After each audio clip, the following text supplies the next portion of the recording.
Oh, Hanaki! Did you know that our souls are connected by fate?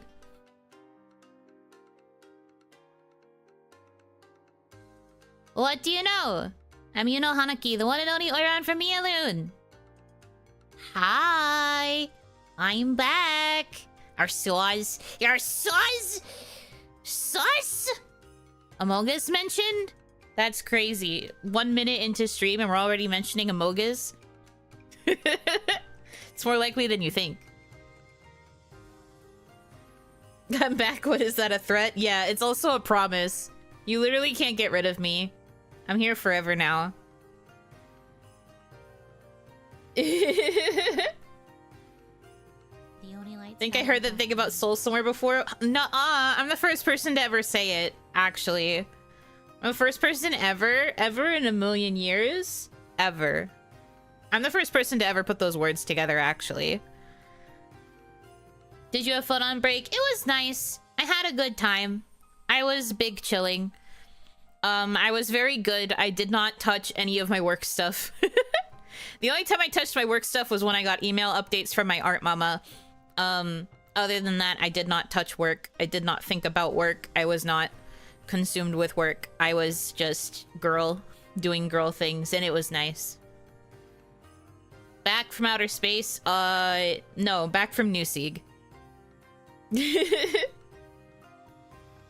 Is this real? It could be. If you believe. Love that for you. Thank you. Thank you. But yeah, it was a good break. I didn't really get up to too much. Mostly just did a lot of chilling. Obviously played a lot of Bustafellows. Are you guys going to compliment my acting? Are you going to compliment the fact that I was able to hide the fact that I was playing the video game for like half of the month? Now that you're here, Bustafellows 2 video under wraps, you got a good poker face? Hell yeah, I do. Every time I talked about Bustafellows, I was just like, they don't know.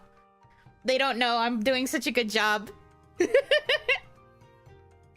You were acting. Yes.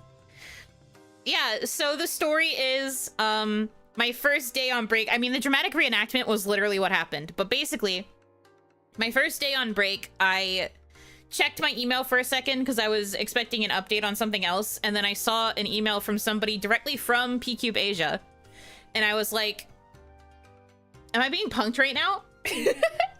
And I checked the contents of the email, and it was them offering to provide a code to review the game as long as I could post the review at least by the day before its release. That was when the embargo lifted, so that was why I had a goal. Because the minute the embargo lifted, I wanted to post. I had to wait a little bit longer, because Hitami was helping me edit the video, but yeah.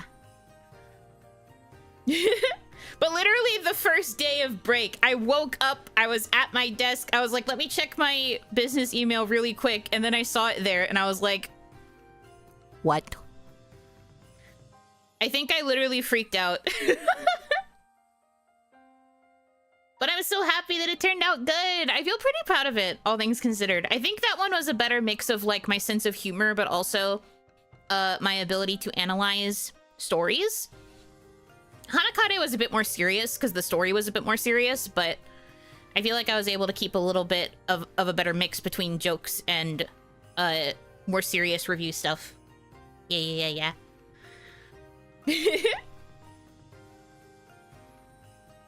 The reenactment was funny. It was Hitomi's idea to stage it. I was like, I don't know how to intro this video. And she was like, what if we just reenact what happened when you were told that you got the chance to do it? And I was like, oh, so true.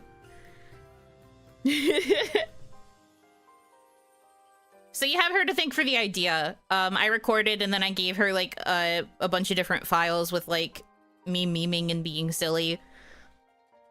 I literally opened the wallet. It was a great review. Are you playing it? I'm so happy. I hope you enjoy it. Yippee. It's definitely worth it.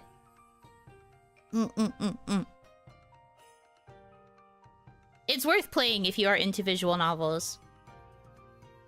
What do the truth? Yeah, that could work. It was either that or it was gonna be like a way more polished intro. I was just like, I don't know what to do here.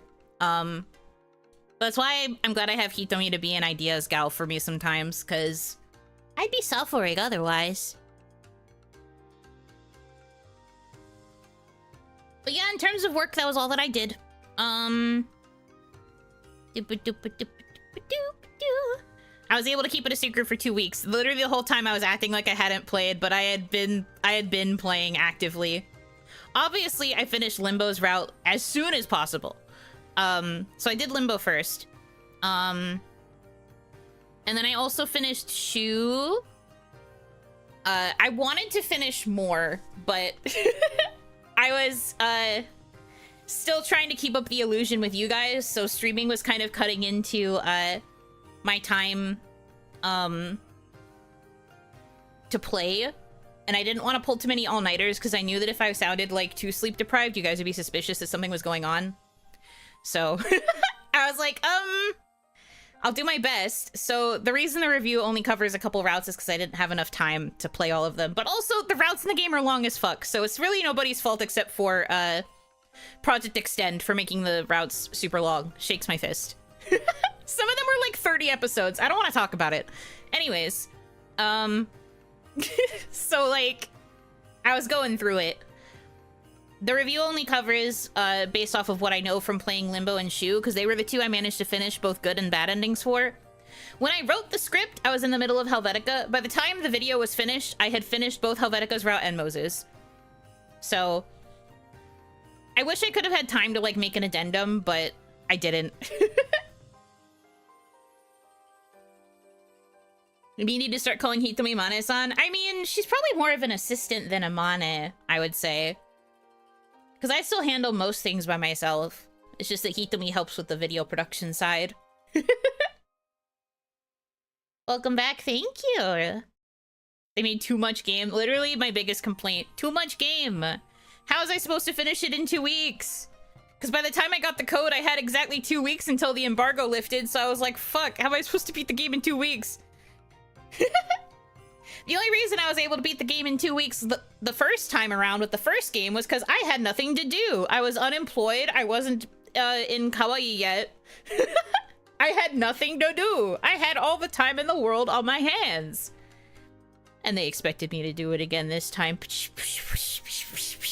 Girls gotta work. Girls gotta eat. Limbo bad ending first. Are you a fake fan now? I don't want to talk about it. I don't want to talk about it. I can't believe that happened to me. That was how I figured out the thing about the sound cues, for the record. I was like, sometimes I'm getting this special sound, and other times I'm not. I wonder if that means I'm choosing the wrong answers. And the game was like, you sure are. Here's the bad ending. His bad ending was kind of stupid, though. Like, I'm honestly not that mad that I got it, just because it was so fucking lame compared to the others.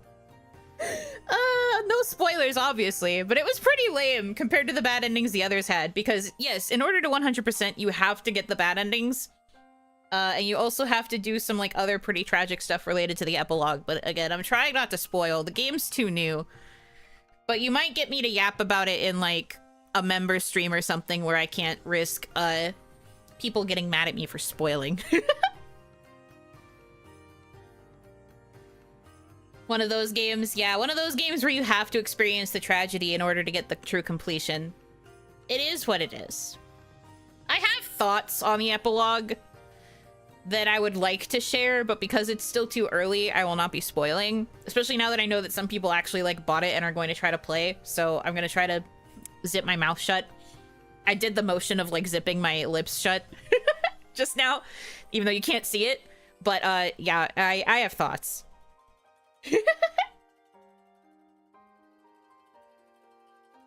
Radiant Historia was the same way. You have to find all the bad ends. It sucks. I don't like it. I get why. And also, I'm a big fan of, like, experiencing all of a story, so it's not the worst thing in the universe, but I was still just like, man. Why you make me do this? You hate me. You hate me, I think. I was kind of bummed. Oh shit. Also, just as a warning, it is storming where I am in Onigashima. I don't know if it's going to take my power out, but I hear the thunder, so just oh yeah, you can maybe hear it on my mic. I can hear the thunder, so if I die, it is what it is. Yeah. Share the storm, please. Anything to beat this heat. It's cooled down a lot where I am. Probably because of all the rain. To be honest. I would share it if I could. I don't really want it to be storming. I just came back to stream. If you die, at least you got to play Bustafellows too. You're so right. I now have nothing else to live for. I'm kidding. There's a couple other Otome that are coming out later this year that I'm excited about.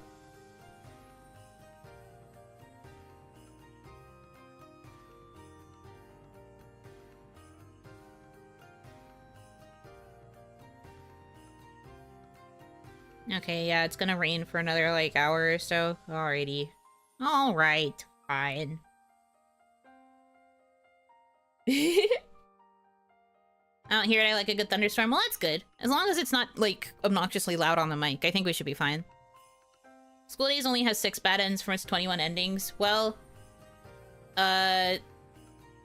Bustafellows 2 has 10 endings.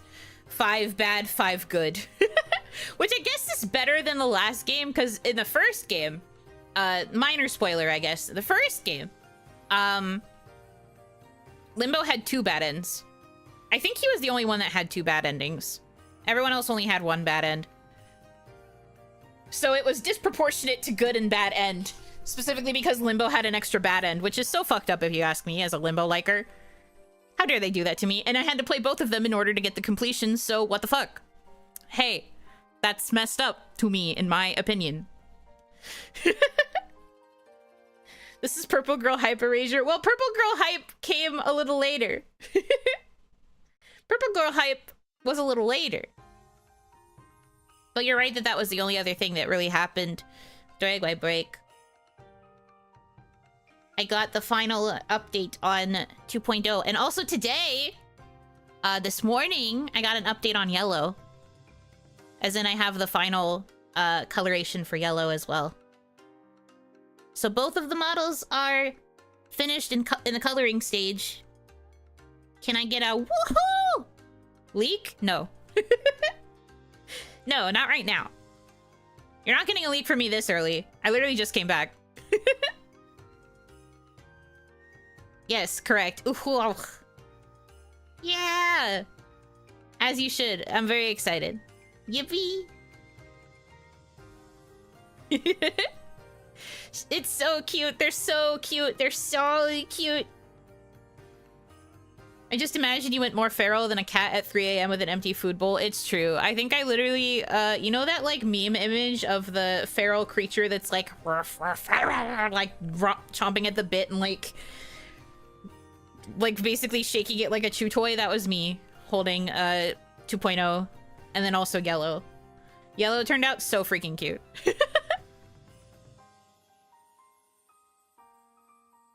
A rabid yipper yapper, that's me. Not even a small one? Maybe in a little bit I will give a small leak. Maybe. But I don't want to do it this early. I just came back. I never knew that Yuno was part dog. I think I am more dog girl coded than cat girl. If I were to assign myself an animal. Well, out of the more, like, generic ones, like, if you had to choose between dog girl and cat girl, I'm probably dog girl. We have also established, though, that I am bear girl, so I'm more so bear-coded. I would say that I am more so bear-coded. I see you know more like a houseplant. Shut up. I am not a houseplant. Houseplant implies that I am a not very active individual. So you know that's a zebra? What the hell are you talking about? I haven't even shown anything on screen. I was going to say mongoose. I'll take mongoose. Mongoose is kind of silly. You can't forget to water, you know. Yes, you have to make sure you hydrate me. Please give me water. I get so thirsty. I get so thirsty.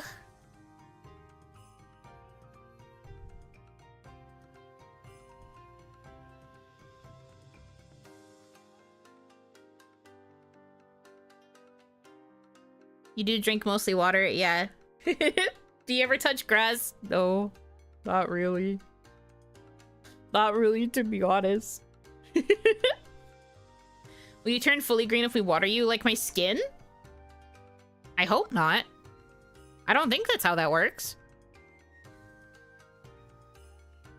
Yuno's Oni coded controversial opinion. Okay, but Oni are not animals.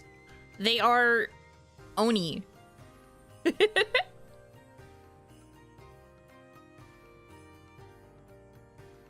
What color do you bloom? Purple, probably. New poison ivy. Hey, poison ivy's hot. I'll take the role if it's open. Yuno is cute. Controversial opinion too. Oh, that's very controversial. Be careful. If you share that too publicly, people might cancel you because they don't agree.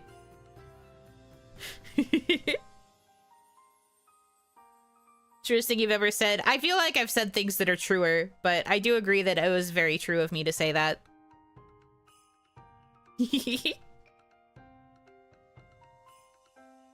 But yeah, what else did I do? Honestly, not much. After playing Bustafellows, I was kind of video gamed out, so I didn't even pick up Rune Factory. I really need to get back into it, though. I want to try and finish it soon.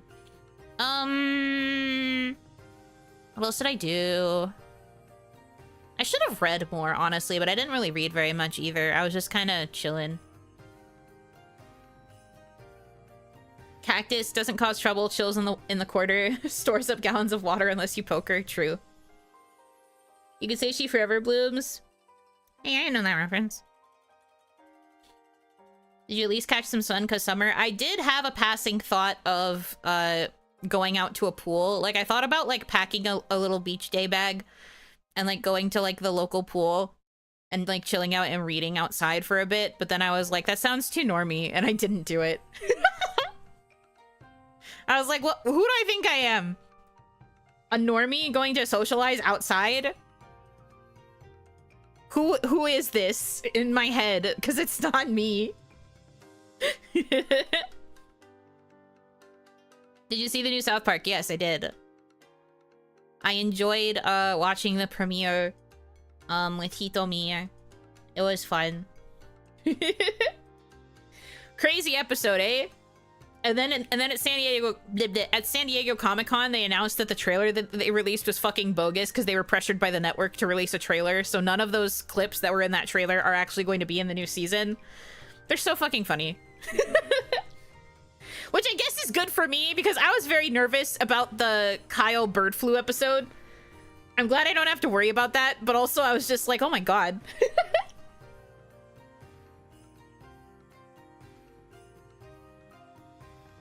Just got home from the con, long ass drive back. I am glad that you made it home safely. I hope you had a nice time there too. Do you have any interest in playing the South Park games? Stick of Truth is rad. I agree. I love Stick of Truth. Of the games, Fractured Butthole is my favorite. I really like the story in that one. I feel like the humor is also more in line with the style of South Park humor I like. I like the aesthetics of Stick of Truth because it's high fantasy. I love high fantasy shit. And I like the superhero aesthetic for Fractured Butthole as well. However, I just... it's hard because the humor in Stick of Truth, the humor is like a bit more... it's like edgelord humor, which is not always my favorite when South Park does it. It's okay, but I really liked Fractured Butthole. I love that you say it as butthole and not butthole. I do try to say it the right way, but that's part of the joke. When I realize Yuno won't be here for the entire day, yeah, I'm sorry. I mean, you might still be able to squeak out like longer streams for me in the future, but I gotta work back up now that I've taken a break. Out of context, saying Fractured Butthole is my favorite story is a wild statement. True. Again, it's part of the bit. Stick of Truth flows more smoothly from a gameplay route. DLC for Fractured was fun. I feel like Stick of Truth was too short, personally. I think that some people might enjoy the more condensed narrative for that reason, but I also just think it's a bit too short for my preference. I liked that Fractured But Whole had a lot to do. And I also just think that the characterization and like the style of humor is more aligned with the seasons that I really liked.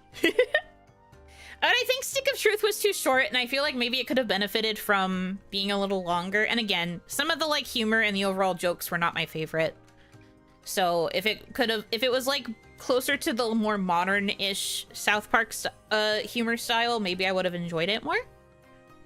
But I don't know.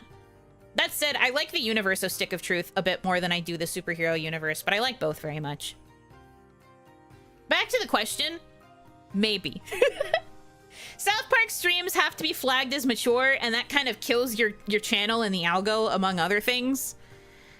I do really like them, so I've thought about starting a file for them, but I am unsure.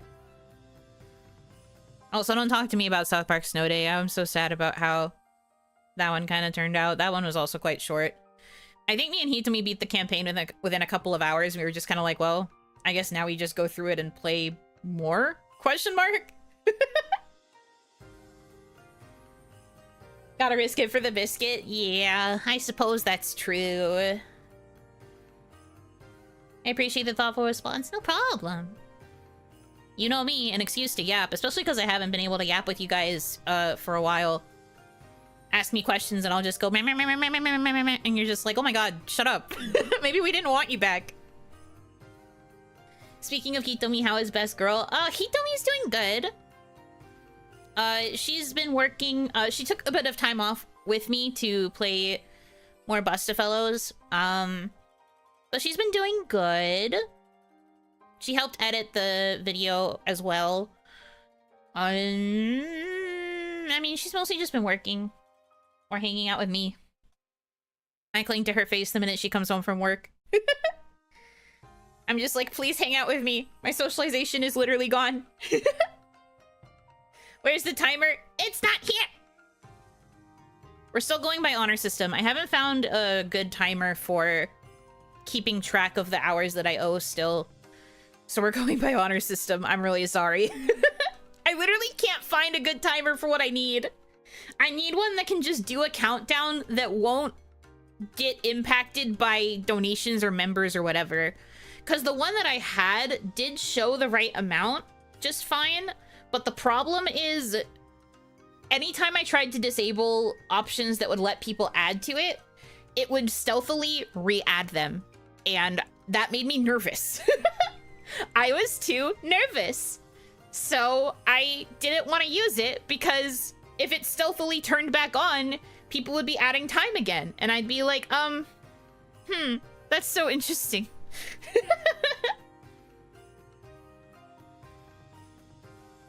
We'll have the red amount when we get below 99. Infinite countdown is fine. You want the infinite 99? I don't know, maybe. That might ultimately be a smarter option, I guess, because it did save all of the time in there. But I'd still have to subtract time in order to make it accurate. Change the rules on us. I didn't change any rules. I told you guys that I was intending to find a good timer, but then I just couldn't find one. The problem is, though, I don't know if I can fully disable it on the other timer either. Because I'm wondering if the reason it didn't work on the other one was because I tried to get rid of every option and I didn't leave a single one. I don't know if that would end up breaking the 99 timer either. I'm honestly not sure. I'd have to look into it, I guess. Keep the old clock as a backup clock? I don't know. I'll figure it out. I have to think about it a bit. Having text 99, 99, 99 would be funny. Well, it'd be more like 99, 59, 59 because it counts it like it's 100 hours, but just forever. I'll figure it out. Worst comes to worst, we might have to settle for the 99 timer. If you guys insist on having a clock. All of the streams that I have done have technically counted towards the overall countdown, but I don't know. I just want to make sure you're stuck with us forever. I literally am. I literally am. Keep the text clock as a permanent meme. I don't know about that. We will probably be stuck for a while, though. Looking forward to all the why is the timer stuck at 99 questions. Looking forward to all of the why are my donations not impacting the timer questions, as I'm just like, this is not... don't do that. Use that one that kept changing settings, but set it to only add time if someone donates a really specific large amount. That's crazy. Have text, I'm trapped here forever, uwe. People would be like, what do you mean? Do you stream 24/7?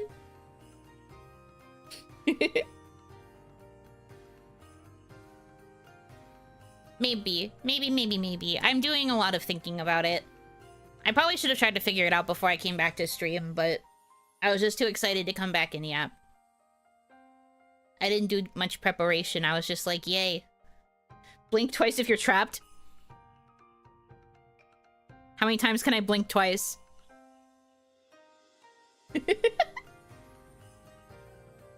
Time sure works weird at Onigashima. Yeah, it's always a countdown. It's always 100 hours. What is the countdown to? I don't know. 100, probably.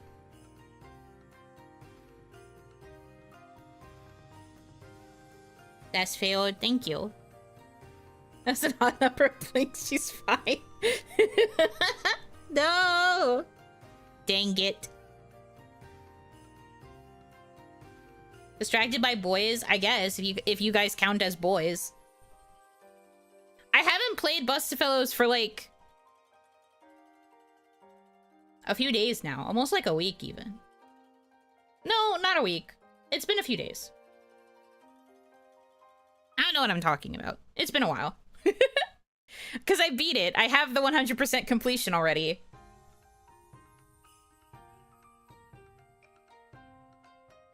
OMG, she's going cold turkey. Well, yeah, I mean, I beat it. What use is there in going back and playing again? At least right now. I did think about picking up the first game, though, because I realized that there was a lot from the first game that I forgot in comparison to, like, everything that happened in the second game. I kept saying that to Hitomi. I was like, I really wish we would have had time to play through the first game. Because I feel like so many references were being made and we were both just like, what? Was that related? Huh? Did that happen in the first game? What? Not sure. For the neuron activation, I guess that's true. Seeing Limbo would definitely activate a certain neuron. Did you not like Bustafellows 2 based on your tweet? So, without getting into spoilers right now, because I've said this before, it's still a bit too early to, like, fully spoil the game. Without getting too into spoiler territory, prologue, great. You guys saw me play through that. Prologue narrative, great. Fan service, depending on the boy you choose, great. Pretty solid story overall. Routes, some were good, some were... I feel like there was, like, some things that were kind of lacking in some of the routes, but a lot of them were also pretty solid. My ranking, like, changed like crazy in the second game compared to the first, considering Limbo was one of the bottom route options. And then the epilogue...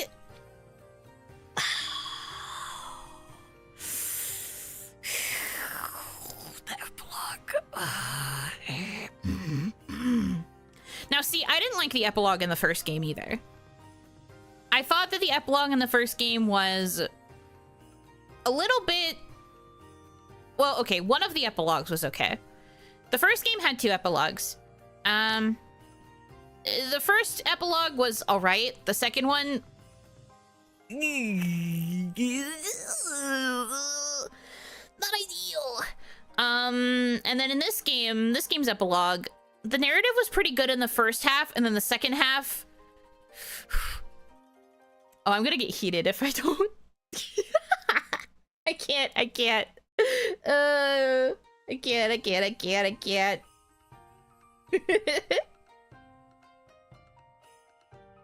Would you recommend it for a first-time Otome player? I think if you are a first-time Otome player, Bustafellows is like a very good bridge between normal visual novel and Otome. Like, you kind of barely notice the Otome stuff, because a lot of the time, Bustafellows focuses on telling a story. It's also, like, less self-insert-y, because, Teota is a pretty, like, established character. Like, there really isn't much self-insertion to do with her, because she's not a blank slate. She has her own, like, narrative and, like, her own character arc that happens in the prologue and the epilogue. So I feel like if you are someone who likes visual novels but hasn't really forayed into the subgenre that is Otome, you would probably like Bustafellows as a good, like, entry point, because it's more narrative-based. If you're looking for a more traditional Otome experience, though, it's not like... I don't want to say it's not a good example, but it's very, very plot-focused. Project Extend mostly spends their time trying to craft their own story, like their own narrative, and it's less about the romance. The romance is kind of like a subplot. That's just me. Like Phoenix Wright? Some of the routes feel like it, just because of, like, the overall direction. I don't know if it's fully like Phoenix Wright, though. Because the choices you make aren't always about, like, solving problems. It's about, like, how you respond to the boy. So kind of. Phoenix Wright if all of the cases were about relationships. Maybe. Something like that. Your voice has been squeaking a lot lately. Your vacay definitely left your voice rusty. Oh, no, those are purposeful noises. It's not squeaking from lack of use. It's literally, I'm making the noises because I think they're funny. That's what Phoenix Wright is to me. Phoenix Wright is indeed just a dating sim between Phoenix and Edgeworth, so I understand. I understand. I get you.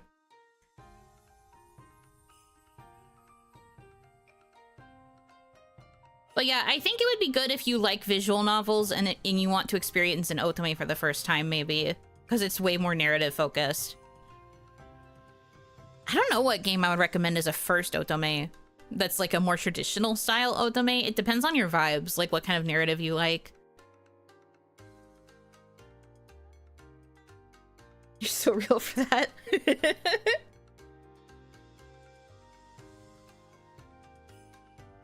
Need to oil the oni, sunflower, olive, or corn? Corn.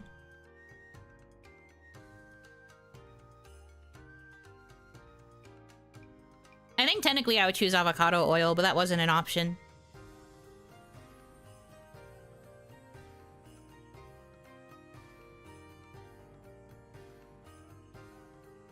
Amnesia, obviously. I mean, Amnesia was my gateway. So I suppose. Sounds like pick a plot or love interest that interests you. That's definitely true for Amnesia. Bustafellows, well, in the first game, you don't really get to pick. It's kind of assigned to you based on the answers you choose on a personality test. I mean, unless you look up the guide for the personality test, in which case, more power to you. I'm not gonna judge. But in the first game, you get kind of, like, assigned based on choices that you make on a test.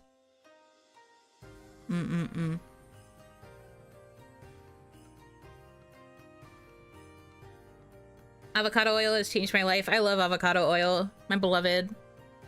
I hear Amnesia, but I assume not the horror game. No, there is an Otome that's just called Amnesia.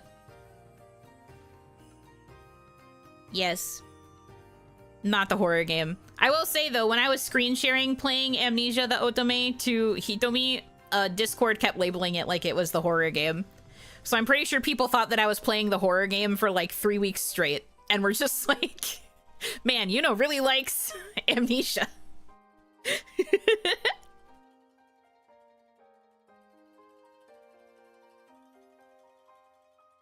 Yuno's outfits are very avocado coated, purple skin, green flesh, yellow pit. Purple skin? I don't understand what you mean in both cases. Wow, she passed out from fear. Amnesia the bunker is rad. I'm not into Amnesia.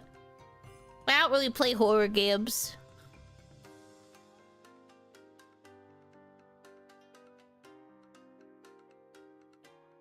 But yeah. Amnesia was my first Otome. It's probably good just because it introduces you to the idea of, like... Well, it's hard to articulate this because I feel like those of you who play regular dating sims might not have this problem. But, like, for some reason, a lot of, like, the female player base of Otome feels bad when they move on to a new route and have to, like, date a new guy. But Amnesia does a pretty good job of introducing the fact that it's just, like, multiple universes, and all of your universes are considered, like, canon and valid. So it's just, like, you're not cheating, it's a different universe. I've never had that problem, personally, with, like, thinking that I'm cheating on a love interest when I go down a new route. But there are some people who do, so...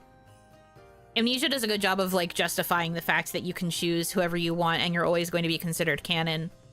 Although it then goes back on that and implies that one of the boys is supposed to be the most canon, and I'm just like, well, which is it? Which is it then? But I get the sentiment, at the very least.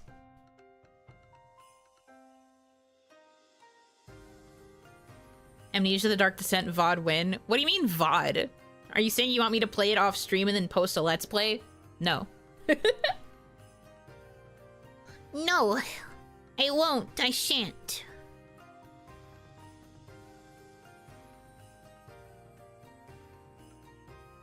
I'm familiar with Yuri VNs, but never tried any Otome. I haven't played as many Yuri. I'd like to. I played the demo for a Yuri that I was interested in, and then I never picked up the full game. But I do love me some Yuri.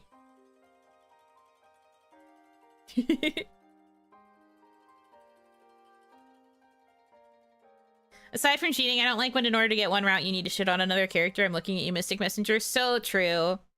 It was kind of a bummer that Mystic Messenger really made you, like, shit on particular characters. I'm guessing that's related to the Zed and Jumin stuff.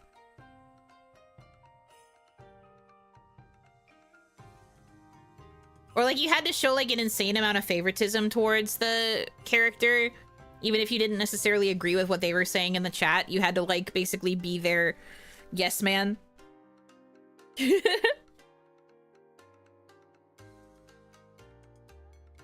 Amnesia, the light descent to my neighbor's house for our date. Tags, psychological horror, cute boys, cuter boys, your favorite will never win. Except those are literally tags that would probably apply to Amnesia the Otome. You also had to hate Jaehee in order to date her boss. I would never. So true.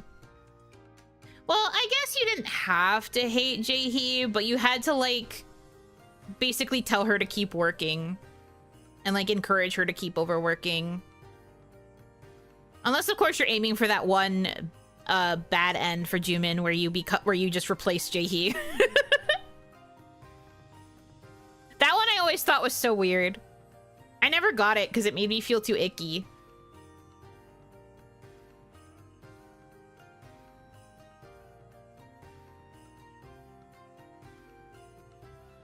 Cage ending. We don't talk about cage ending.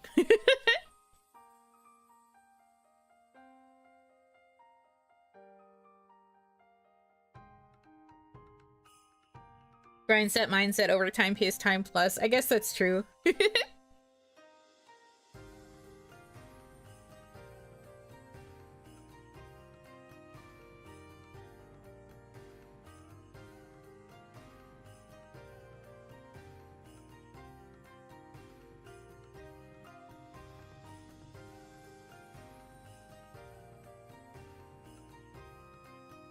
Oh shoot. Okay. Sorry, I just checked my Discord and saw that Nano has to push the concert to tomorrow. That's gonna cut into... Well, I guess it won't cut into, but that means the Tamagotchi stream's probably gonna have to be shorter. Or maybe I have to do that one early as well. I don't know how I'm going to approach that situation. I'll figure it out. Might have to be early. Yeah, I'm kind of thinking it might have to be earlier. It's not that big a deal. It's only earlier by like an hour. I was able to have my dinner in time this time around, so it wouldn't be too difficult to do it again. On the other hand, more OniMon. Maybe. I'll try to go for a little bit.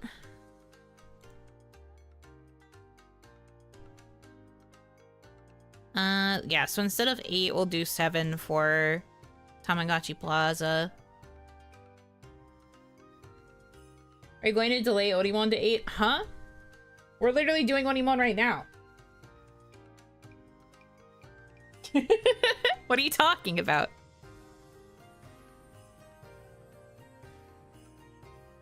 Five-hour OniMon? Man. I'll see you at 8. No, come back! What do you mean? Come back! 5-hour OniMon. Stop! Why are you guys deciding this? I never said anything. Anyway. Concert push back recent OniMon. No. Nah, it looks like something urgent came up on Nano's side. Wish her the best. Hope everything's okay over there. What? 12-hour OniMon? No! No! I'm not doing OniMon all night. At that point, it's no longer OniMon. Welcome back. You have been missed. I can tell. Did Yuno miss us? Yeah, I guess. No, I really did. The reason I was clinging to Hitomi so much during my break was because I was not getting any socialization, because streaming is most of my socialization. 96 hours. Random claim. No. It will not be 96. Do not. I didn't realize you were renaming all of the days of the week to Mondays, so OniMon is going for infinite hours. Non-stop OniMon. You guys are gonna get real sick of the OniMon jingle.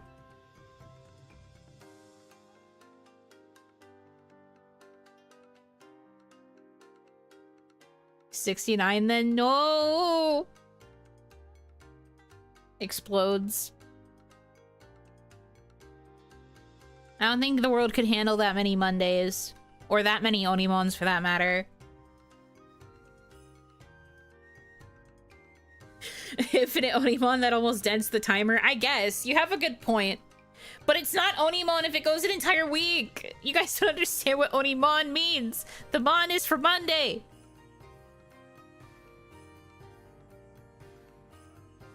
You know, back and Genki and energetic. Nice. Yes, I'm very hyper because I have missed chatting with everybody. I guess.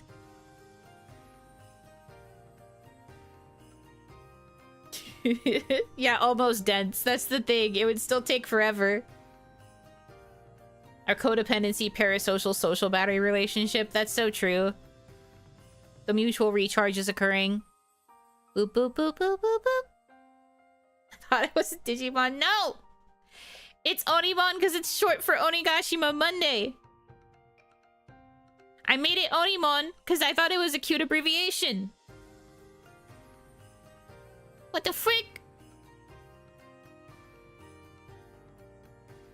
You'll settle for a 23-hour and 59 OniMon, then starting at midnight. What the fuck? Mon isn't for monster like Pokemon or Digimon. No! It's for Monday! You would know this if you knew the lore from the ancient past. As in the very beginning when I first called it Onigashima Monday. There's a reason on the schedule it always says OniMon : Onigashima Monday. What the fuck? I hate this place. Is the upcoming new model Mega Form or Champion? Mega? I guess? I don't know about Champion.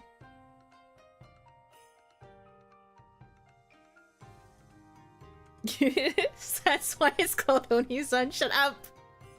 Shut up.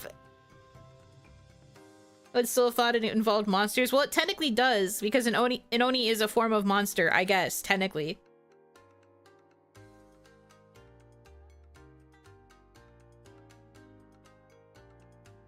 Yuno thinks we read. That's adorable. That's true. I do all the reading around these parts. The reading and the writing. And you guys are just like, okay, yay.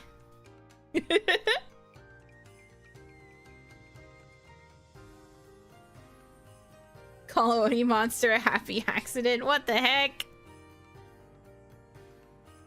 Man.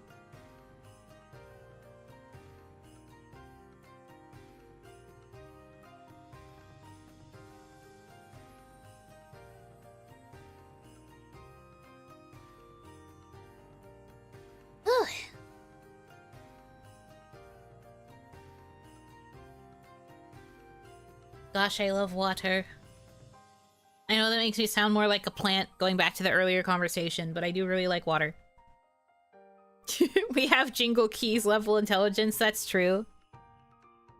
Haha, funny green woman does the wiggle and yells at me, makes brain go burr. Yeah, exactly. You guys don't have to pay attention to anything else. You're just like lady on screen smile.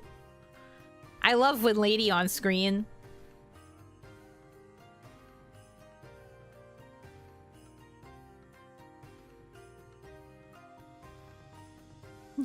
Actually, I read a lot for my job, and yet you cannot read what OniMon stands for.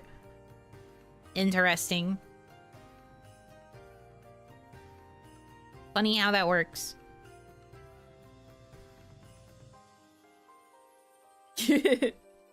Oh, Oni-san is the thing. I just figured this was Oni Moon and a typo got memed. No! No! It's always been OniMon. Very, very early, management were like, you should make a series where you Zatsu. And I was like, okay. And then I made OniMon. And then they were like, cool, what if you did that 3 more times? And I was just like, interesting. Just realized you don't have the quote on the background anymore. By the quote, do you mean Ooga Booga? It's up there. Don't you see it? It's up by the horns. It's still there. We're still Ooga Booga.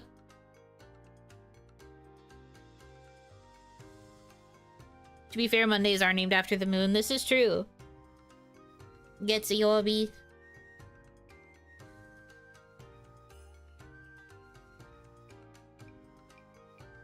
You are correct.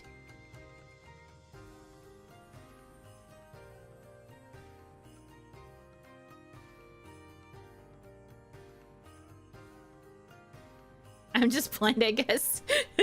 No, you're fine.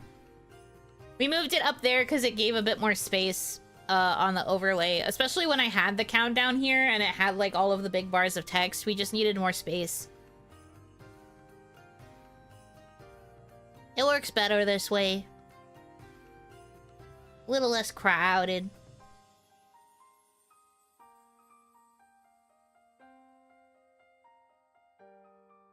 No OniMon on new moons.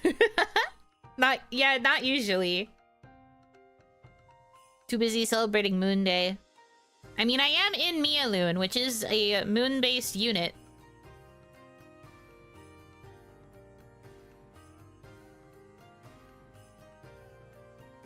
So it makes sense that I only appear on days where the moon is present.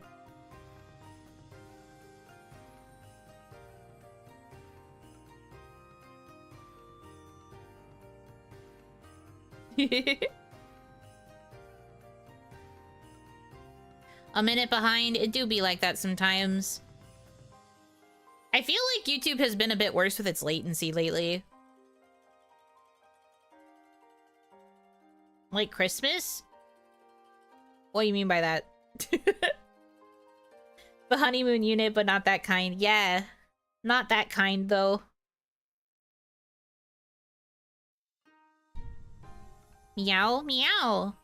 My god, that was loud thunder. Remember me as I was.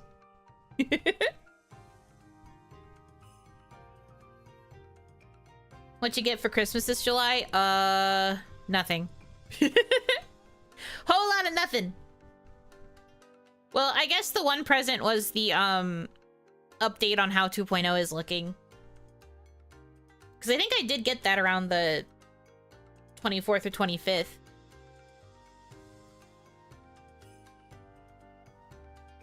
Hear me out. Otome visual novel combined with horror survival crafting. I don't know about survival crafting, but there's definitely been plenty of horror otome.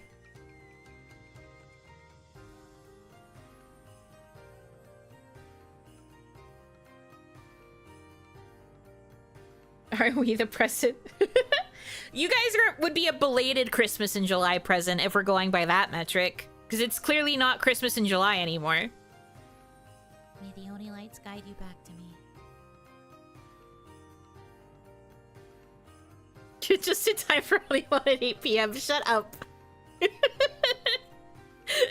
Stop it. Thank you for being a member for 3 months.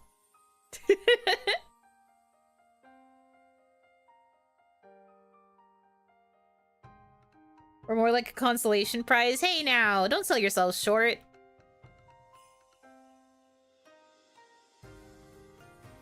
Our bad mail didn't deliver until next business day. That's so true. It's fine. Slow delivery is still a delivery. But at least I finally got the package. Yippee! Package.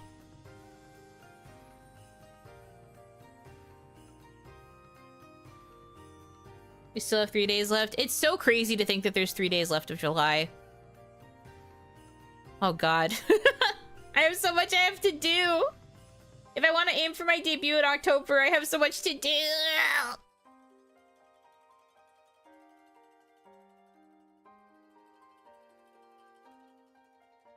What was the thing you got? Update on 2.0. I got the final draft, so I know what I look like now. Fully shaded and colored. Same with yellow. Yellow also got an update. So I know what yellow looks like fully shaded and colored too as well. I'm very excited. Next step is waiting to see the alt hairstyles and the expressions. I'm so excited. I need to know what is in the expressions though so that I can actually send my request to Spiral. Are the new assets colored as well? I haven't commissioned them yet. See, I'm stuck in waiting mode still because I am waiting for the expressions so that I know what to write down when I fill out the form for Spiral. And I need to find out what I'm going to be quoted before I can start looking into options for everything else. I need to know what the quote is for. Because I'm going to have to do a 50% down payment. And then I'm probably going to have to plan out a mini event sometime in August or September to be able to pay off the last half on top of the other things that I have to commission. So I'm budgeting things out right now. And I can't properly budget until I know what my expression situation looks like because Spiral charges per expression. And there's a difference between like simple expressions and like complex expressions. So I have to know how many of each I have and try and loosely calculate.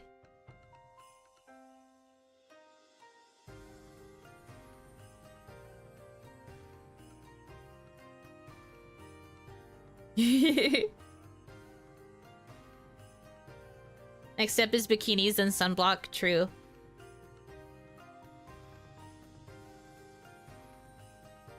Yuno is more a parasol houseplant. She prefers mobile shade. What are we talking about? Sometimes conversations happen in the background and I'm like, what? But I guess that's true. How about your espressos? I do love me some coffee. I didn't have any coffee today, though. I've been doing pretty good in terms of, like, not having a bunch of coffee all the time. I feel like I've managed to reduce my caffeine intake by a lot, and it hasn't been kicking my butt too badly. I think I've reduced it to, like, once, maybe twice a week coffee, which is good for me.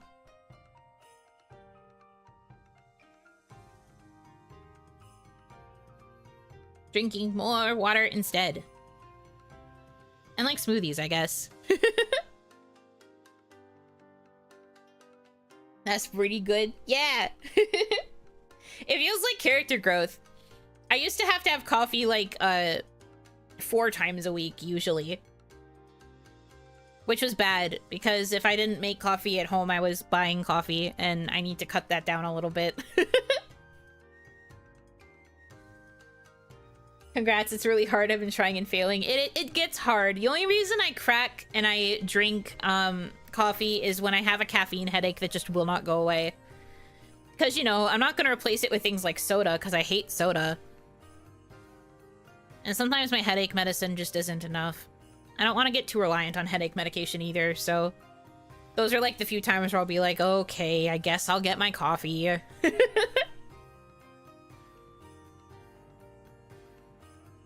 I'm drinking your Behated right now, flavored water. I don't think it's my Behated. I just don't care for it. As long as you're hydrating, though. Far be it from me to judge.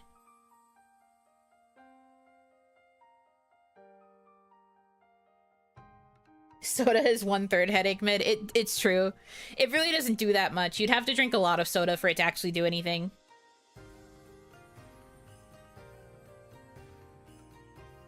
Or be a soda addict.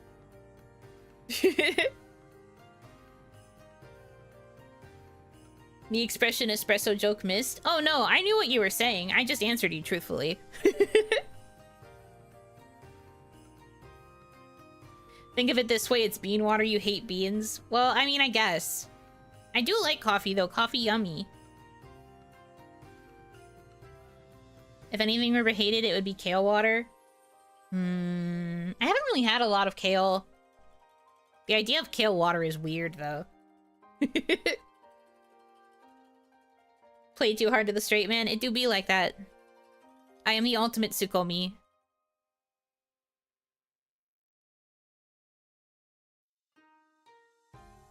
Mimi, big deadpan.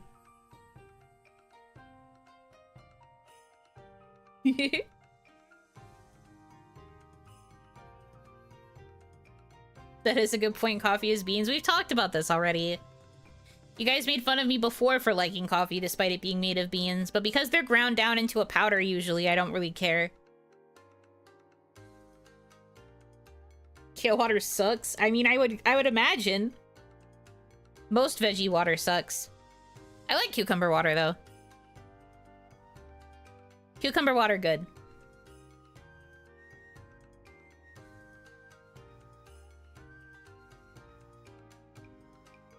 You're saying we can throw powdered beans? I mean, I wouldn't enjoy the experience. I feel like I'd have a pretty bad time. But, like, I guess.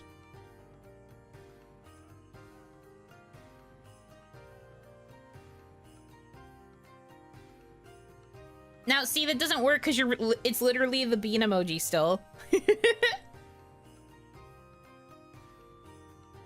That's not a powdered bean. You're still throwing the beans. Throw peanut butter. Ugh, sticky. At least it smell good. True. I do love the smell of coffee. It's really nice. I like those candles that have, like, coffee scent, too. If we grinded down like fava beans or something, would you eat or drink it? No. That's so gross. Throwing coffee isn't exactly pleasant either. Well, if it's the hot liquid coffee, then yeah, you would burn me. I don't want to get burned, but if you're just throwing the powder, it would just be weird. And like sandy.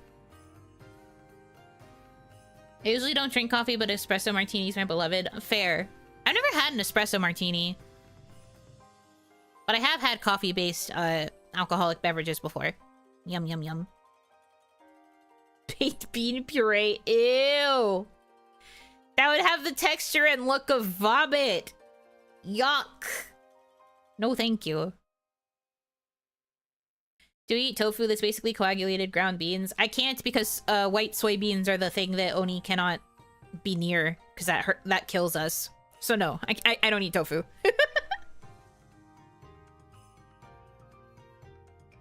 Coarse and rough and irritating, it gets everywhere. Something something Star Wars.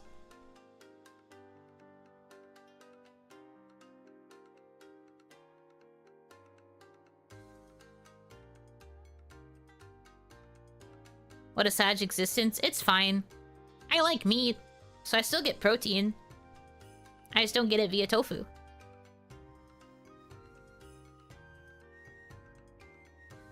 But meat is yummy.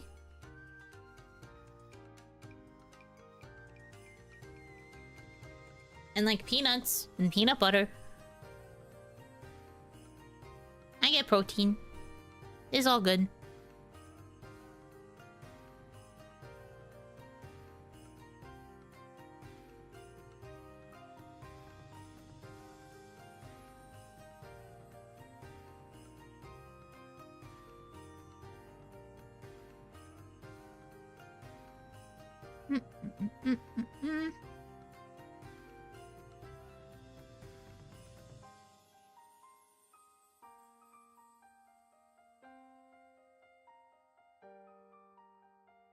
Beans, they are bean flavored, bean shaped, and they bean everywhere. I don't know if I like the idea of something beaning everywhere. That sounds wrong for some reason. Don't like that very much.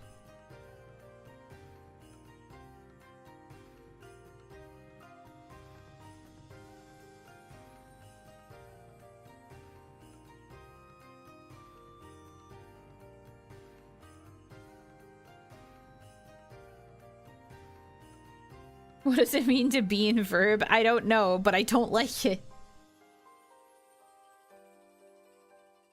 Peanuts and peanut butter just reminded me of the Nature Valley bars that are just peanuts on a layer of peanut butter. They're very good. True, I do really like those. I love like the peanut butter healthy bar type things. They're quite yummy. Peanut butter and granola. Yum, yum, yum. To hit someone with a thrown object, I guess.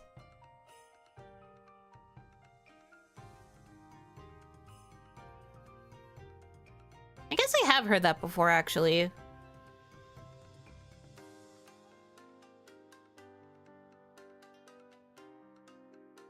The beans beaned beanily. I hate that. I hate it. Ugh. Nightmare. Always odd to meet someone who hates peanut butter. Well, I mean, yeah, if we ignore people with peanut allergies where it's understandable that they don't like it, it is strange to hear someone say that they hate peanut butter. Peanut butter is so good, though. I mean, peanut butter truther. Those words were so beautiful. Were they, though?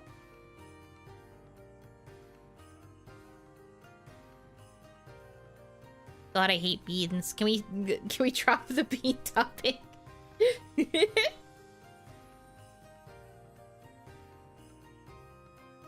To bean and verb, clumsily cause incidents around using speech very sparingly. Interesting. Second truest thing you've ever said. Chonky or smooth? I've said this before. I am a smooth peanut butter truther. I don't like the texture of the peanuts within the peanut butter. What do you think of Dorothy's serendipity? I love women. That's what I think of her.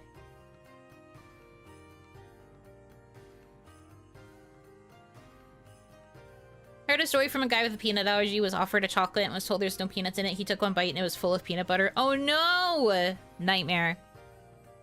I hate when people pull that shit. For the peanut butter and women, yeah. Actually, it was only like a day or two ago that Hitomi asked me if I had seen Serendipity Dorothy, and I was like, I don't think so. And then I saw her and I was like, whoa! Women! She's very pretty. But I still have been very bad about opening Nikkei, so I haven't really done anything about it.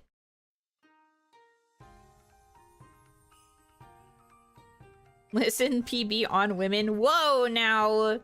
This is a Christian stream. This is a holy stream.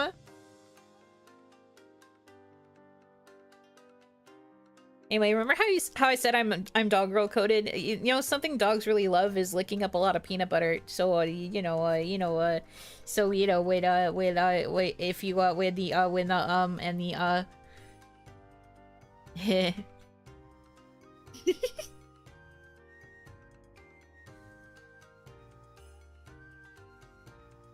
Get on their nose, get your mind out of the gutter. No, that's still pretty bad. Why would you put it on their nose? Let me Google something real quick. You don't have to Google anything. I like my peanut butter like I like my women chunky. You know what? Based. As you should. I'm back. Woo-wee, women. Yeah, I know, right? The minute you see her, you're just like, yup, that sure is woman.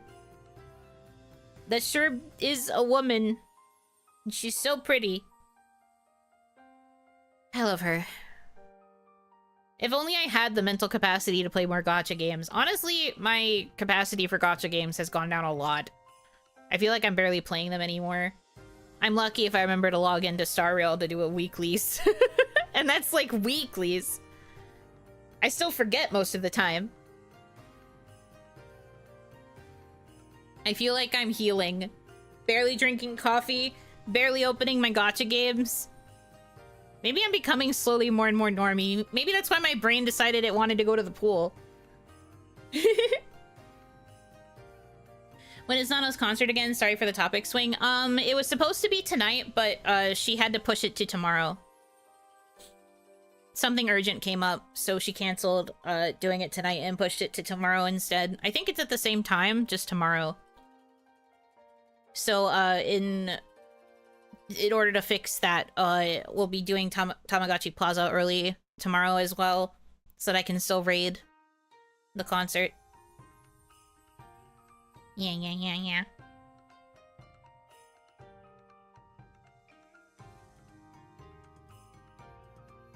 I applaud you. I'm at the point where I do my weeklies the same day they refresh. I mean, it's good to be on top of it if you're still playing the game in a very dedicated way, especially if it's a game you've put money into. I've spent a little bit of money on Star Rail, and I do still care about Star Rail's story. The only time I open Star Rail is when a new plot update comes out. So new patches, I'm like, ayo, and then I play it until I finish the story, and then I do the event, and then I don't play anymore.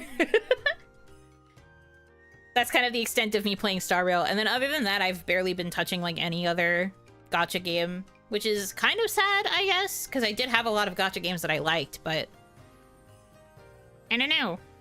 I just haven't really had an urge to open them. When it comes to gaming, I usually will either open Poke Rogue or what's the other game I've been playing a lot lately? I started playing Peggle off stream. So I was doing some peggling. Yeah, I don't really play much else.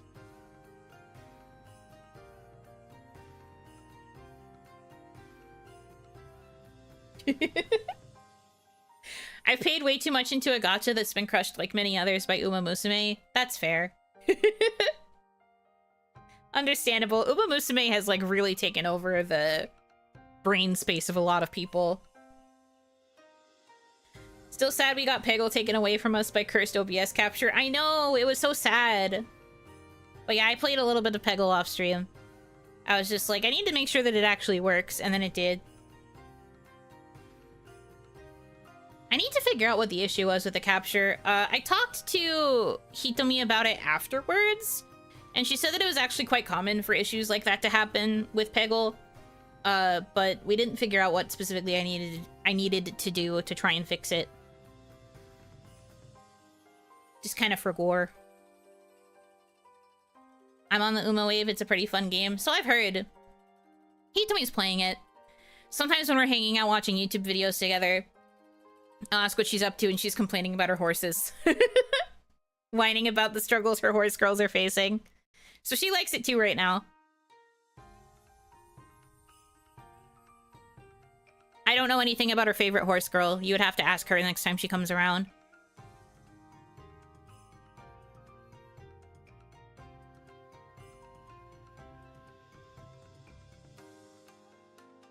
I am not privy to that information. Mostly because the only times we've talked about it, she's just been like, my horse girls can't win the races. And I'm just like, okay, that's rough, buddy.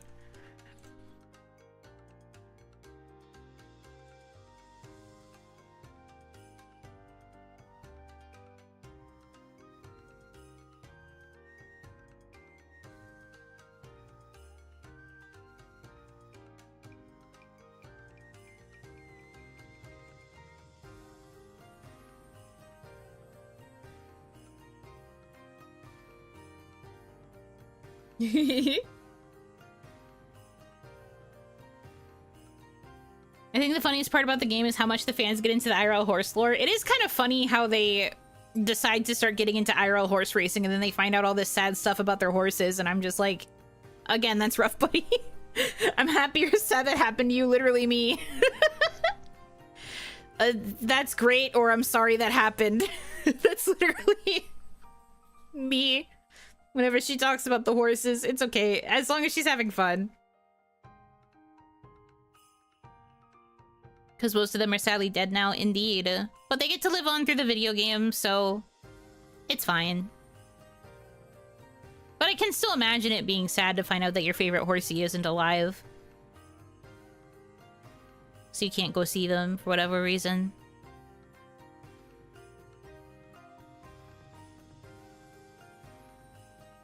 I was never really a horse girl growing up either. Like, I didn't have the fixation on horses that, like, I had a friend who was a horse girl.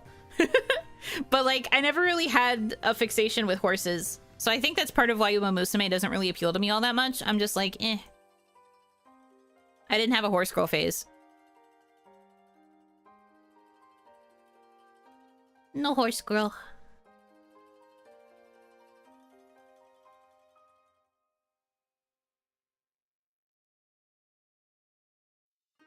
Maybe in another timeline I would have been, but instead I got the anime girl gene. I got the Pokemon girl gene. And like Sonic, I guess. Everyone's favorite, the Oharu Urara, is still going strong at 29. Her owner's been really happy with the influx of attention. That's cute. I have seen a lot of people talking about Miss Haru Urara. And I don't know if she's everybody's favorite, but...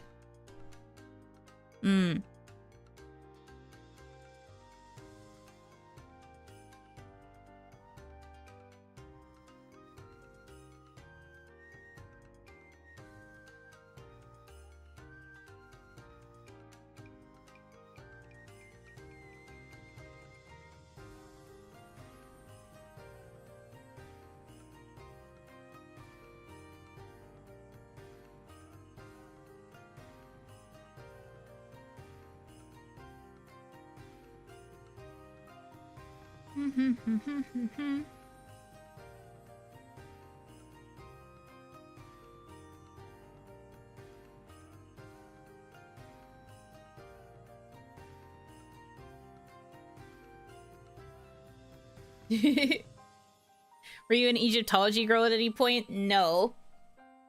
Well, I did get into mythology. But I was more Greek myth than Egyptology.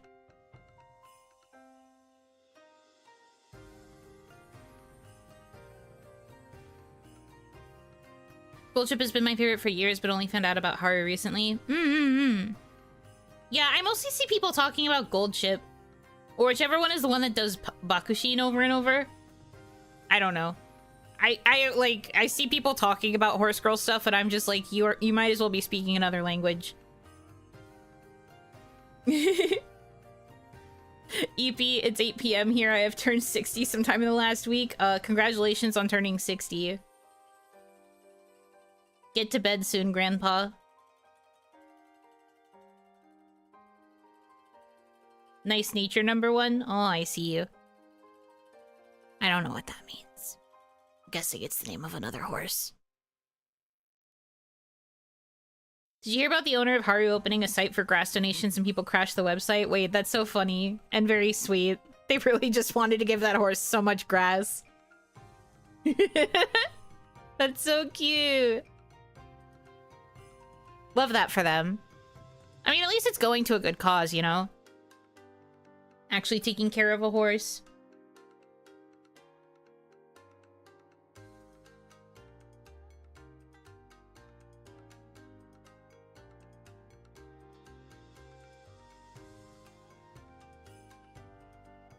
Getting 16 hours to make up for us, the 4-hourers.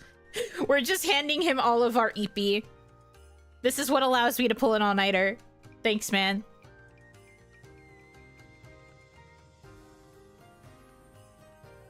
I mean, I'm probably not going to pull an all-nighter, but I will come close. My neighbors, you guys remember when I was first complaining about my neighbors like pounding against the wall every night? They're still doing it. And it was really bad last night. I was like so close to just knocking back. I'm so tired of it. It's so annoying. They're literally gone for most of the day. They come back in the nighttime and then they just spend the entirety of the night just like slamming. And it was really bad last night because for some reason the slamming was like against multiple walls. Like I heard it start like right above my headboard and then it went like all along my wall. And I was like, why? What are you doing? What are you slamming against the walls that you're going across the freaking building like this? How? By slamming, do you mean? No. I would know it's not that, because how could you possibly do that across the entirety of the walls? It would be different if it was the one spot. I know what that sounds like. And it's not that. Trust me.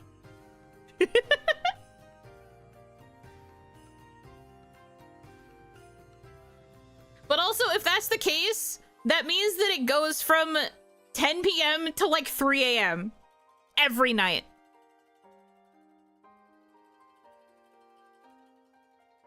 Maybe the bed frame's hitting the wall? But it wouldn't be making that sound. And it also often sounds like things are dropping down the stairs. Like really heavy things. So I don't know about that. I don't know about that, to be honest with you. Unless you're trying to tell me that you can also make that sound going down the stairs.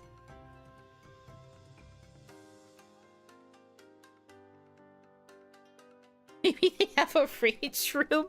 Is the rage room the entire apartment? I don't understand, man. Late night Nerf Wars. Doing the entire Kama Sutra. Can they please just not do it every night? That's all I ask. It's just so noisy. If we're really assuming that's what this is, I really don't think so. Because the other thing is that the only thing I hear is the slamming. I don't hear their voices, and ordinarily I can hear voices carrying over from the other side.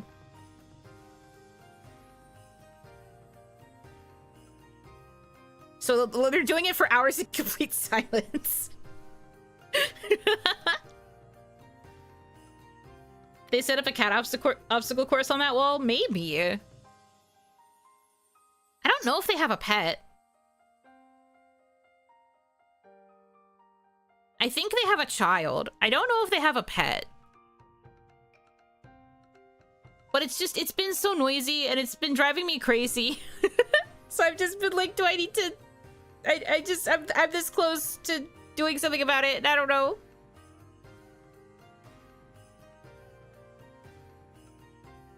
I think, like you said before, it's probably a restless kid or maybe a really big dog.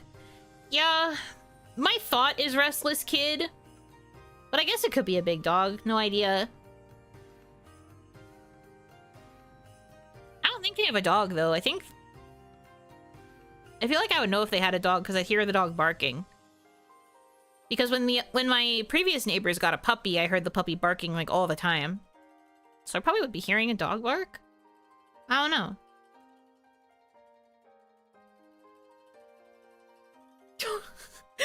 That's like the story on Hio's Irium debut where she was telling us, she was like, is that a baby crying late at night? And Toka had to tell her it wasn't a baby. No, Hiyori! Don't do that to her. That's so funny. No, see, I'd be able to tell the difference. I would know that's not a baby crying. That's why I like don't entirely believe you guys when you say it's that kind of slamming, because I don't think it is. As someone who has heard those kinds of noises next door before, I don't feel like it's very similar.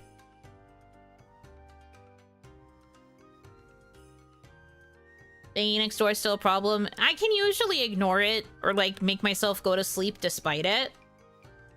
But last night it was really bad and I was just like, what is going on? And I've been talking about how the neighbors have lately been gone like the entirety of the daytime. Then they come back in the middle of the night. Sometimes at like 10 p.m. and then sometimes at like 1 a.m. And then the noise just immediately commences. And I'm just like, what is happening?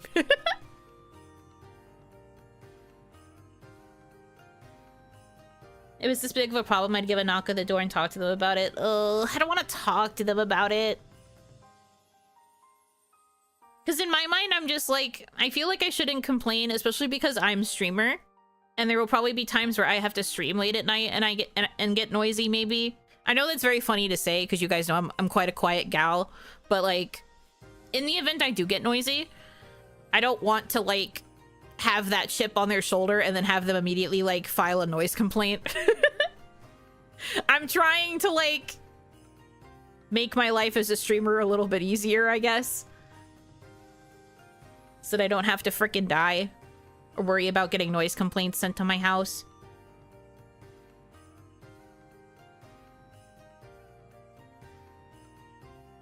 When I had that at one apartment, when they finished, I shouted good work to them. Oh my god. I would be mortified. I think I would simply never have sex again.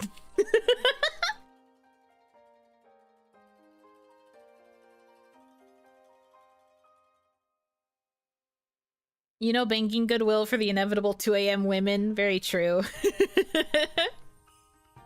So having a civil conversation is better than just complaining to the landlord. Oh, I wasn't gonna complain to the landlord. Fuck landlords. I'm not planning to get my landlords involved in shit if I can help it. There is no reason for me to take it to any sort of building management. I don't care that much. It's just annoying.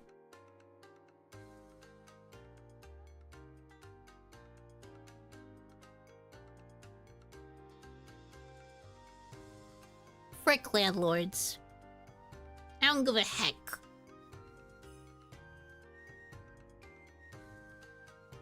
My simple wish is just that they stop doing it, like, super late at night.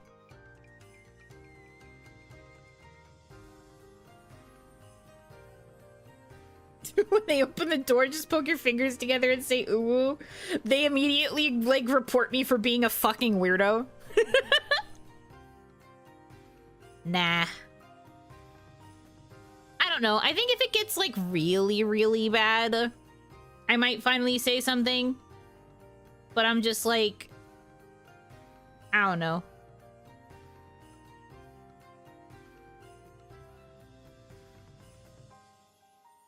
I will try to be strong for a little bit longer. Because, like, I usually can manage to go to sleep despite it being noisy. It's just last night that was pretty bad.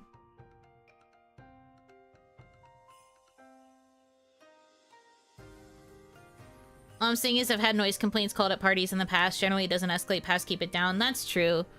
I think it's only repeat offenses where they start doing, like, where it escalates, is what I meant to say.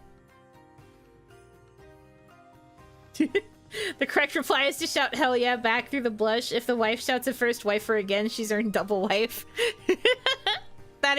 Yeah, true. Cute. Leave a notepad by their door. Please write down what the late night slamming is. I leave a note and I'm just like, hi, neighbor. Is everything good when you start slamming around at like 1 a.m.?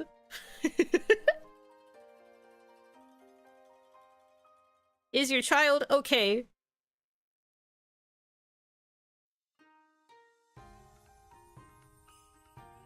If they're decent people, they'll probably feel bad and ask why you didn't say something sooner. Had that happen before, just not for noise. That's true. I mean, I don't think that they would really react badly either, per se. It's more just not wanting to have the conversation, I guess, on my part. I'm just like, ugh, I don't want to do it.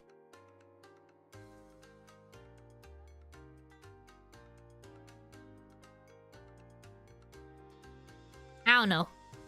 But we'll see. In my mind, mentally, like, last night was kind of like a strike 2. Like, the first time I complained about it was, like, a strike 1. Last night is, like, a strike 2. I feel like if it gets, like, really, really bad again, that'll be, like, the 3rd strike, and then I'll finally say something. Maybe I will leave a note. Just like a, hey, it gets kind of noisy.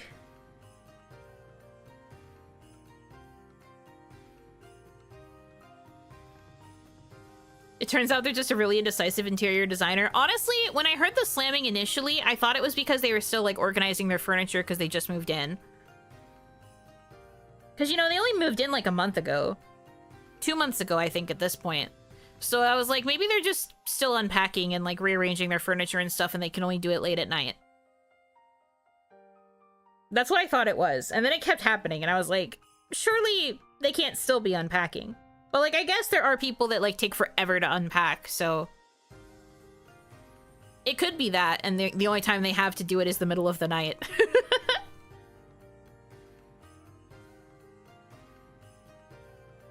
Is there a building group Facebook or something? No. It's not really an apartment. We live in, like, a duplex. Trying to not give too much information here, but, like, we live in, like... We are a shared building, but, like, I have my space, which is a 2-floor arrangement, and then their space, which is a 2-floor arrangement, and we, like, share walls between us. But we both have, like, 2-floor abodes. A condominium? That's not really... condominium, I guess? Twinplex? Duplex? I forget what it's called.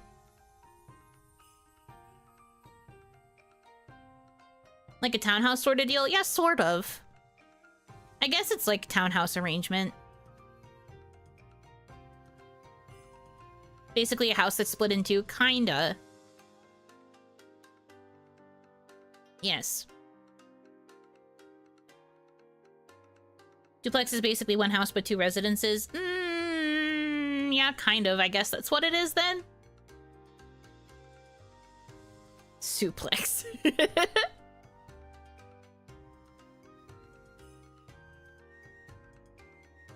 Power move option, give them stylish foam pads to apply to their walls to decrease the noise. True. Duplex can be side by side or up and down. It's side by side in that regard then.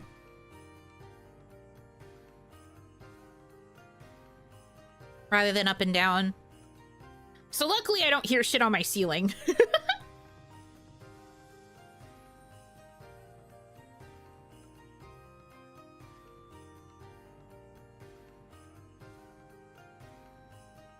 Suplex in the duplex showing every night. Yeah, apparently. They wrestling over there. Duplex can also be made an extension. No, we are equal. We are equal. House is basically split in half. You don't wait until they get to page 63. Oh no. Oh no. Nightmare.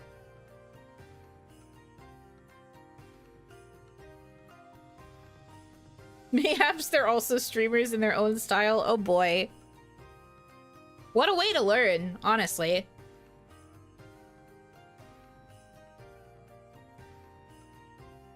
I'd probably say hell yeah, make that coin if that ended up being the case. You know what? Yeah.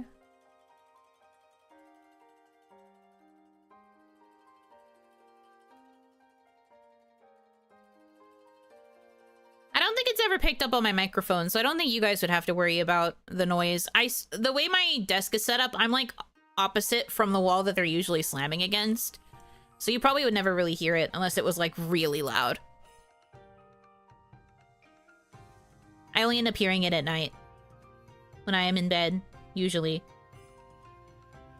Is the thunder gone? Right now, yes. I think it's still raining though. Yeah, it looks like it's still raining, but I think the thunder has died down for the most part. Their stream's rage room.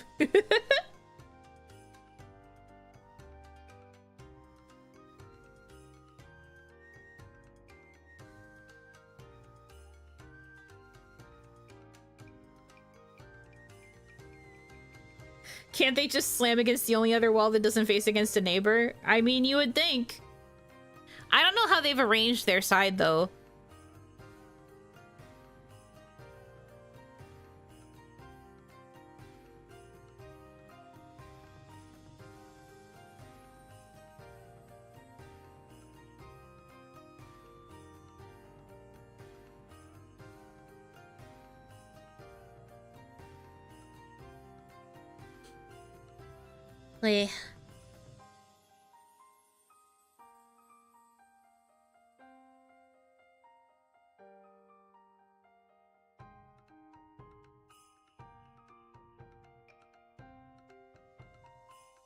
They probably arranged their homes so you need a harness and have to run across the wall to get anywhere. Yeah, they're just doing like crazy parkour stunts every night to get from place to place.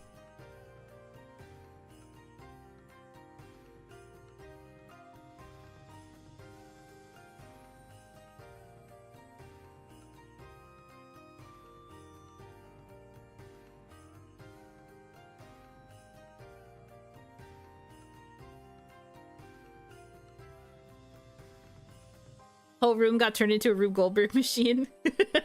I'm now invested in your neighbors. Please don't be invested in my neighbors. They're minding their business. Give updates. I guess. I don't really think there'll be much to update on, but we'll see.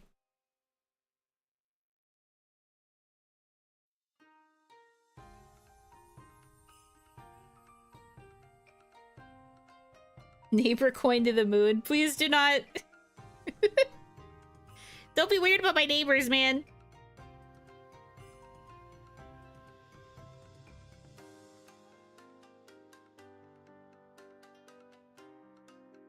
They're the only ones I've got.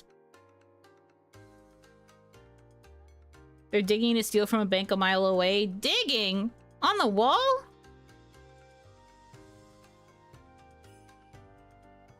I should hope not. The only thing they're going to dig out is, you know, me. They're only digging through to find me. Or just concerned citizens. Yeah, yeah, sure.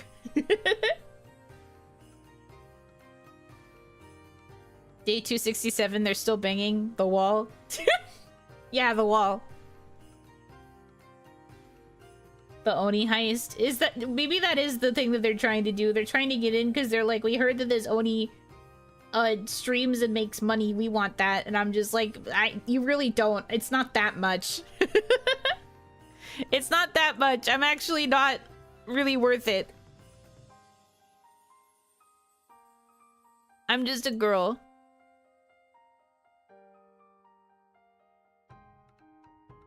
Looking for the Oni gold. Hides my golden bone. I don't know what you're talking about. There's no Oni gold here. They're after me, Lucky Charms. Running away.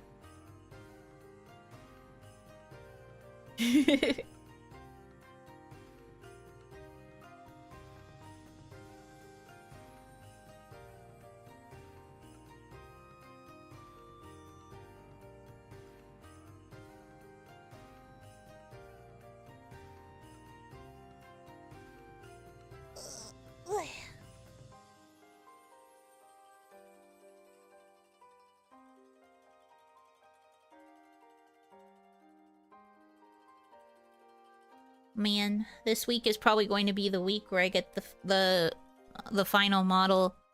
I'll get to stare at her. As if I don't already stare at, like, the fully colored version, but I'll get to, like, look at it and see all of the expressions. I think I've said this before, but I'll say it again just in case. But I didn't request any specific expressions. Well, I wrote down a few that I liked. But I didn't request, like, super specific expressions, so I don't know what she ended up drawing. I'm not gonna know until I see the files in the final, like, model file. So I'm honestly really excited to know what kind of expressions I'm gonna get to play with.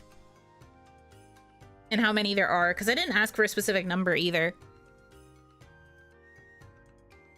So I wonder what the options are going to be. I'm excited. I'm really bad at, like, picking expressions, though. Like, I'm pretty sure I'm just always going to be like, I don't know what expressions I want. Here are some expressions that I think suit my vibe and my character. You can choose from these. Because, you know, I didn't get to choose any of the expressions for this version either. I thought the rigger made the expressions. Well, the rigger is capable of making expressions like... Okay, I'm gonna zoom in so you can see my facial features. Expression showcase, tiny. So the rigger can do things like this one, where they take the already existing, like, facial features and forms and, like, change their position to, like, do minor expression stuff. So, like, to make me angry. Or, is it this one? No. This one. They can do, like, this one. Because it's taking, like, the eyebrow form and, like, my eyes and my mouth and making it, like, sad. Sad version. And then the artist is the one that has to provide things like this. Or, like, this. Or, well, I guess a rigger could also do this, too, if they know how to draw. And then, like, this one. So, like, the hearts, and then also, like, the spirals. And I guess the blush also. But again, if an artist can draw, they can technically... If a rigger can draw, they can technically do this as well. But usually things like this, where it's extra assets, like, on the face or in the eyes, those are things that the artist has to provide. The only way that a rigger could do the expressions is if they already know how to draw and they can edit the model assets to, like, add stuff.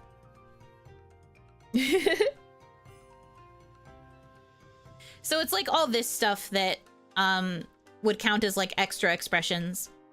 In Spiral's pricing, he charges extra per, like, asset like this, if you want that to be made into an expression.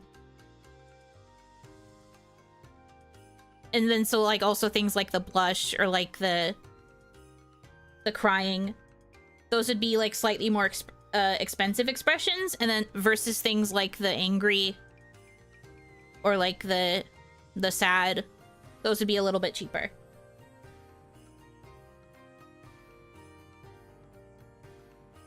Because those are things that already just exist on the model and you just have to deform them.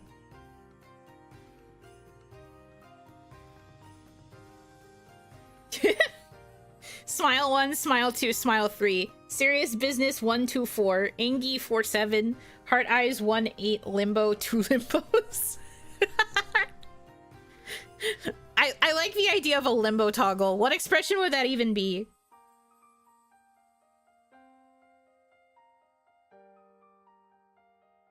Shame you can't get a hometown discount. Yeah, I don't think Spiral offers any discounts. It's okay, though.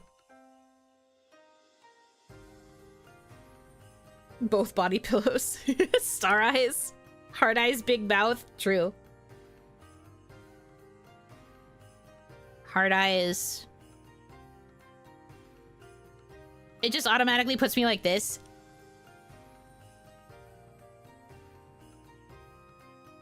And I just look like that the entire time.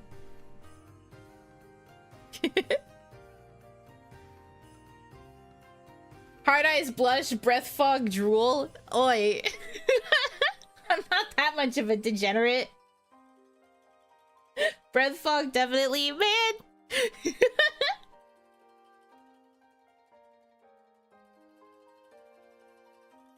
Not the puff puff.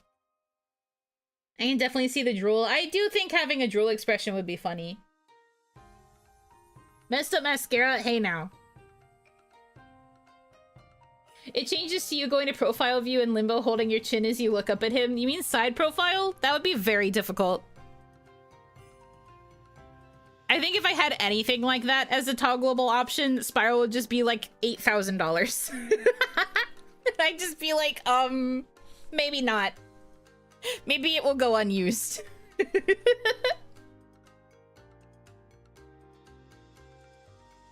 $8,000 for that one toggle alone. Side profile in live 2D would just be a bunch of exploded lines. Very true. You know how some people have those toggles that turn their models into chibi form? It's just, I have one that turns me side profile and like flattens me into oblivion. I'm like a flat Stanley.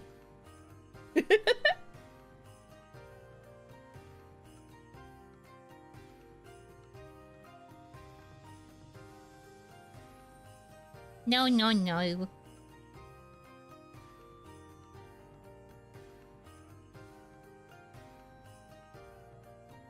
This requires a 3D model, but I am that good. I can do it in live 2D. $10,214.15 real. If you twist your model, are you a flat play-in? Good question. You know, flat literally impossible. Yeah, I'm like never going to be flat. Even if you guys wished for it. Which I know you wouldn't. Literally never. Just nerfed. I guess. I was definitely nerfed in green. I will no longer be nerfed once I'm purple. Which I'm excited about. I'm also definitely not nerfed in yellow. Not to brag or anything, but I'm definitely not nerfed in yellow.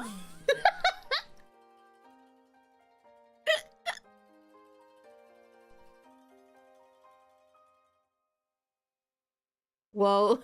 Leak. Yeah, kind of. It's a leak of information. It's a leak of knowledge.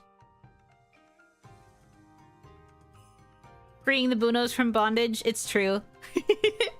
It's true. Finally free. Free. God, she's so cute. Sorry, I'm looking at the art right now. I think you guys are really gonna like it. She's so cute, bros. Yellow turned out really adorable too, but that one's probably not going to be done for a very long time. Well, I say very long, but it's more like once I debut Orpal, I'll probably start getting on that grind set for yellow. She can hardly contain herself. It's true. I'm very excited. Like, when I got these, you don't understand. I expressed my excitement on my sub account, but like, I have genuinely been so excited. Every couple of hours when I'm on my PC, I open the files to look at them again. It's so good. I literally cannot wait. I cannot wait to be her.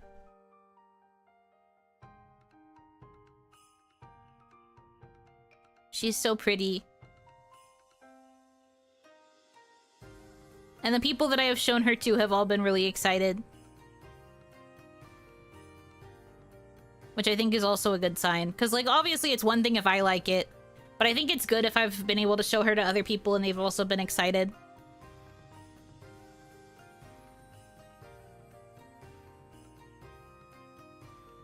Oranges.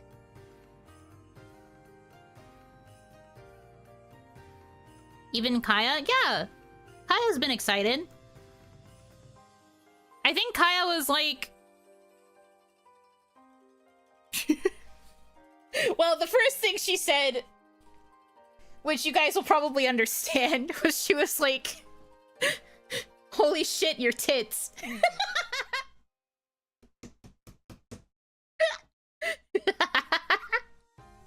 That's her first response.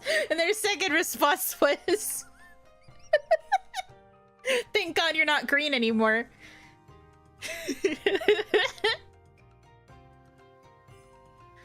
So subtle, very subtle. But yeah, no, she approved of it. She liked it. Has it had any changes since you last showed Nene and she said it looked more mature? Well, I haven't shown the finished version to Nene and like the other girls yet. It was kind of hard to find the right time.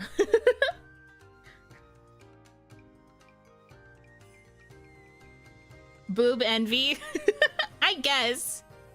I mean, all that means for you guys is that if Kaya decides to draw herself another outfit or make another model, then she's probably gonna make her boobs even bigger. But yeah, it's been hard to find the right time to show the girlies the finished version. I think Nana would probably still say it's mature, but spam the Discord. Oh. Oh. Kaya still gets to be taller. Are you sure?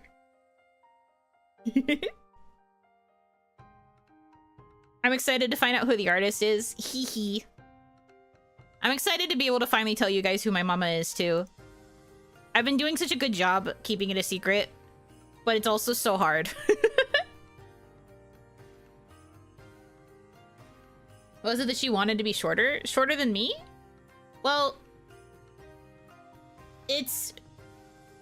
well, the reason we both chose the heights that we did for our VTubers when we were in Kawaii was because they looked like they would be a certain height.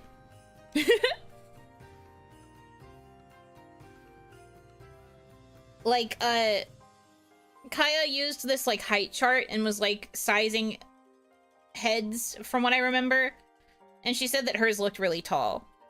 And then when she decided to become Melon, again, when she decided to become Melon, she chose her IRL height, which is shorter than what Kaya's height was.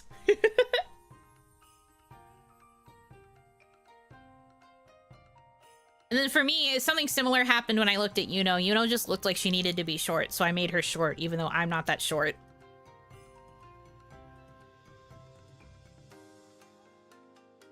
You didn't have to go that short, though. She literally looked small. You look at those two freaking double-decker platform Getas and tell me that she's not super tiny. She's tiny as fuck.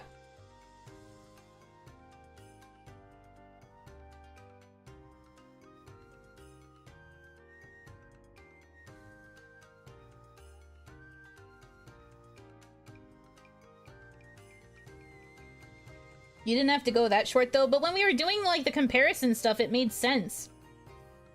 Like, we did the math and we realized that the Geta were, like, 10 centimeters tall, so...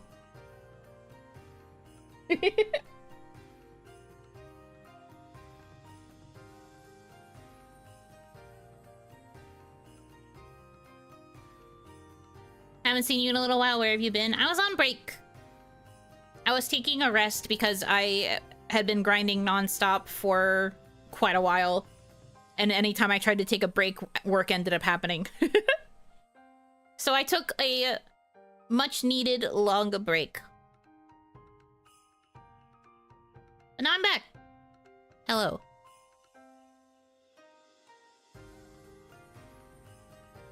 Could have been at least 5 foot. I mean, I guess, but also she's small.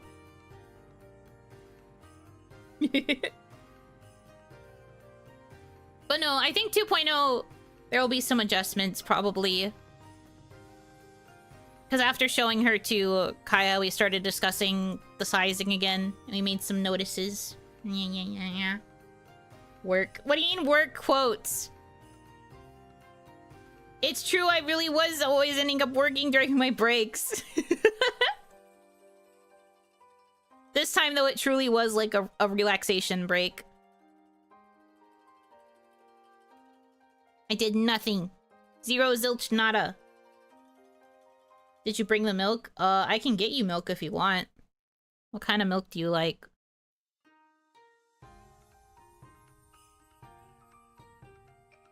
What kind of milk?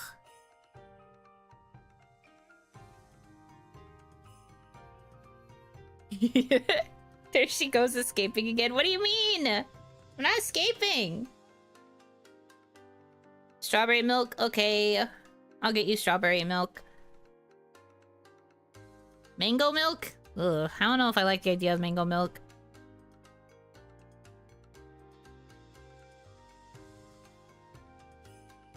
Careful asking that question.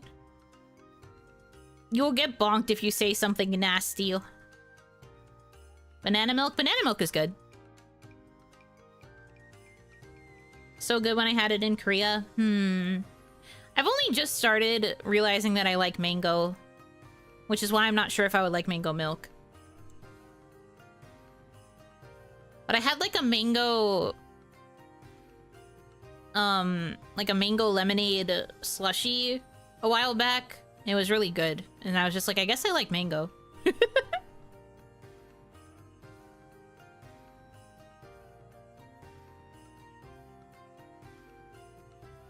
Banana milk, I may want to try that. Banana milk is good. Also, very underrated, but coffee milk slaps. Love me some coffee milk.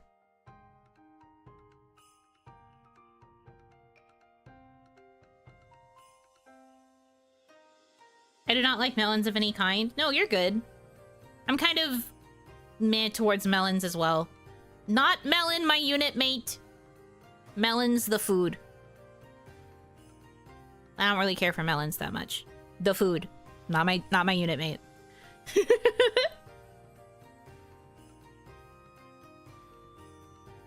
Chalky milk or coffee milk, the supreme. Honestly, I would probably choose coffee milk over chalky milk, but I do like a good chalky milk.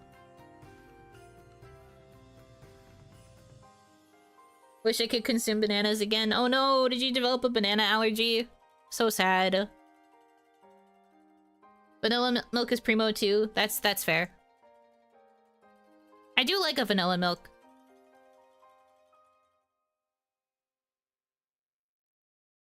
Evil VTuber Clipper channel, you know, hates melon. Bold of you to assume a Clipper would ever feature me on his channel.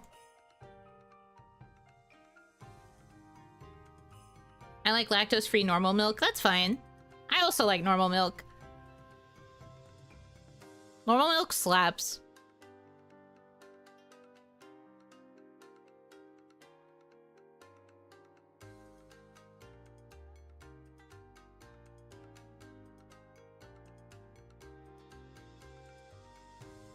In terms of the lactose-free milks, I prefer oat milk. But I don't mind almond milk. Soy milk is a little too sour. I don't think I've seen flavored milk in the store for ages. All I see is milk alternatives. Fair. Almond milk is yuck to me. That's also very valid. I feel like almond milk was like the option that I chose until oat milk started becoming more popular, and then once oat milk started being in stores, I was like, I like oat milk better. And I pretty much only would get oat milk when I wanted alternative milk. But I am not lactose intolerant, so I tend to prefer regular milk.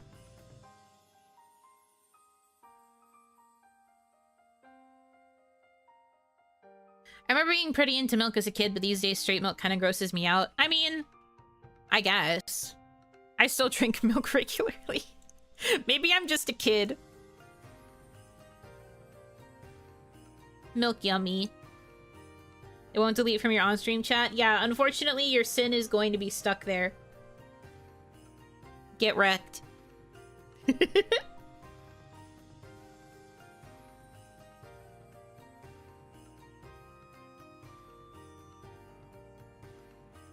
I drink a glass of milk at least a few times a month. Good for me. Good for you! I think I drink milk, like, twice a week? 2 or 3 times a week? I'm primarily a water drinker now, but when I was a kid, I pretty much was only ever drinking milk with, like, every meal that I had. There was, like, a class of people who would buy things at lunch that was specifically milk buyers. Like, they would bring a packed lunch, but they would go into the cafeteria line to buy milk. That was me.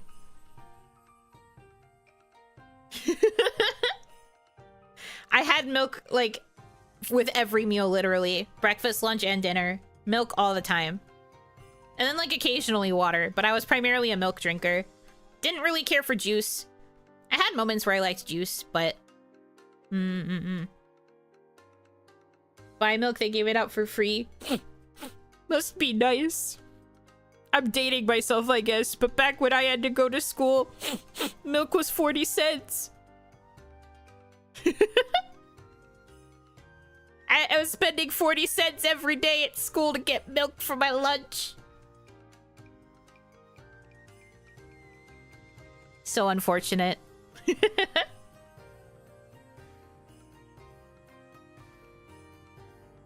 then it eventually reached a point where they stopped taking, like, physical money for, like, food stuff, and you, like, had to have all of your money put into an account managed by your parents, where they would give you the money, and then you would punch in a code, and that code would allow you to get your milk. So fricked up. Were you in school and they briefly introduced milk in plastic pouches? No, I don't think so. I only ever remember milk being in tiny cartons. Very tiny, small cartons. It was not a very good portion of milk.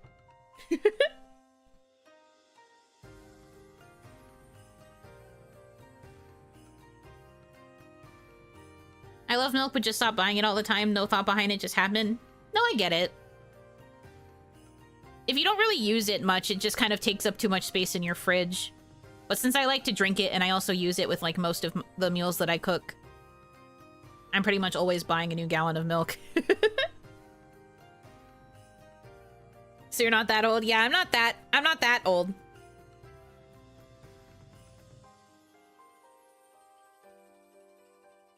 We had milk bags in elementary, but throughout middle and high school, the supplier switched to cartons. I see. I never had to deal with bagged milk. Whenever Kaya talks about it, I'm just like, that's not real.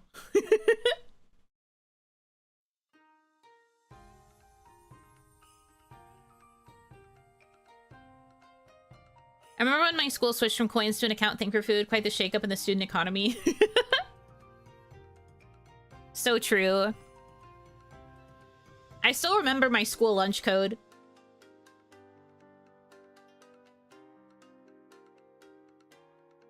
Because I had to punch it in so many times to buy my milk.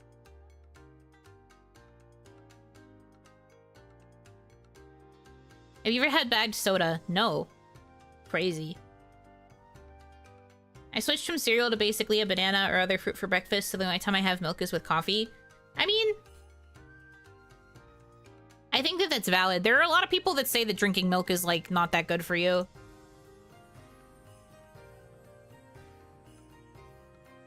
The conspiracy of big milk. So maybe cutting milk out of your diet is a good thing. To some people, I guess. Could never be me, though. I like milk too much. Milk and other various dairy products. Supposedly it's pretty high in sugar. Well, yeah, and then it also can cause, like, bloating or, like, acne and, like, other, like, icky things, at least for girls. But whatever. I don't really subscribe to, like, most, if not all, of diet culture, so I'm just kind of spouting random shit I've heard online.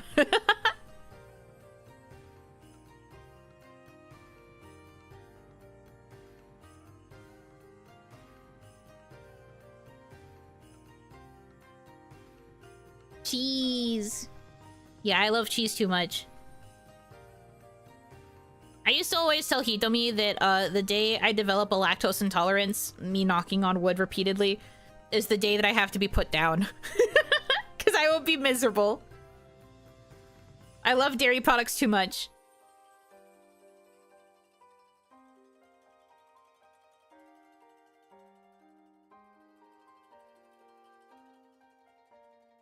Wasn't a health thing, really. Just prefer simplicity of fruits as morning pick-me-up since I don't have morning hunger. I understand you. I'm just saying that it could still be seen as a benefit.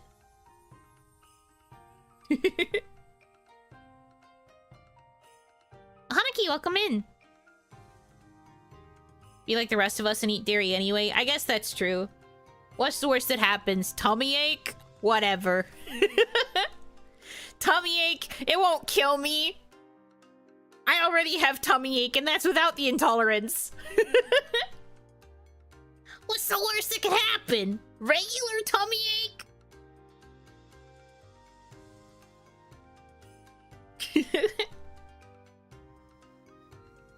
So true.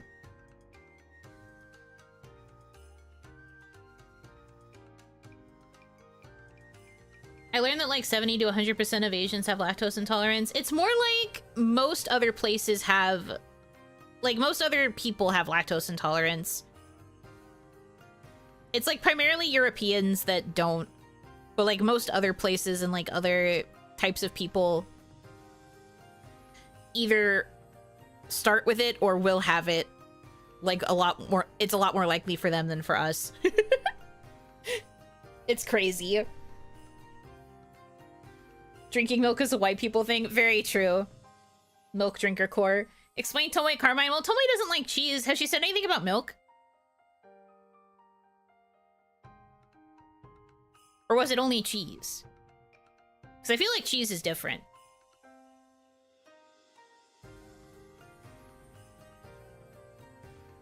Cheese, if I remember correctly. Okay, then if she drinks milk, we'll find out.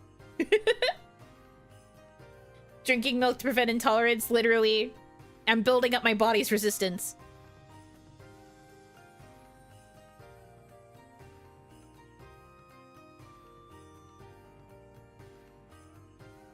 It is different. I love cheese, but I don't like drinking milk. And you're valid for this. That just means more milk for me. I like milk. Yum, yum, yum. I'm still more likely to go for water these days, though. I think I just prefer water. But I do like milk. Also, whenever I have, like, spicy noodles, particularly bulldog, I will have milk alongside it because the spice will kill me otherwise, and then I die.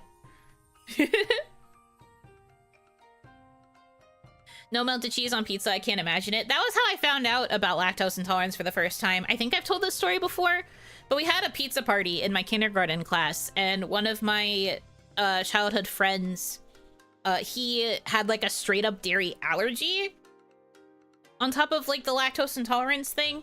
So I vividly remember that like everybody else had like cheese pizza or like pepperoni and cheese or like whatever, and he had to have like a special pizza that was just sauce and pepperoni on top.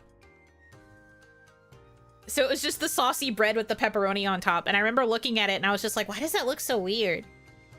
And the parents had to explain to me that he couldn't have cheese. And I was just like, oh, but I didn't want him to feel alone, so I ate the sauce pizza with him. And then that caused me to have this instinct to pull the cheese off of my pizza and always eat the saucy bread. Because I wanted him to feel more included.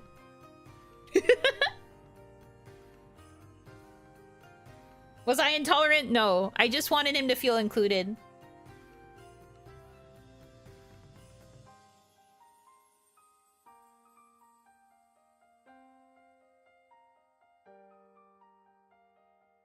That's cute, but saucy bread is a silly name. I mean, what else is it called? It's literally sauce on the bread. With some pepperoni, I guess. Pepperoni bread, maybe.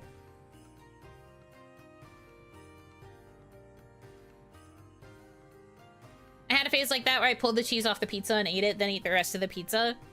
See, when I did it before, I would like, eat the saucy bread first, and then I'd eat the cheese. Clearly he lost as an Osanana Jimmy. Well, I think he moved. Yeah, I think he was one of the ones that moved after we graduated elementary school.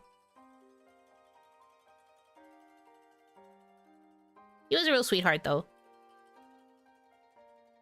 If you're going to make that argument, pretty much all of my childhood friends lost because most, if not all of my childhood friends were boys, and I didn't date any of them. Although, to that end, I did find out my senior year of high school that one of them, like, actively still had a crush on me, even though we didn't share any classes. And I was like, huh. I didn't know how to react. I was just like, interesting. I haven't spoken to him in years. I found out through a third party, and then he didn't do anything about it. Like, I found out through a third party that he liked me, and I was like, am I being punked right now? And then nothing happened.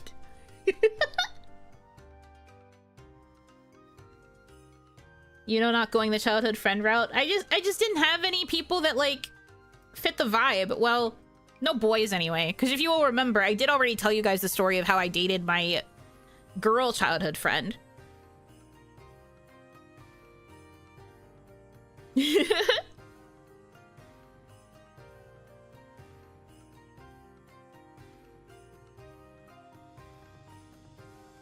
Then he randomly finds out you're now an anime girl on the internet. I don't know if he would even realize it's me, to be honest. Yeah, I don't think he's one of the ones that cares about anime stuff. I can't really see him watching VTubers.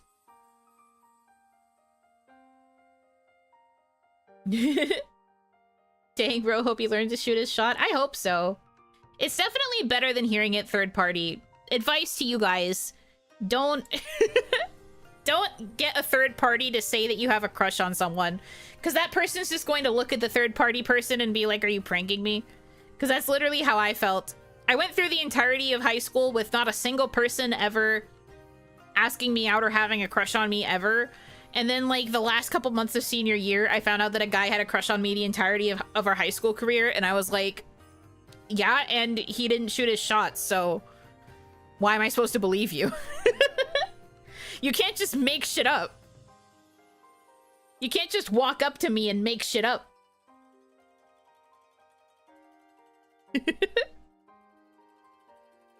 I didn't believe it in the slightest.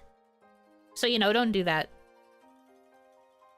I'll get a fourth or fifth party to tell a girl, no, they won't believe that person either.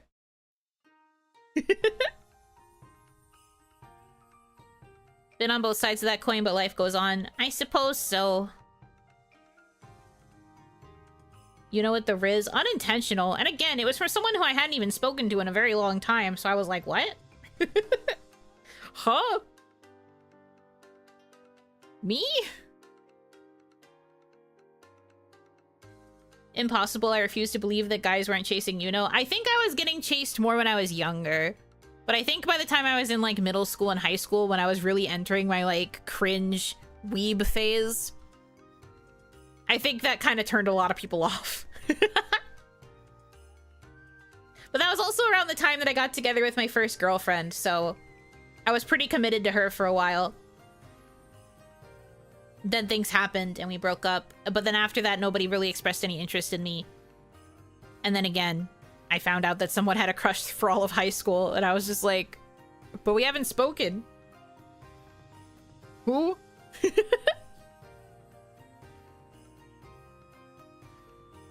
Recently tried shooting my shot and everyone else thinks I'm a creep for trying. Oh no, that sucks. But you were not a creep for trying. As long as you were respectful. The chases continue to just shifted planes of existence. I guess? I don't know. He was too shy, ooh. Maybe. Maybe. Maybe they thought you having a girlfriend meant you wouldn't accept guys. That's true. Because I think in terms of, like, my dating life around people, like, in my school years, they had only known me for dating a girl. I don't think anyone really knew that I also had interest in guys. Most of the times that I dated guys, it was long distance. There's more lore for you. What are you supposed to do with that information? It's too late anyway. Literally, that's why I was like, what is the point of this? Why didn't he tell me? What? It was just weird. I didn't understand it.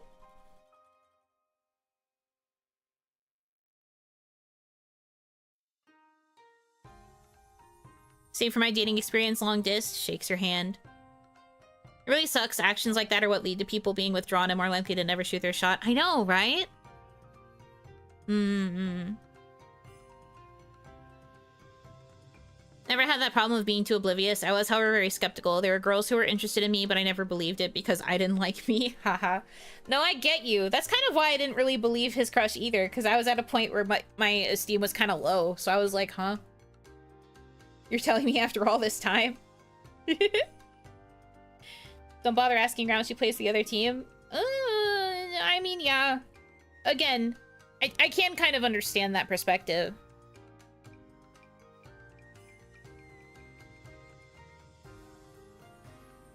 But I also was at a point where I wasn't really dating anyone for, like, most of high school. I had been dating my girlfriend up to, like, freshman or sophomore year, I think was when things finally cut off. And then I was, like, single for the rest. So I don't know. I don't know. 5-year-long long-distance relationship with a girl from Germany, which resulted in 4 trips there and 2 trips for her coming here. Aw, that's sweet. Cute. Had a few long-distance relationships too, and most of my physical dating suddenly happened in college and kind of fell into 4 relationships over the course. I did not date... I was about to lie just now. I almost dated a guy long-distance during my freshman year of college. Then I dated a different guy for a little bit. Yeah. And then that relationship kind of exploded. That was also long distance. And then I dated a girl for only a couple of months, but then because of my previous relationship with the other guy, it blew up. There's like a lot of drama there. Can't believe she's about to lie to us. My perception of my school years is a little bit weird because some like really dark, crazy shit happened during them. So my sense of time scale is like really bad. I don't want to get into that lore though. That feels a little bit too heavy for a comeback stream. It's a bit too much lore. So my sense of like time and my understanding of when things happened is a little bit warped because my memory is a bit funky. I met her dad, her older brother multiple times, coworkers, local pizza guy even knew me. He'd get excited when I was back in town. Aw, that's sweet. Pointy the T, no. It was like stupid internet drama. It's like, it's really nothing.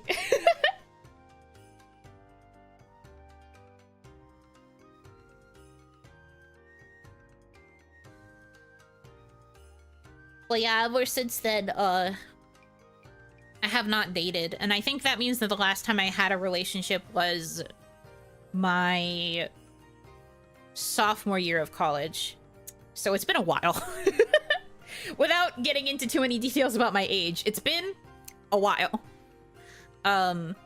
So, yeah. Have not really dated since then. But to be fair, I also haven't particularly been looking. I've just been like, I'm here. I'm chilling.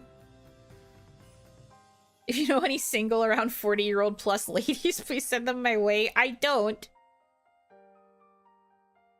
But I can, mad respect for trying to shoot your shot and ask.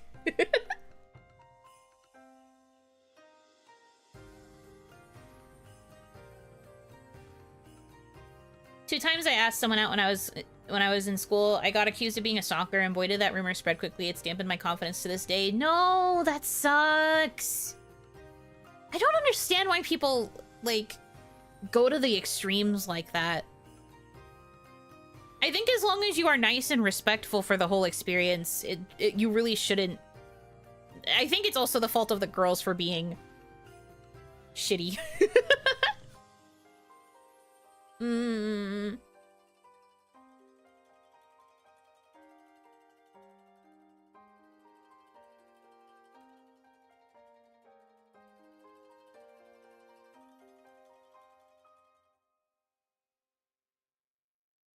Dating is so much effort. True.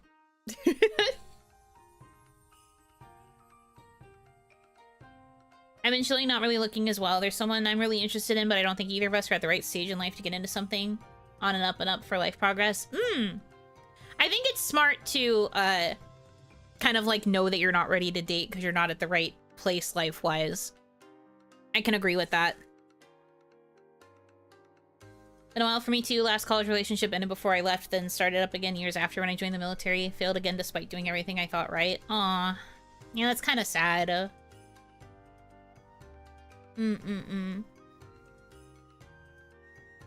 I downloaded the apps some years ago and it felt like a part-time job, miserable experience. I did not like the apps. I did not like how the apps expected you to pay in order to get any sort of valuable information out of them. I did not care for that at all.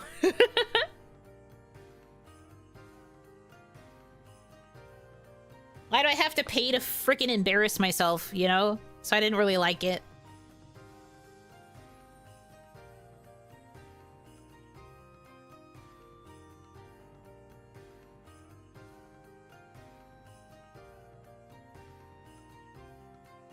Apps really are a part-time job, a whole new layer of fuckery in games I want no part of. I really admire the people who manage to find dates without using the apps. And I also admire people who can make things work after finding people on the apps. It's crazy to be.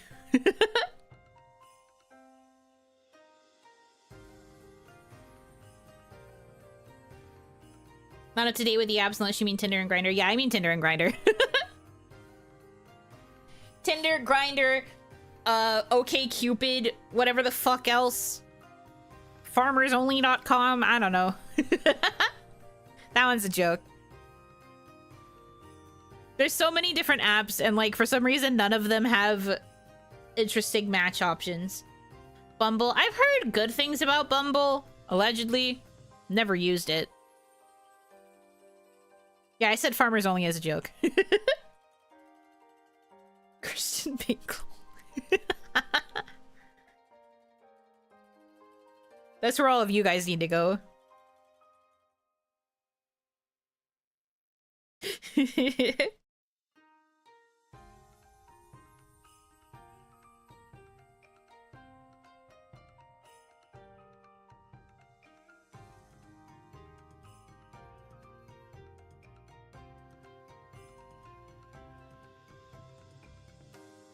Is there a site for old dudes and old women? Probably. But I think they'd be actually old and not 40 plus, which is what you were asking about before. But there are probably sites for like actual old people.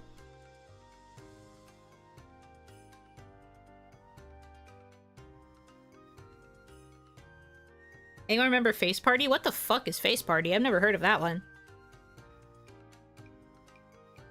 Got a bunch of threesome requests on Bumble, and it was always 3 pictures of beautiful women and the crustiest guy on earth looking for threesome. Not the crusty guy. Oof.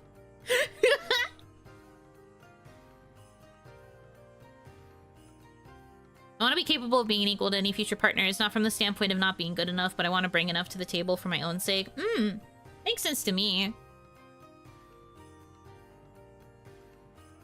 Bumble and Hinge used to be decent until they got bought out. Either way, they're major self-confidence killers if you can't get matches. Ooh, yeah, I don't really...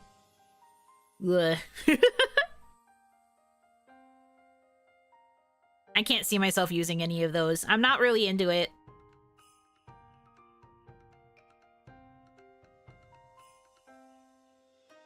Sites for old people, MySpace and Facebook. True. Just reactivate your MySpace account, see what happens.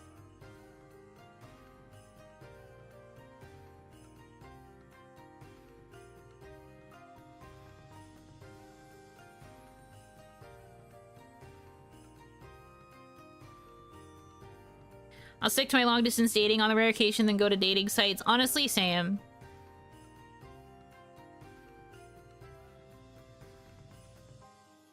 I feel like, especially for me, I've talked about this before, but because I am a very touch-averse person, I feel like long-distance relationships are kind of like the best fit for me. Just because so much of long distance is based on like quality time and then like quality time and like deep conversations and all of that kind of stuff. So I feel like it works for me, but I can also understand why people who prefer physical contact can't do it.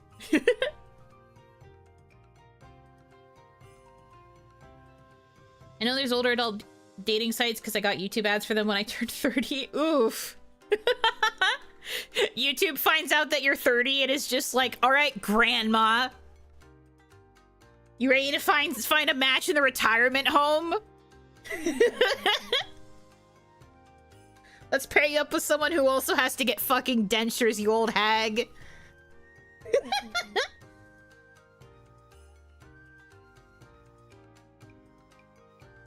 Hit 30 and YouTube clocks you. Hit 30 and YouTube decks you in the face. Assigned hag by YouTube. I'm just picturing Yuno's love code being letting someone Itachi tap her forehead. Now, what is an Itachi tap? I feel like I might know what you're talking about, but I also am not entirely sure.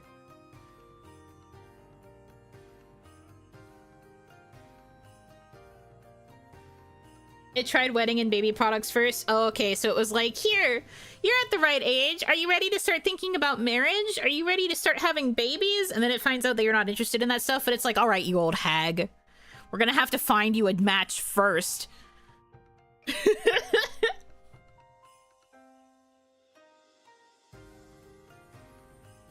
I'm 20 because I haven't celebrated my birthday since I turned 20. So true, that's how it works. So true. Once you stop celebrating your birthday, you no longer age. This is true and factual information. But as a VTuber, the hag meta is trending. I mean, how long has it been trending? People have been saying the age of 30 is in demand for ages, but how true is that really? The Sasuke tap? Oh, okay, yes. I do like that kind of thing. There is nothing better than an affectionate little boop on the forehead or the nose.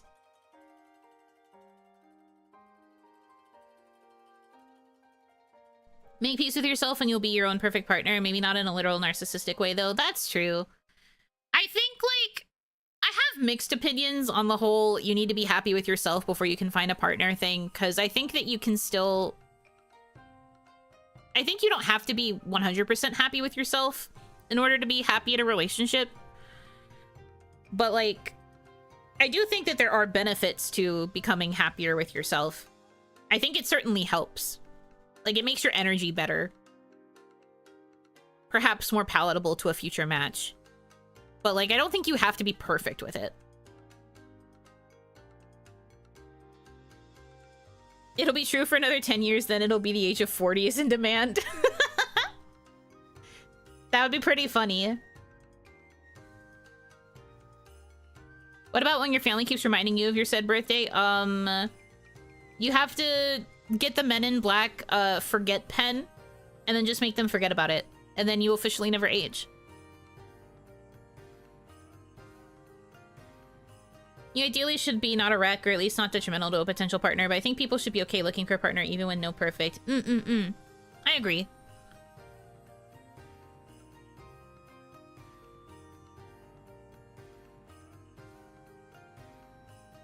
The story of Narcissus is funny. If I recall, it wasn't even the guy's fault he fell in love with his reflection. It was a stray arrow from Cupid, right? I think so.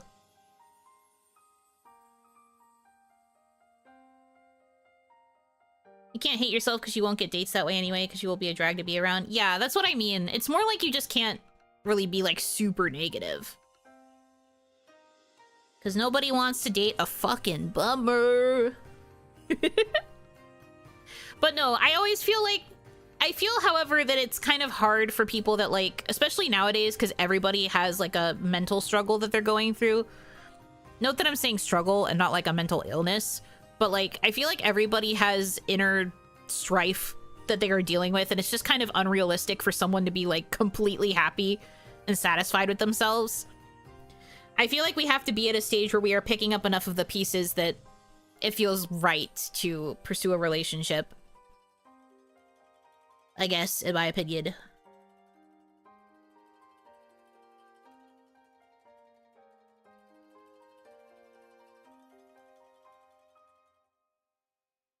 I wouldn't even know where to start to look for a relationship or find one without someone into the same stuff without running into the problem of them either already being taken or it being parasocial. Well, yeah, first step, don't fall in love with a VTuber. But I mean... there are, like, cases of VTubers falling in love because they found out that they Oshi the same VTuber. Who knows? The day that I, as a VTuber, am able to facilitate someone getting together with somebody else and they get married, I would probably just die. I'd be like, wow, that's crazy.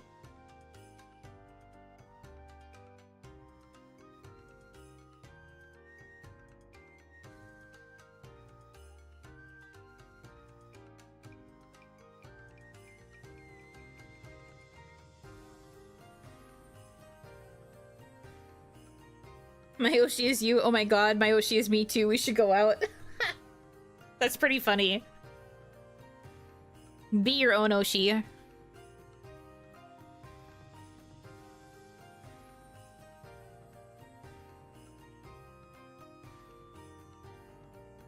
You can't really expect another person to fix you. It's something you have to do yourself, but you can still support each other. Oh no, I'm not saying you need to go into a relationship expecting to be fixed either. But what I'm trying to argue is that I feel like people expecting, like, oh, I can't date anyone until I love myself is, like, such a really, like, toxic mindset. Because I feel like that's not focusing on the thing you actually need to be working on. It's more just, I have to try and fix myself immediately so that I can date. But that's just me. I like to make my own miracles happen, but the people that know what I'm doing can feel free to meddle a little if they feel the need. I mean, hey, if you've got people around you that can matchmake, I think that's fine.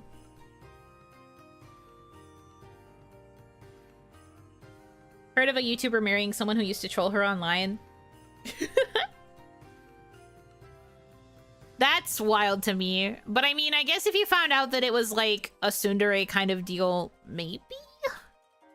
I don't know if I could handle it, though. It depends on the amount of trolling that that person did.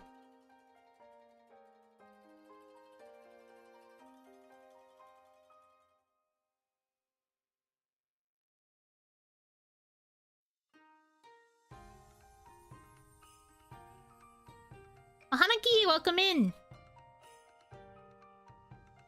Hope you are doing well.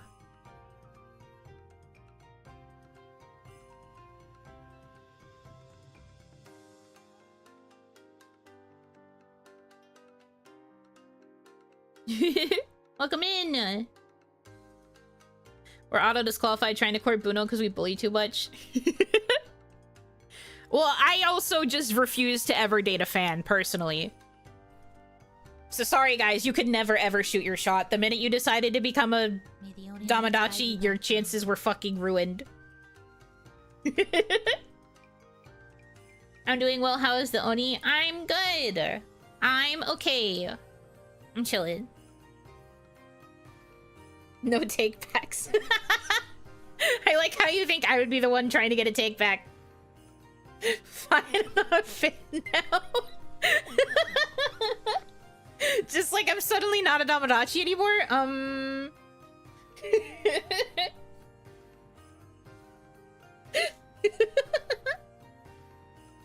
That's crazy.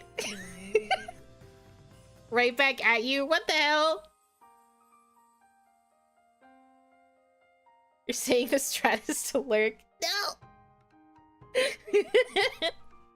What if I disappear for 2 years, wait for you to forget me, then shoot my shot under a different name? Well, if you still show up as a fan, then it won't work. No. Damadachi, what's that? You should not want to be with me. I am honestly terrible. Also, Beep Beeps, thank you for being a member for 6 months. Thank you guys for renewing your memberships, for the record. I do appreciate it. Sorry, I'm new here. What are we talking about? I don't know. It's so hard to keep track of conversations these days. I'm just a little guy. Please understand. Who are you again? I'm VTuber. Yeah, guys, you should try to date wife. You can't, well, I mean, I guess you can date someone that you're already married to. It keeps the relationship alive. Something about donuts? God, I want donuts. Me every day. May the only light guide you back. Thank you for being a member for 20 months. Since I can't have the Buno, I'll just renew this here membership. Yeah, sorry. I am unattainable. I'll neuralize myself and assume a different identity. I'll get into the tech industry and rise to a position that'll give me access to tech to find Onigashima. Creepy. Huh, creepy.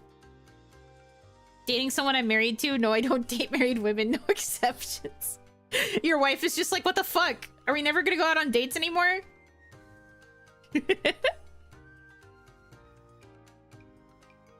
Can't say I know many Oni, but they can't all be as pleasant as you. Aw, shucks. That's not true though. There's been like a sudden rise in more Oni VTubers Lights guide you back to me. in recent times, and I've been like, oh, that's cool. That's neat. Gals, thank you for being a member for 20 months. Here to say I'm very much not a fan and hate you and would never stand you. Also, hey there, pretty lady. Yeah, you're doing your best.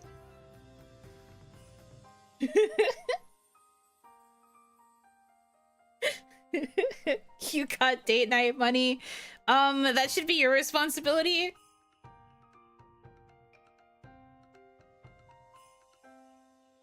I love you also hacking the internet to find you, BRB. The best dating plan, really. Scary. Choto kawaii desu. May the Oni lights guide you back to me. Nathan, thank you for being a member for 20 months. Emo tier with Riz. 50-50 or I'm out. Well, okay. I think in the first couple of dates it should be 50-50. I agree with you there. I think once you're like in a more committed relationship though, it should be okay. Not necessarily expected, but it should be okay for like one person to treat the other and like have it go back and forth a little bit often. On my way to create my own VTuber agency, scout you, then create 20 HR violations before having the company crash and burn. Please, no. I have too much PTSD. We can't do this again. We can't do this. No, dude. We can't do this. If any of this goes to show you, you know, lots of people find you very appealing personality-wise over anything else. That does mean a lot to me. I do appreciate it. I am very much myself when I stream, so I feel like this is probably a pretty strong showcase of who I am as a person. Whatever that means. My brother in VTuber, that's been tried and failed 8 times. What do you mean failed? Is it technically a success if they crash and burn, as outlined in the plan? He's committed. What's a person? True, I only know VTuber. And as we all know, VTuber are not people. BRB going to contact the Bustafellows artist to make me a VTuber model so I can court Yuno. I mean, you could, technically. I don't know if she's ever drawn VTubers, though. I think if she ever does, it's actually over for me.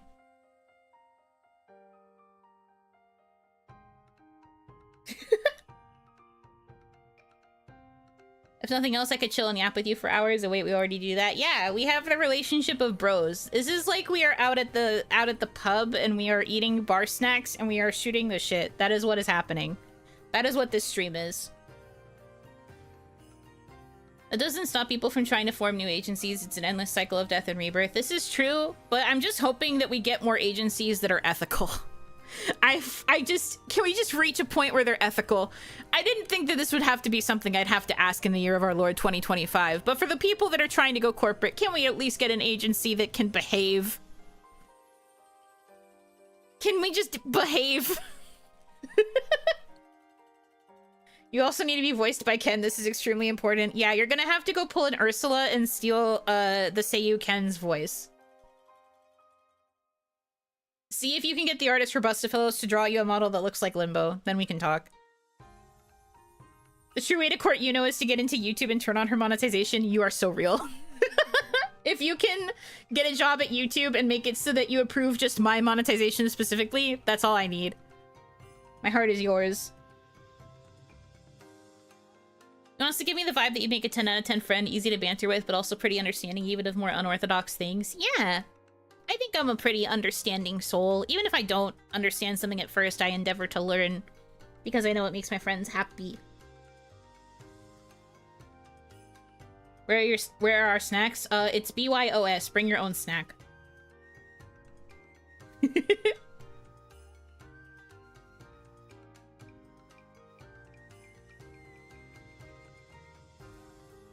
Want the money? Why is the bar not stealing charity money? Tough ass lady. Ethical corporation is an oxymoron. Sobs. Sakana and Sad Girl Coffee Company is doing pretty well on the ethical side from recruiting talents from the mental health ward. Well, don't say that about them. I do think they're doing pretty well, though. It's kind of crazy that out of, like, all of the other agencies that have been born and died, it's very crazy that they have managed to persevere and be so consistent. I love that for them.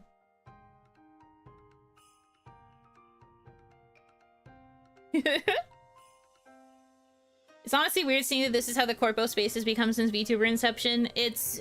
Unfortunately, it is how it is be. A lot of the time. Like, I think this was just kind of an inevitability.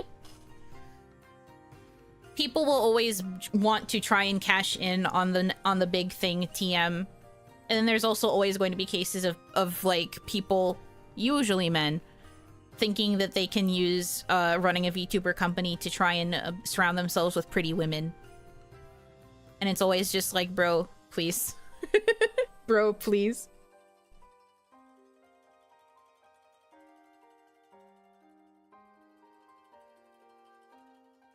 PK had its issues, but at least they weren't, yeah. Well, I feel like production kawaii was so normal, but I also think that the downside of being so normal is that that might have been part of why we had to dissolve. I think we were a bit too orthodox. And then when we tried to be unorthodox, it was like, well, we've already cemented our branding as orthodox, so we can't really go crazy. They tried a bit too late to try and do things that were more dynamic, I think, and that was part of why it was hard to sustain. In my humble opinion.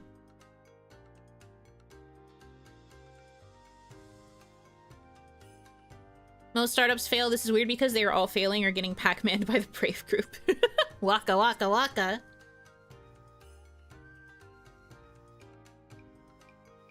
Hello, Oni, I've never seen. My name is Roncad. Someone never in your chat. Yes, Roncad Tosi. You're right. In other news, I'm forming a new agency. Can you convince your female friends to join? What are you offering? What's the contract look like? Can I look over my contract with a lawyer?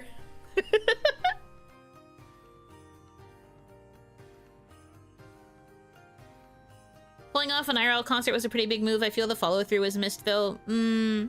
Yeah. I mean, I don't know very much about the behind-the-scenes, obviously. They kind of kept a lot of that info from us, but... I think there were just a lot of things that, didn't really pan out the way that they had wanted. And then when they tried to keep investing in similar things, it just was too much.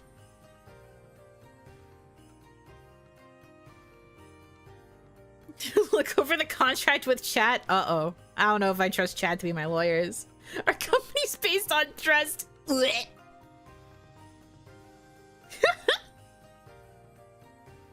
onimons a week for free coffee daily. Only for coffee? Well, I mean, I would probably appreciate free coffee. Part of the reason why I stopped drinking coffee was just because it was getting too expensive. Can we change it to free ice cream? Can I negotiate to that? The contract looks like this. You do exactly what you do still, but we get some of the money. Interesting.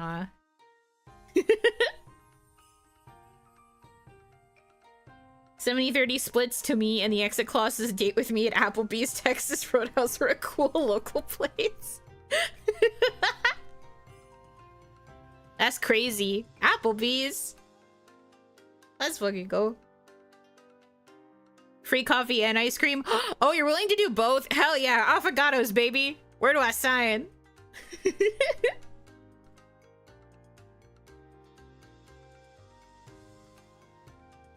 That's not a joke because it's too real.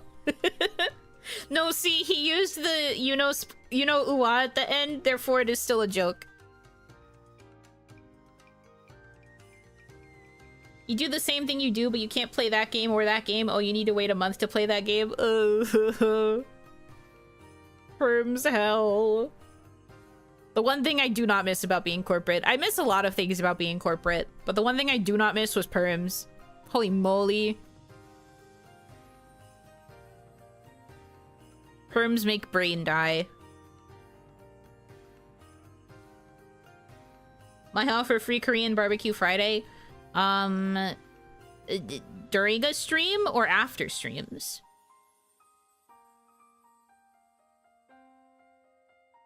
Open a VTuber org that has complimentary avocados per meetup. Per meetup? That's crazy. Both, yes. I see you. I'm learning. You know how to perm in PK? No, permissions like to play games.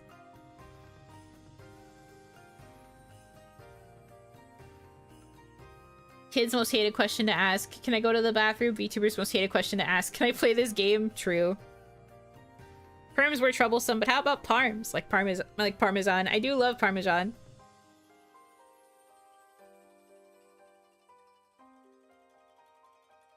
We're a mukbang company now? Based? If that means I get food. Based? Yuno 2.0 perm. No, no, no.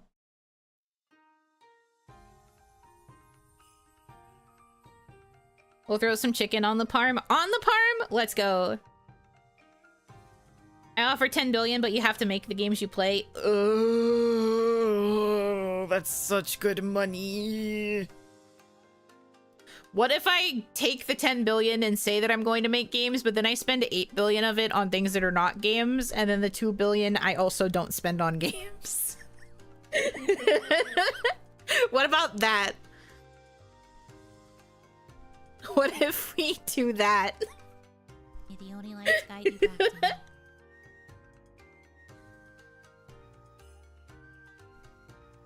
So basically, Star Citizen.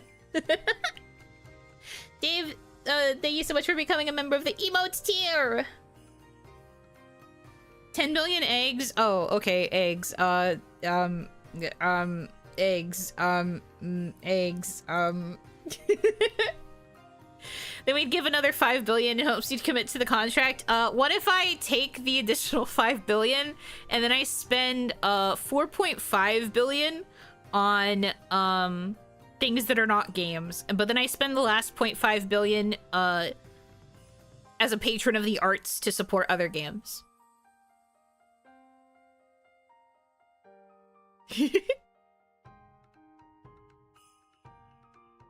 That sounds like a great deal. I'm going to spend 1 million to advertise the game at Shibuya Station. Dies. But you override the no dating fans clause for 10 billion? No, sorry. That one's just a personal moral. Sometimes it takes hundreds of millions in crowdfunding to make an alpha. Yeah, exactly. This is an investment into our future, guys. I mean, we are too broke, but if you wanted girls to buy a company into bankruptcy, pay all the debt publicly, get a VTuber. No, but I guarantee you get your pick from a few dozen female fans. Man, maybe. Doubtful, though.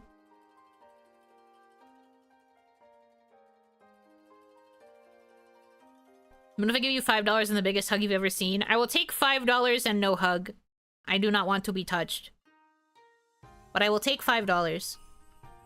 I like $5.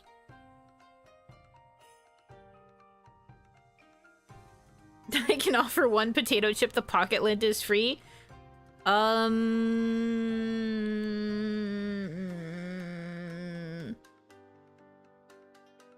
don't know about that. During the Renaissance, Rich Nobleman sponsor artists. You can do the same with spicy anime art. Why do you think I specifically worded it as patron of the arts? I want to be a patron of the arts. If I had infinite money, I would probably be sponsoring artists left and right for sure. And I'll do it with spicy anime art. You guys want to see more spicy anime women, don't you? Support me so I can support artists drawing spicy anime art.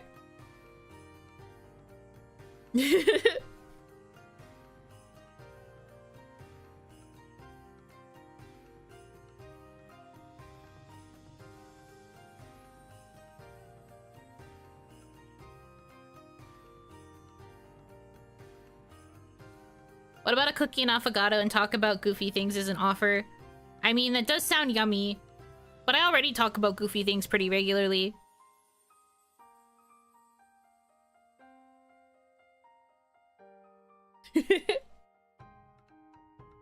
Just stay existing and I will make the spicy anime art. Okay, I will just sit here. Minding my business, looking at my hands.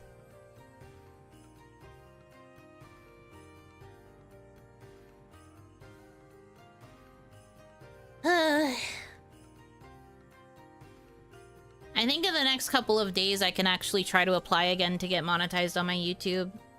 Do we think they're finally going to say yes? It's so close to having been like a year.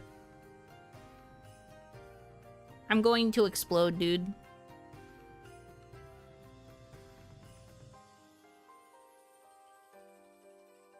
I would hope so. I pray they do. I'm literally manifesting. There's a particular skeb art I regard so highly I consider it my favorite among all anime style mediums. I'm considering getting a request for an updated version of it. Oh, that's cool. I mean, if you can afford it, you should. Get yourself a little treat. Art that you can look at forever.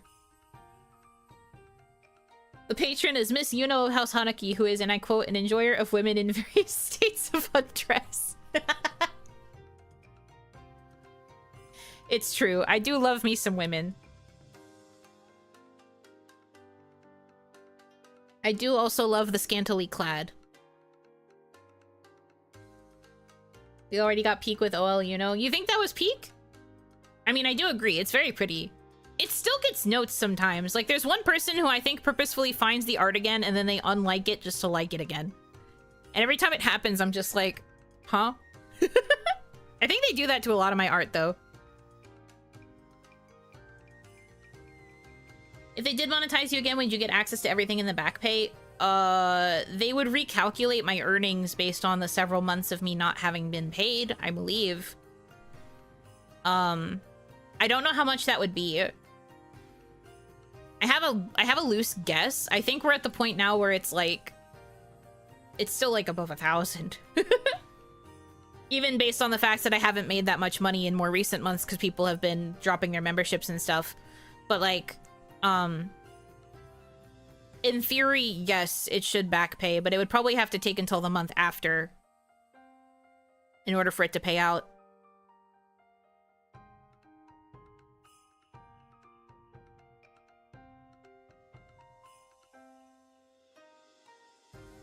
There's one artist I recommend to everyone. Do you remember that art series of all the former kawaii girls showing their behinds? Oh, yes. You're talking about Cougar-san, right? Yeah, I've gotten several commissions. Well, I say I. People have commissioned that artist to draw me multiple times. So yes, I'm familiar. But they do a good job, so I understand why they kept getting commissioned.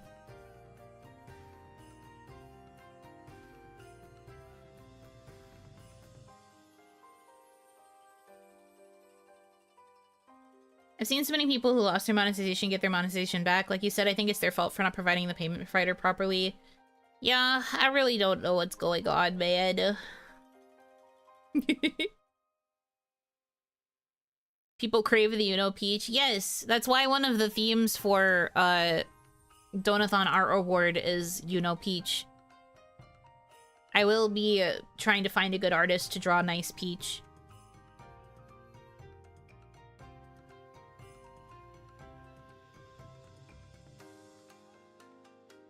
It's messed up that they won't let you monetize but can have membership too, YouTube having it both ways. See, the thing is, it's because I never truly lost my monetization. It's just I don't have a proper AdSense account connected. There have been cases with other people where their monetization was like straight up revoked for whatever reason, but mine was never truly revoked. It's just I don't get the money. It's just been accruing and going to no one. I turned off everything besides memberships because I didn't want people like sending a bunch of super chats and stuff when I wasn't actually earning them. And then, like, I left memberships so that people could still use emotes, but technically I could have turned those off as well. I don't know. It's weird. But I think I should be able to apply again tomorrow? Maybe Wednesday? I think somewhere in there I should be able to apply again. I really hope that it works this time, because I don't know what I'm doing wrong. I don't know what to do if it doesn't work. Like, I'm so frustrated with it. I don't know what I'm supposed to do. I don't know who to ask for help either, because the one time I tried to talk to somebody else about it, they didn't know what to do to help me either. So I was just like, frick. Hello, Twig! Thank you so much for the raid. Welcome in, raiders. For those of you who might not know me, I am Yuno Hanaki. I am the one and only Oiran of indie V-singer group Mialoon. I'm a variety streamer. Looks at smudged writing on my hand. I do, content. I mostly Zatsu. I'm Zatsuing right now.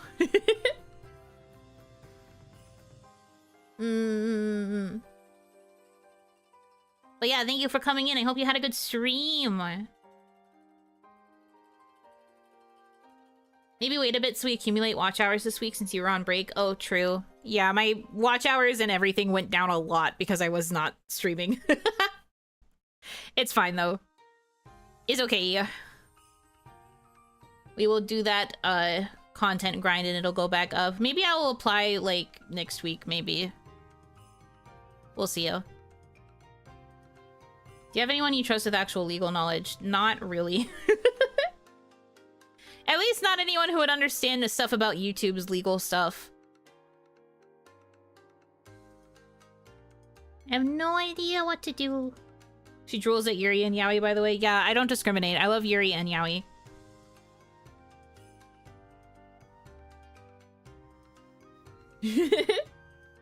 Patreon.com/c/Yuno-Hanaki wink wink. So true. Play VODs while you sleep. Honestly, that will help with watch hours a little bit. If you are the kind of person. The YouTube people barely understand YouTube stuff. Yeah, that is why I'm having this problem. It just sucks because I think I literally am the only one left, at least in former Kawaii, that hasn't managed to fix this problem, and I really don't know what's wrong. I haven't been able to figure it out. I tried asking some friends of mine if they had any connections at YouTube for that, but sadly they did not. It's okay. I appreciate the investigation. I just don't know what I'm supposed to do. I feel like I'm doing everything right. It's just weird. Get respectfully and lately twigged. Thank you. Thank you for the raid. Hope you guys had a good stream. And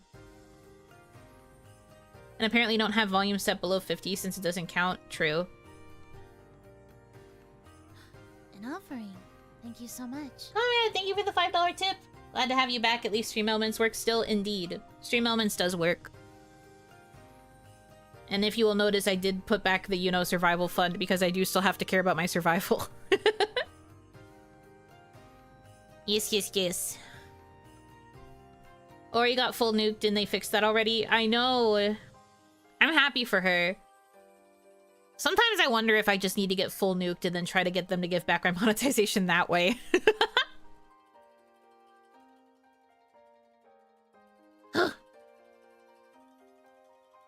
Well, I got another update from my mama. Okay. Sorry. I need to be calm. I need to be calm. I need to pretend I didn't see that. Me and I. I need to pretend I didn't see that! I'm calm. I'm chill. Everything's good. I'm chill.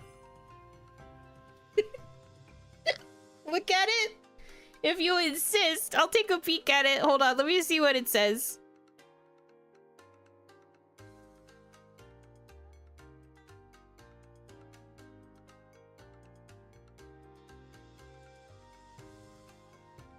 Let me see. It was literally just sent, so that was a very lucky catch.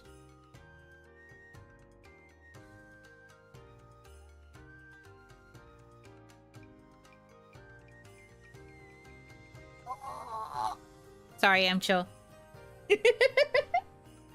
Sorry, I'm chill. I'm good, I'm chill. Ugh, I'm good, I'm chill.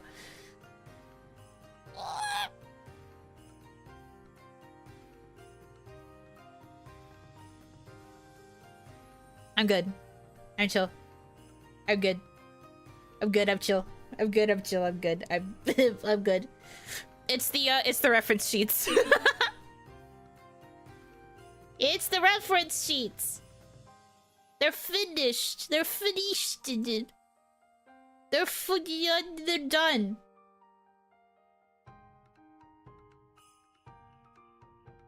Whee! Wow!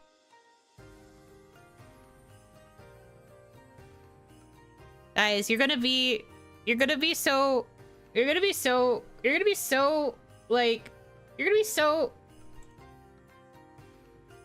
shocked.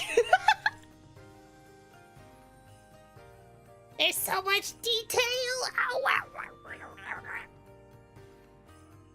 wow.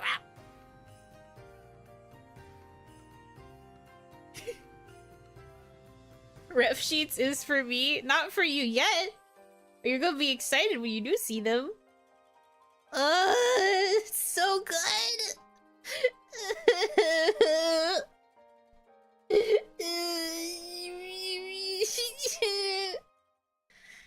Man, I love her art so much. I love my mama. We will. Literally. I'm sorry. I'm not normal whenever I get the art updates. I'm always just like... I want to see so bad. You can't. I have to hide it. It is a secret. Secret hidden information. Hidden secret knowledge. You cannot see. I appreciate your want to see, but you cannot see. You cannot. It is for me. Me only. Me mine. Me have is for me. Oh, it's so good though. Oh.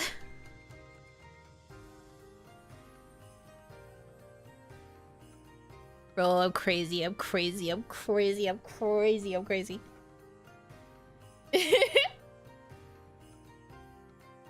Not for long. No. My legal name is me, so you can send it here.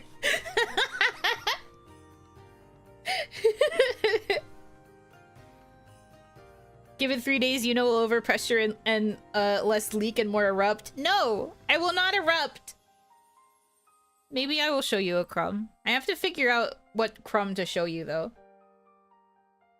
It's so hard, because now that it's shaded, you get, like, so much more detail and information, and I don't know... I don't know what to show for... I don't know what to do. I don't ever know what to do. I don't know what to do. Give us the purple pixel, a boob pixel. The horn. Y'all need to make a decision as a group. 7 pixels of the clavicle. 7 pixels? Wowie. That's a lot of pixels. Can we decide on yes? Booby horn pixel with a smidge of feet? That's not possible. There's too much space between those. That's the whole thing. You want a wife pixel? Are you sure you want wife? I think I've shown you a crumb of wife before. But I can show you a little bit of wife if you are certain. If you are certain you want wife. Hold on, that's not a good... It's not a good example. Let me actually get wife. Come here. Had to get the Super HD, so you get an HD pixel. A full body crumb? That's not how that works. The color of the blank space in between the models. We could have asked for the kimono pattern, we're fools. Ha ha ha ha! Your desperation for wife overcame your common sense. The whole thing in one dimension. I show you like a speck. I like zoom out and it's just like the tiniest speck possible ever. You can't see a damn thing.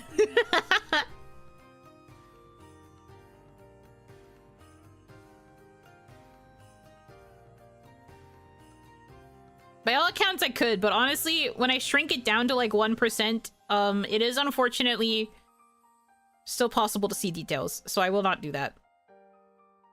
But it would have been funny if I did, but I won't. Okay, crumb of wife. So actual size, shut up. 2D side profile, it's a P. P. I'm trying to figure out which part of wife to show you.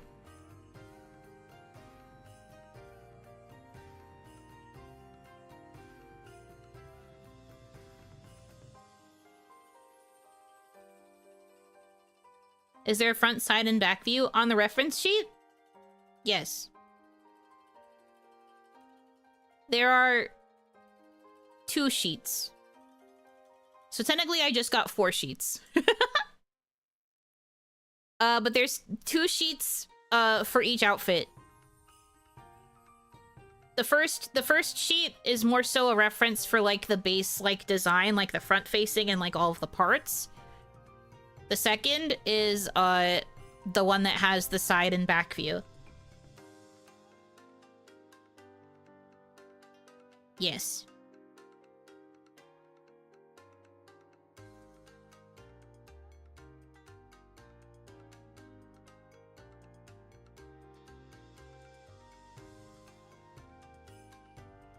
Is there a view that shows a cutaway of the outfit, like what lies beneath?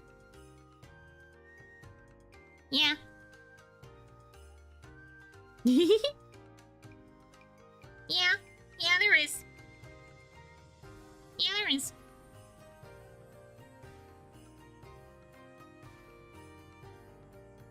When I say there's a lot of detail, I mean there's a lot of detail, especially compared to my first ref sheet. There's a lot of detail.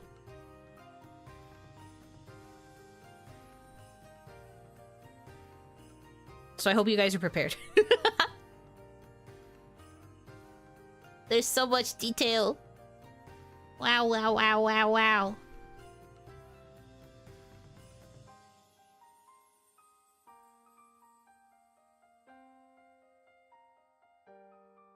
Okay, let me go back to getting you your crumb. I got distracted.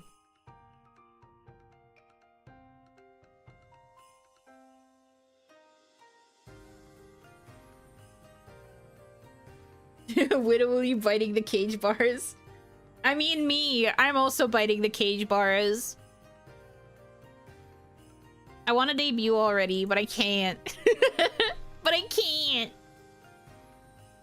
I can't debut yet. But I wanna. Nom nom nom. Mmm, metal. Yummy. Okay. Crumb of wife.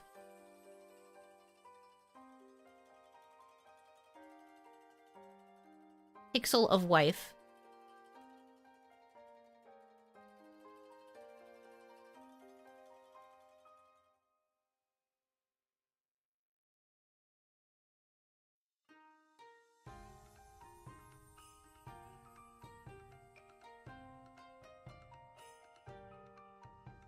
Your 2D looks kind of stiff, no wiggles.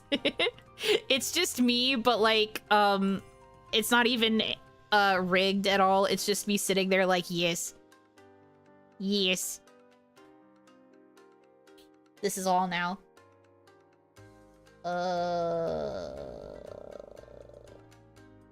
Where is the right image?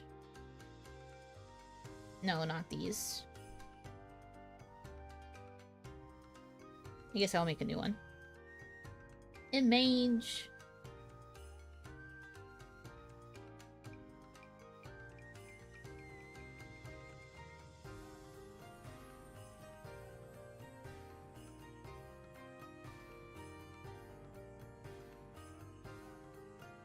Oh shit. Oh shit, a crumb. Oh shit, a crumb. How'd that get there? Oh shit, a crumb. Slightly bigger for your viewing pleasure. Oh shit, a crumb. That is directly from wife. That is your speck of wife. Wife's new coat of paint.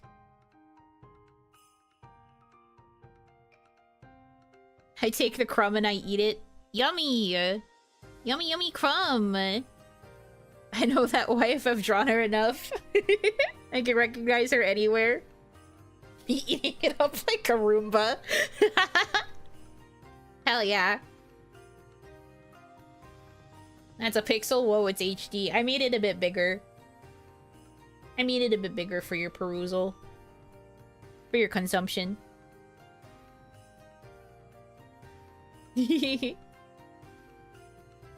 But no, I will not lie to you. Wife looks really good. It's like a new approach to wife, but I think it's a good approach. The style is very different compared to how wife normally looks. But change is good. Or she is still your wife. Yes.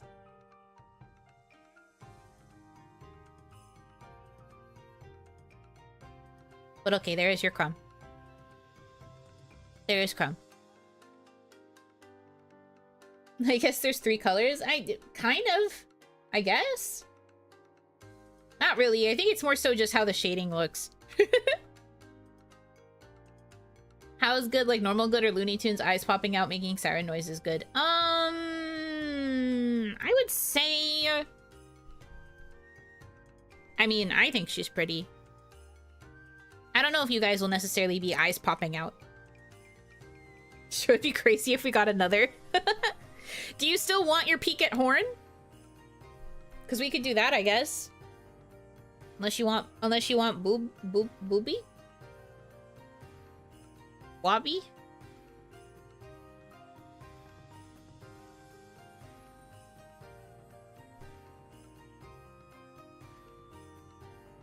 Humble request clavicle. See, the problem with clavicle is that gives away a lot of information.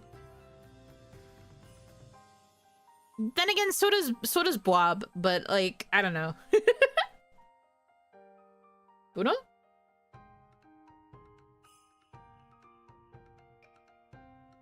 Horn, please. Baps, bimbles. Horn?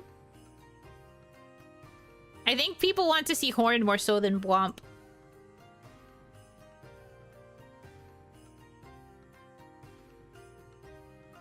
Licensing back tattoo? What? Who? Who said that?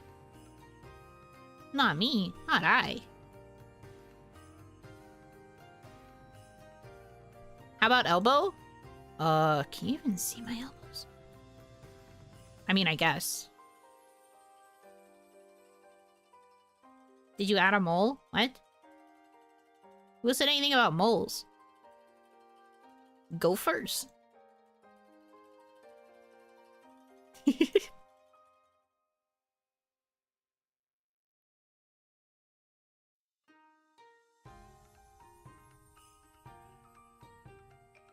Rufus? Naked mole rat? Alright, I'll give you a little crumb of horn. And then that's it, okay? That's it. No more crumbs today. You will get a little crumb of horn. Left eyebrow final offer? I mean... that'll show you a whole lot of nothing.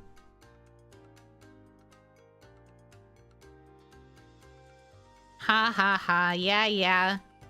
Yuck it up.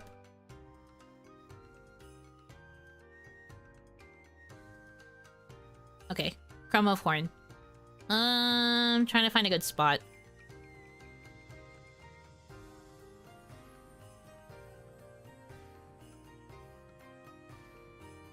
Think.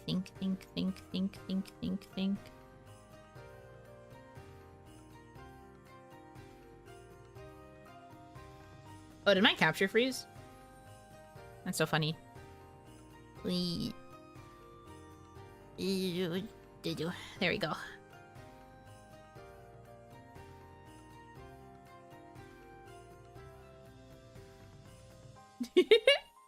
Earlobe? You can't change your mind now. I already got the horn. Actually curious to see how your eyes are now. They look a little different. But honestly, I feel like my mama was able to stay pretty true to how my current eyes look.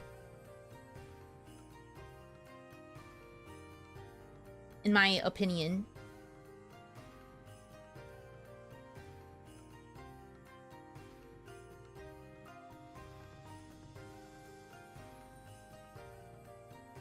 I need to see horn because your current horns are very yellow toned. Yeah, there wasn't really much like detail added to them, but you will notice. You will notice.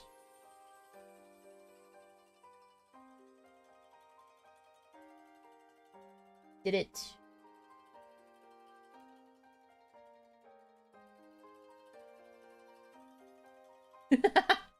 Oh, this is definitely like a crumb. I can't even pick it up without it wanting to resize. Hold on. Hold on. Hold on. I have to resize it. It won't let me move it otherwise. It's really tiny. On.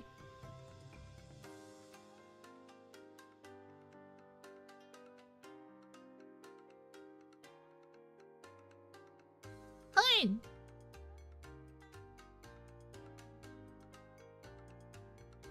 Banana. You don't know anything. Pixels within pixels, or is it a shader? Who's to say?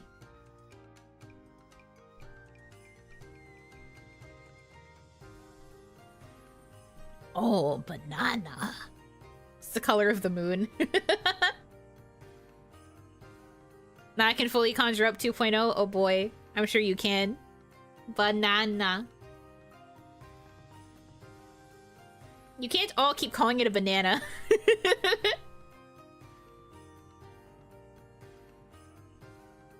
But yeah, this is your crumb. It's originally very, very tiny. It's very, very little. I didn't want to show too much, though, because if we revealed the horn shape... I mean, you could kind of already sort of tell the horn shape in the silhouette of the key visual, but... I didn't want to reveal the shape. Kind of looks like a French fry. I mean, I do like French fries.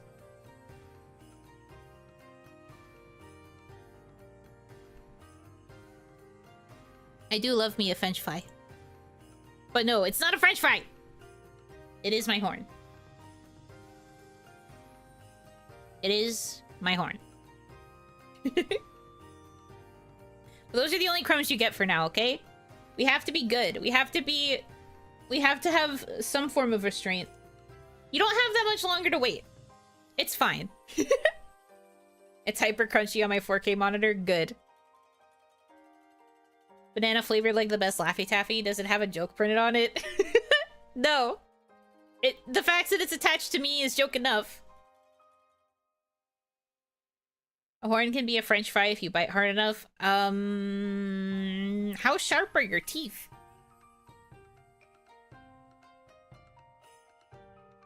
How long? Smile. Smile.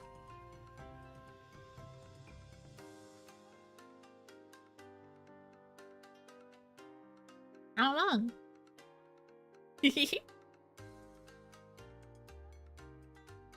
Bit through chicken wing bone before? What the hell?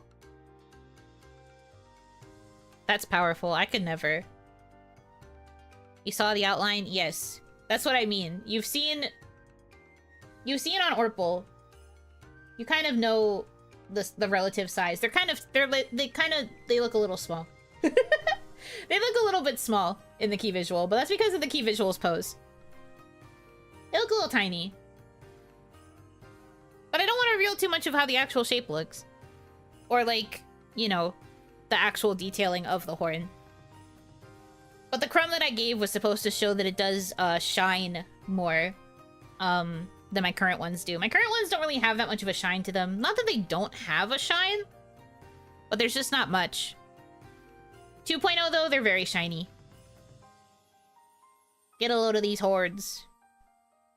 They're not gonna look like this much longer.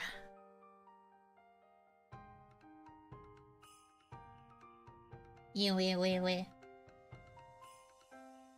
I think they're not small. Your headpiece just is up to half their height. I mean, kind of has to be. Kind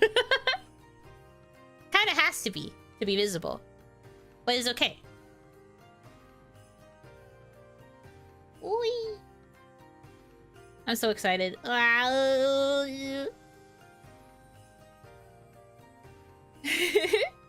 the new ones detachable? No! They're my horns! They're attached to my head!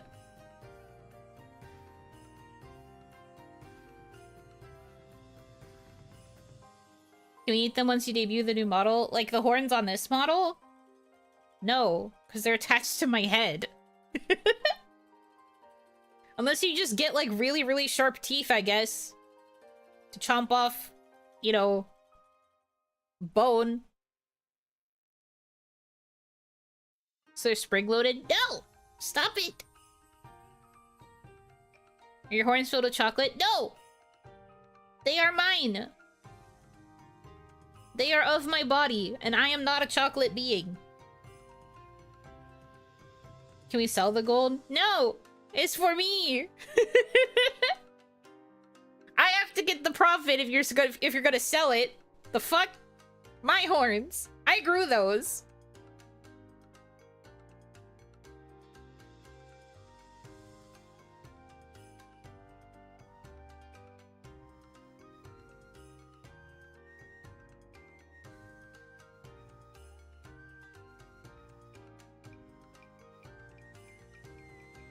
They're clearly Runts candy, not chocolate. What the frick? Are store-bought horns valid? Yes, store-bought horns can be valid. I probably won't call you an Oni, but they're valid.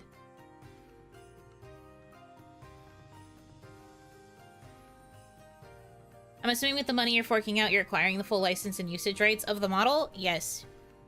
But it was included in the base pricing. The amount of money is because I got 2 models at the same time, if you will remember. So, like, half the normal amount that I paid for the models, and that's how much a model from my mama will usually cost, including the full license and usage.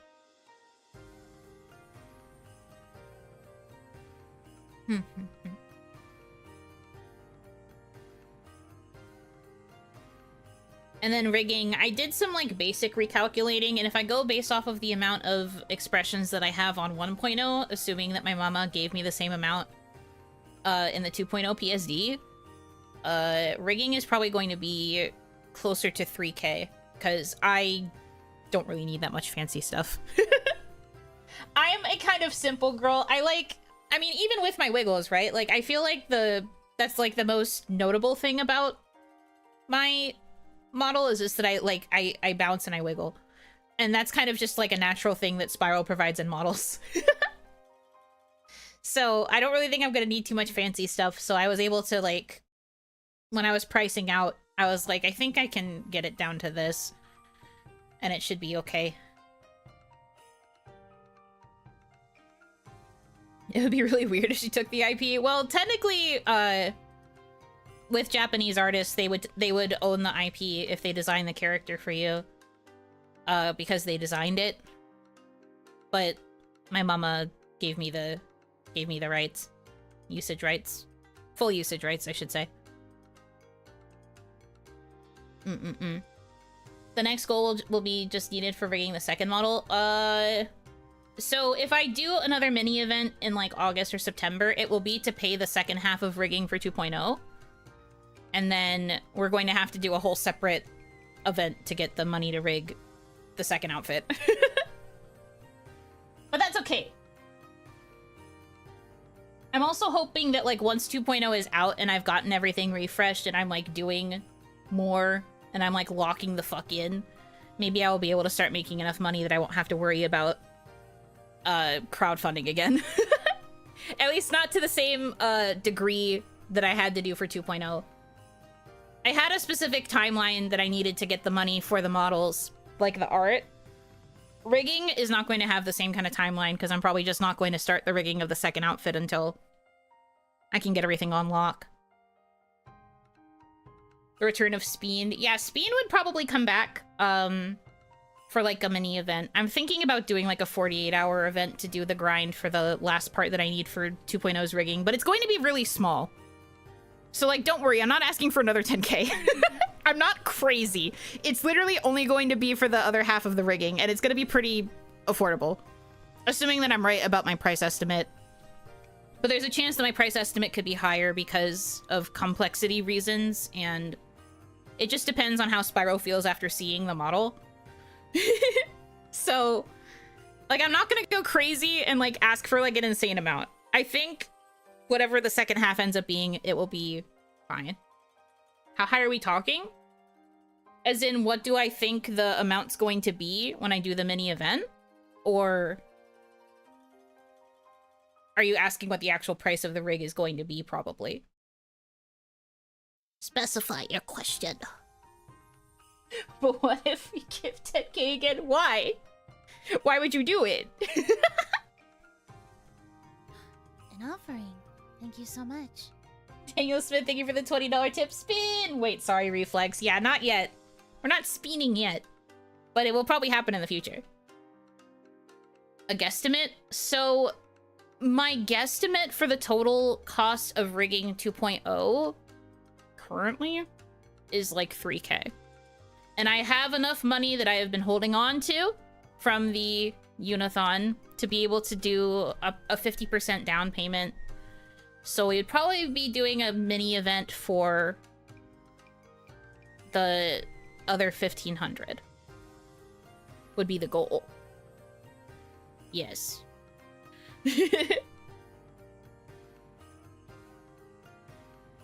But that one's not going to be a traditional, like, donathon as in, like, adding time incentives or whatever. That's just going to be a 48-hour event with a wheel. It's not going to be adding time or anything.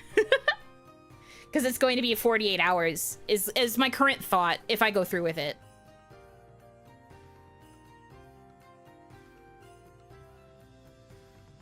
The original was so high just for the 2 complete models without rigging. No, see, if you will remember, my incentives for the Unathon was 4k for the remaining cost of the 2 models. I had already paid some money before then.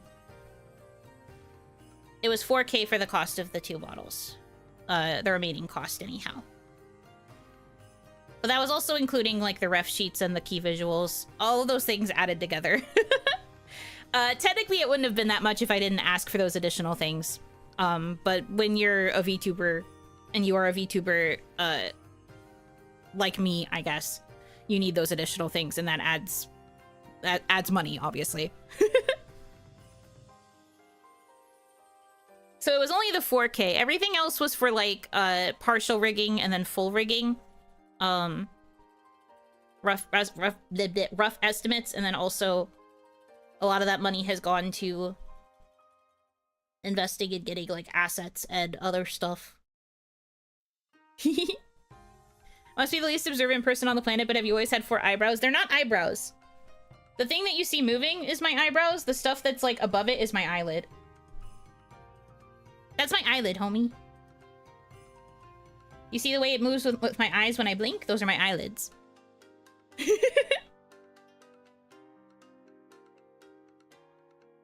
Although when I first got my model, my eyebrows were, like, a lot closer to my eyelids. And it didn't look right, so I adjusted it. So that the spacing was a little better.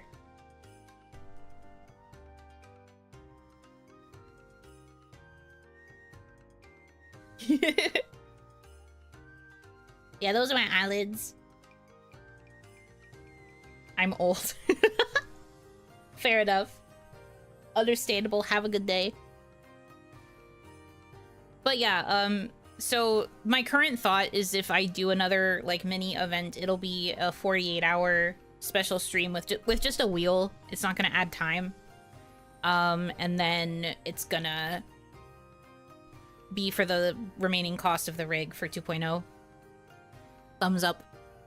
And then in the future, we might do another event to fund a debut for the second outfit. But second outfit, I think, is just going to take a little bit longer. Like, at least I'll have it, and it'll be ready for whenever I'm prepared to, like, start working on that. But because yellow looks so different from purple, yellow is also going to need an asset refresh.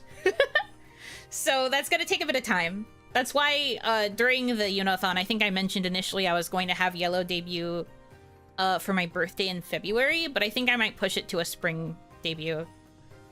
I'm thinking probably more like April or May of 2026. That doesn't feel like a real month, but I think that's what I'm thinking right now, because I don't want to do too many fundraising events close together. I don't want my life to be that. I also just think it's better for, like, a chance for purple to kind of settle in as the new core of the brand. And then, like, it gives everybody time to, like, enjoy purple. Have fun with purple. And then when it's yellow's turn, yellow can have her turn. You know? That's kind of what I'm thinking right now. It won't be as urgent if I'm okay in saying it that way, since 2.0 was worked on for longer. They've been worked on the same amount. Yellow was technically designed first because Kaya designed it for me, like, while Kawaii was in the process of dissolving. So technically yellow was designed first, but then when I approached my mama in early December, it was with the idea of doing either model, and then that's when she was like, oh, I can do both within that timeline, and I was like, you can? Real shit? And then I did. But yellow's been designed the longest, because yellow was worked on even before Kawaii formally dissolved. Yellow is the second child and purple is the bibbit, technically speaking. By all accounts, yellow probably would have been first. I also think, narratively speaking, yellow probably is first, but I want to do purple first, because I think that purple, since purple is going to be the, like, core of the Yuno branding, it makes sense to have purple go first, debut-wise. And then later, we'll do yellow. And you'll understand why when yellow gets her chance in the spotlight. You'll get it. You'll understand what I'm cooking for her.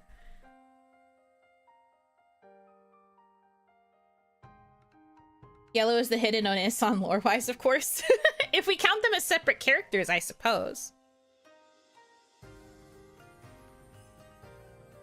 Really nice your new mama has been coming through. I know her rep is good, but you just never know 100%. I mean, yeah, she's been delivering everything within the expected time frame. And she's been very communicative about, like, whether or not she can or can't do something, which has been nice. It's been pretty good in that regard. Sounds like yellow was originally meant for 1.0. I mean, not really. But I will say that yellow was designed before I knew if I was even going to get a new mama, or if I was just going to keep my base 1.0 and then just get new outfits drawn over it. Because the sketch that Kaya made for yellow was over 1.0's, like, base body.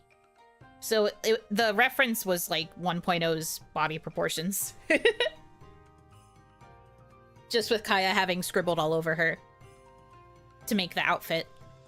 And then I sent that reference over to my new art mama, and art mama just redrew it in her style.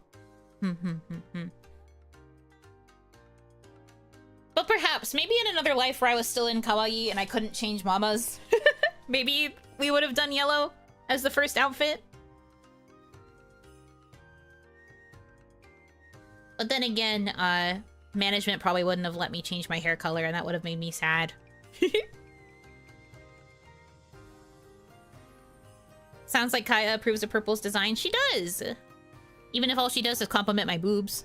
There's other stuff she said too, but it's design spoilers, so I'm not gonna share that. But Yeah, she does like it. I showed her yellow earlier too when I got the draft for yellow, and she was just like, oh, it looks so good. Wow, now we know you have boobs. I know, shocker. I got them. 2 of them even. Can you believe it? They allowed me to have 2. That's amazing considering Kawaii didn't let me have any. No way. No weighing. I know, right? But yeah. That's kind of like the general outlook, I guess, for my current thoughts of things, TM. She boobed boobily. I did, I do, and I will. Cleavage that's not kawaii. Oh, so true. You guys will be happy to know. We're definitely not going to be kawaii with this one. If you're picking up what I'm putting down. Right? Right.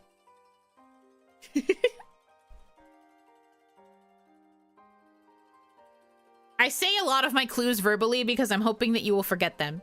So, you know, wasudere beam. Yippee!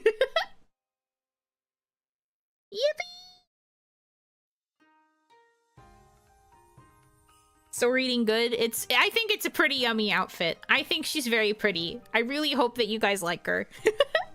Because I feel bad. I've been talking up such a big game. I really hope you guys like her because I think she turned out so good. Wee.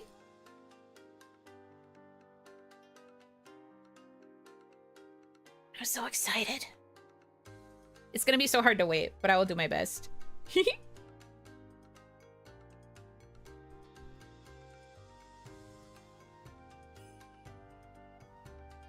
was a bit of an odd decision considering Kaya's model. I really don't know why. Again, there were things that happened like without them consulting me, which I guess I'm not mad at, but I was also just like, why?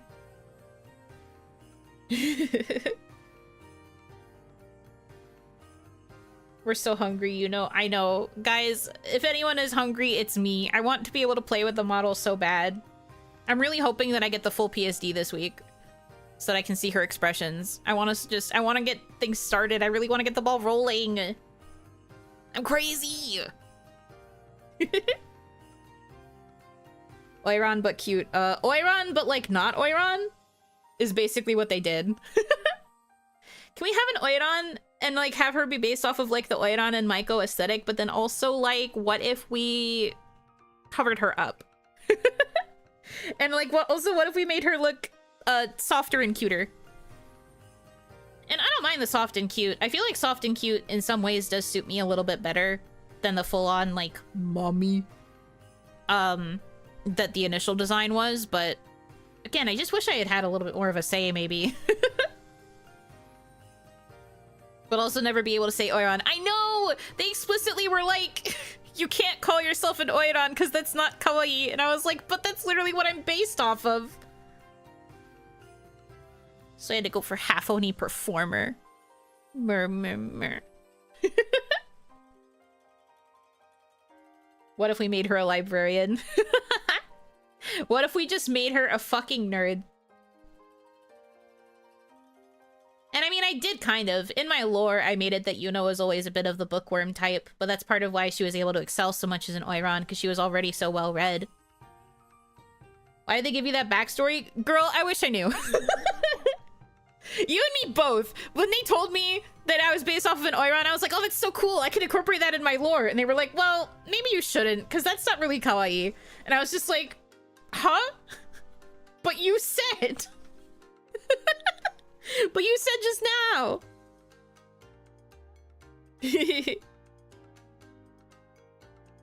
Maybe they were a little worried people would look up what an Oiron did. Oh no, that was definitely it. They didn't want people trying to figure out what an Oiron is and then realizing, and then they would have to be like, oh no.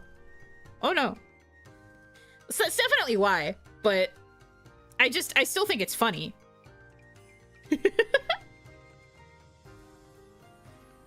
Management, so that was a freaking lie. But yeah, they said I couldn't explicitly call myself an Oiron or like mention Oiron at all. Some people guessed it, like when I hinted at the fact that I was based off of something, and I just couldn't confirm because I wasn't allowed to. And so I just didn't deny either.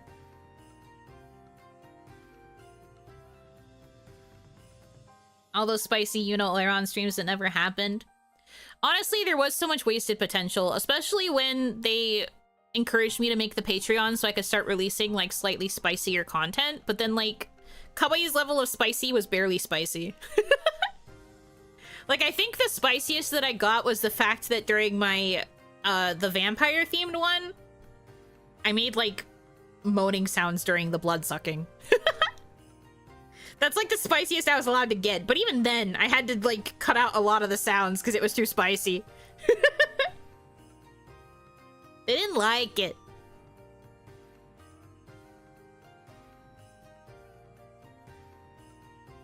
It's hilarious the stuff they changed considering what Gen 1's designs are based on, the founder's choice of sus anime. Well, that was never directly confirmed. That was just something that was like brought up as like partially a meme. But we did know that like several designs were based off of like management's preferences in anime girls. I think I told you guys this, but on the Ron Sukiha document, Sailor Mars was listed as a heavy inspo for the design, which I believe was one of Foodie's favorites, one of Foodie's waifus.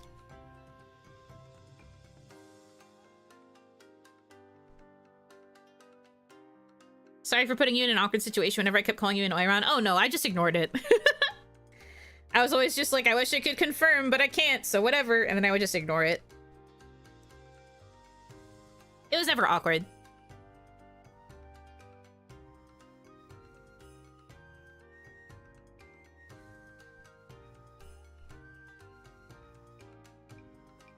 Well, yeah, I don't know.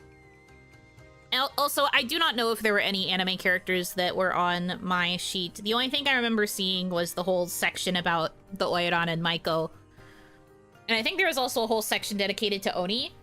And then I don't remember seeing any images of anime girls. Which is truly a bummer.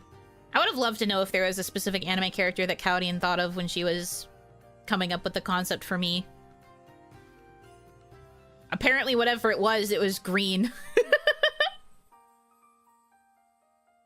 Sora clearly didn't read the Oni section. I don't know if Sora was even given access to those documents. Probably not. Onigashima for One Piece. Still such an embarrassing first meeting. Literally being asked if I was going to incorporate One Piece content into what I do because I was from Onigashima, and I was like, Onigashima's literally from, like, legend. It's literally like an ancient Japanese myth. Please. One Piece didn't invent it. Help. It was so funny.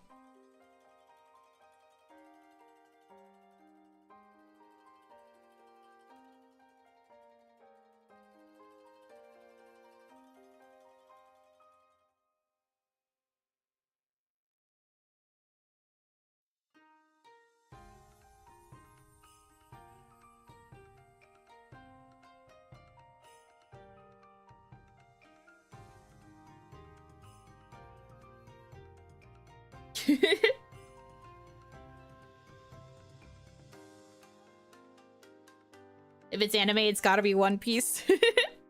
I guess he got interviewed by the Western side only. You think Kawaii had a Western side? Nah, man. All of our managers were based in Japan. You thought we had a Western side? So many of our problems would have been solved if we had a Western manager.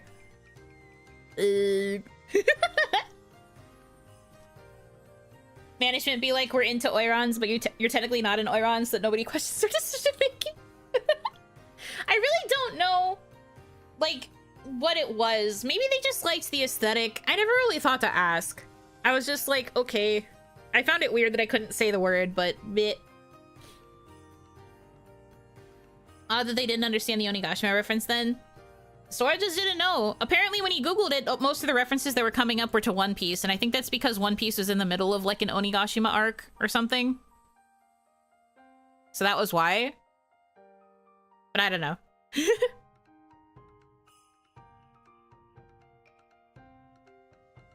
I remember because every Kawaii member will do a late night stream that'll end with time to go to the manager meeting as they were in Japan. Well, not every. I always did my meetings in like early JP morning. I think there was one time where I was streaming into my meeting time, and that was when I was playing Detention because I didn't want to do a part 2 of Detention. And I told them that I was in the middle of a game, and they were like, no, keep playing, it's fine, we can delay or even cancel your meeting. And I was like, no, I want to have my meeting. Luckily, I was far enough into Detention that I only had to play for another like 40 minutes, so I was still able to make my meeting time.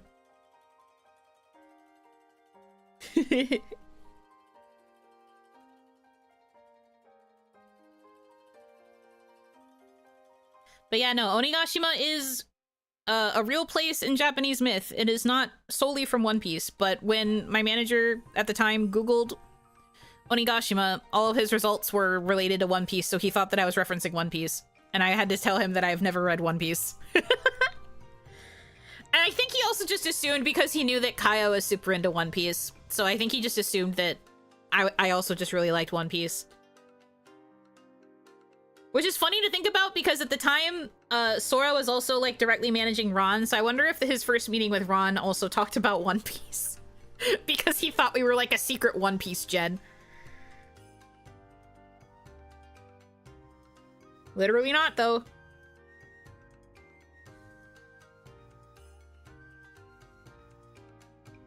What will we just Kaya? What if you just rolled with the One Piece thing? I wouldn't have been able to sell it very well because I know very little about One Piece. Zoro and Sanji are hot, and that's all that matters to me. Secret copyright infringement, that must be it. Just saying I've never seen Luffy and Yuno in the same room. Shh, don't rat me out. Don't say that part out loud. She would have been called a fake fan. The fakest fan. People would have tried to ask me about One Piece lore, and I would have just been like, yeah, I love when Luffy, gum fruit.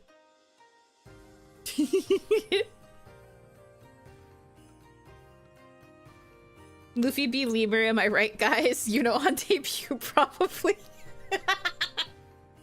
Oh, yeah, I love One Piece. My favorite character is Zoro, because I think it's cool that he can, use a sword in his mouth. I, love One Piece so much. It's just such a fun series. I really love all of the action.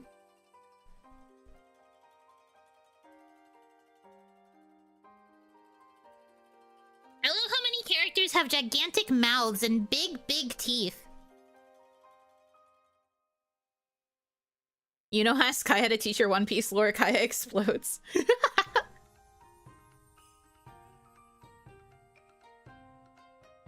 No, instead of teaching me, Kaya would just make me watch One Piece with her.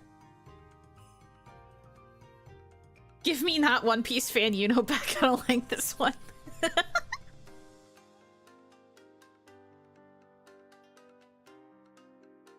Would have been the total opposite of your intended audience since you'd get all the kids. Ugh. Or like the people that are really into shonen, I guess. If One Piece is so good, I wonder why there's no Two Piece. I know, right? Cowards. There's no Two Piece. What's the point? Tied in a chair watching One Piece until your eyes melt, literally. She did want to do like an actual watch along of it with me, I think. I don't know if we planned it as like an actual stream ever. But she wanted to make me watch it, and I was just like, I don't know if I can do it, man. I don't think I'm strong enough. And it's true, I'm not strong enough.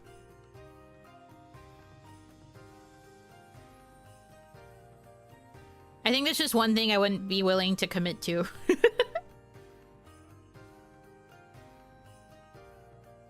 It be how it do. One Piece Shippuden will be called 2 Piece. Oh god, do you really think there's going to be a Shippuden for One Piece? Episode 1000 end me, please. Ugh. I'm just like, no.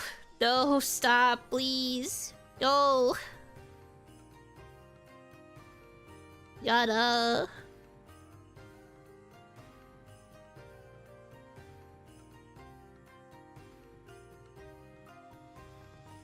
The moment you fly to Canada to meet up is the moment you're being strapped to a chair. No! I guess I'm just never going to Canada.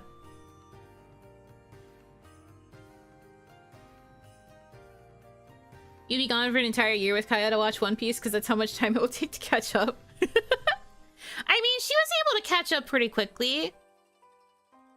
She was like watching it a lot during her work times though. She had it on as like her second monitor media.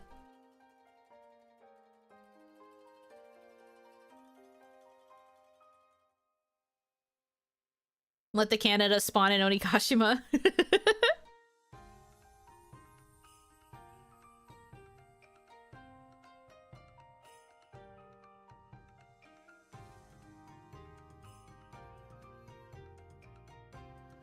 Anyhow. I definitely couldn't have sold it as a One Piece content creator. That would have been the fakest thing in the universe. I'm very happy in my Otome niche, thanks.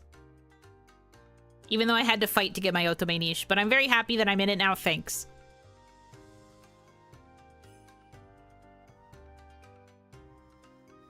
One Piece's peak, trust me, it was second monitor media the whole time, okay? No, she watched it actively the first time. It's just that she also would keep it on her second monitor when she would, like, do her rewatches.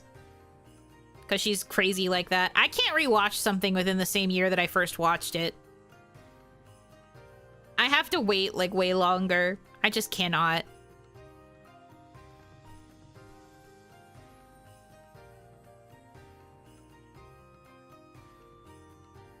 Get sponsored, nerd. Me! Yuri and Yaoi is a good niche to have. Yuri, Yaoi, Otome is me, baby. That's my niche. Well, I guess more so Yaoi than Yuri. I need to get into more Yuri content, to be honest. I love girls, but I don't watch a lot of Yuri.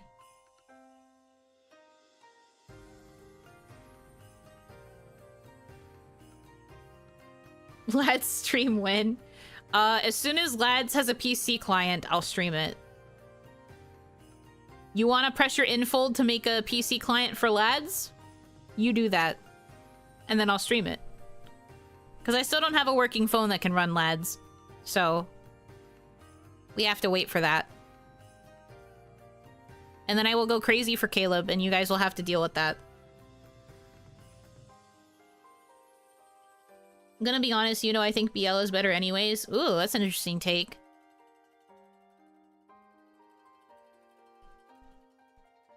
God, there's this BL that I think is coming out soonish. I think it's either coming out in the fall or winter season, and I'm really excited for it.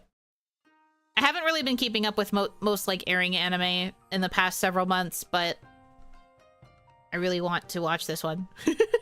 It sounds so good. You can keep him, Silas is mine. That's fair. You are valid for liking Silas. I think Silas is cute. The Summer That Hikaru Died? No, that one's already airing.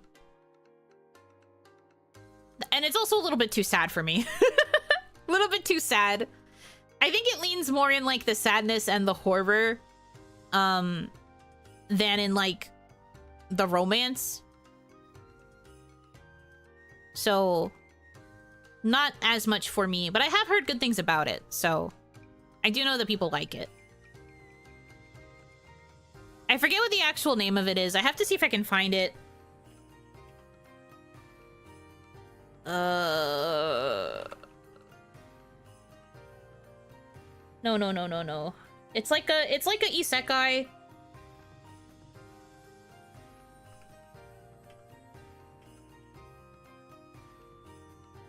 I'm trying to find it. The other world's books depend on the bean counter. I think it's a yaoi. At the very least, it's very much heavily marketed like it's gonna be BL. And I need that. Me Googling like every possible iteration of this. That's the name? Yeah, dude, it's an isekai. It has a stupid name.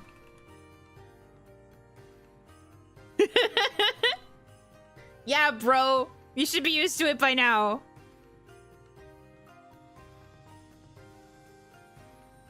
Isekai no Sata wa Shachiku Shidai is the JP. Ah, yes, its subgenre is yaoi. Let's fucking go, dude. I want to watch that one.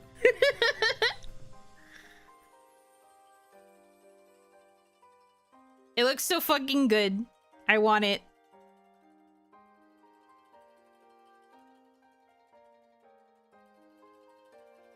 Yeah, an anime adaptation has been announced, but I don't think it's been confirmed what season it's going to air.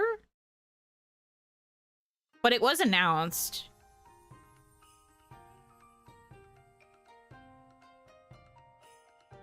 God, I desire it carnally.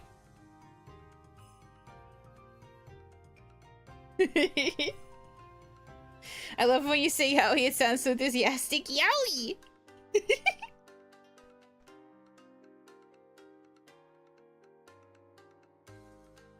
Waiting for that to finish before I watch it. I miss the days when I could binge on Netflix day one. Yeah, I'm really sad that Netflix switched to doing like weekly releases.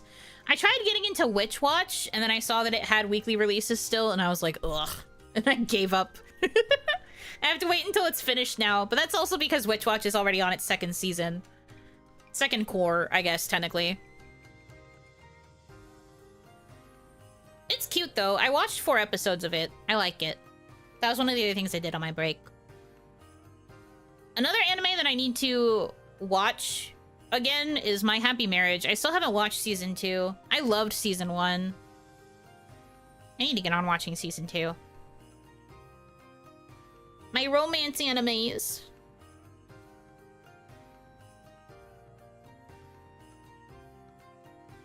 I mean, yeah, but come on, English name do better. It is pretty... it is a pretty funny English name. That's why I remembered Bean Counter, Bean Pusher. Couldn't remember the specific name, but I found it.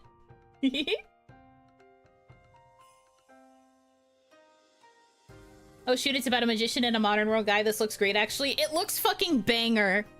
I want it so bad. Also, the voice cast, at least for the PVs, was Kent Ito and Tomoaki Mayano, and that's very slay to me. That's very epic and very slay to me as a Seiyu lover.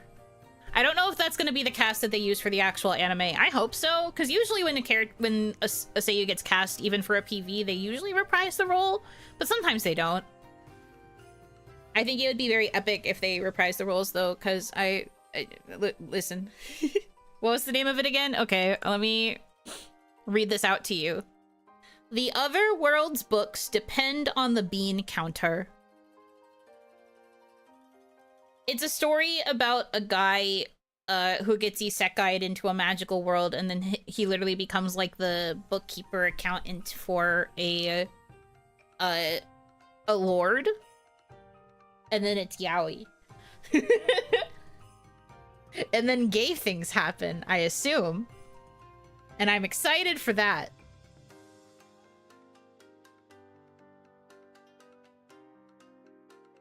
I think it depends on the work they do, because sometimes they get to do voice drama. This is true. Then it's yaoi. Please do not tell me that was the first thing you heard when you came into this chat. God damn it. If that ain't my brand. That's how it goes in real life too.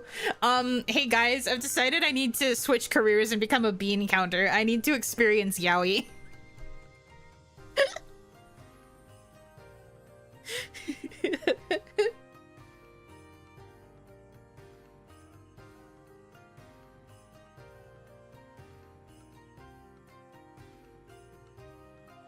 Such is my life. Anyway, I am really excited for that one. I don't know when it's gonna air. I want it to be soon, but I'm really not sure. You won't experience it if you're the bean counter, though. Yes, I will, because that means I'm in the yaoi. I guess I'd have to get isekai'd first, but... Time to change the branding of Yuno Hanaki from Otome Gal to Yaoi Gal. They're one and the same. Do you know how many times I play an Otome game and I ship the love interests together? Get on my level. I am both the Otome Gal and the Yaoi Gal simultaneously while playing the Otome game.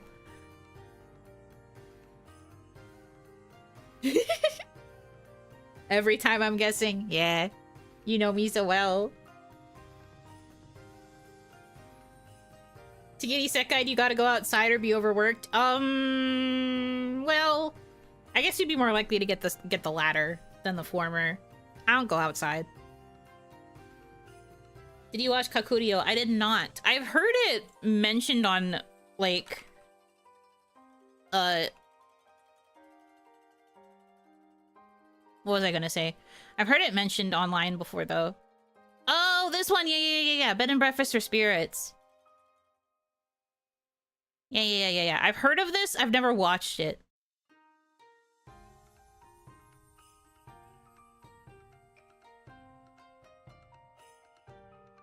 Wait, what the fuck? Me when I lie. I actually watched, like, I think the first half of season 1. Me when I lie, I looked at it and I was like, wait. Okay, I have watched it. I think I got pissed off because, I didn't like that she suddenly was working at a different ryokan. I didn't like that she got displaced and then had to start working at the other ryokan. And so I stopped watching it. Maybe I need to rewatch it then, if the next season is coming out soon. Also crazy that it took this long for them to get another season. Because the last episode was in 2018. But I mean, slay.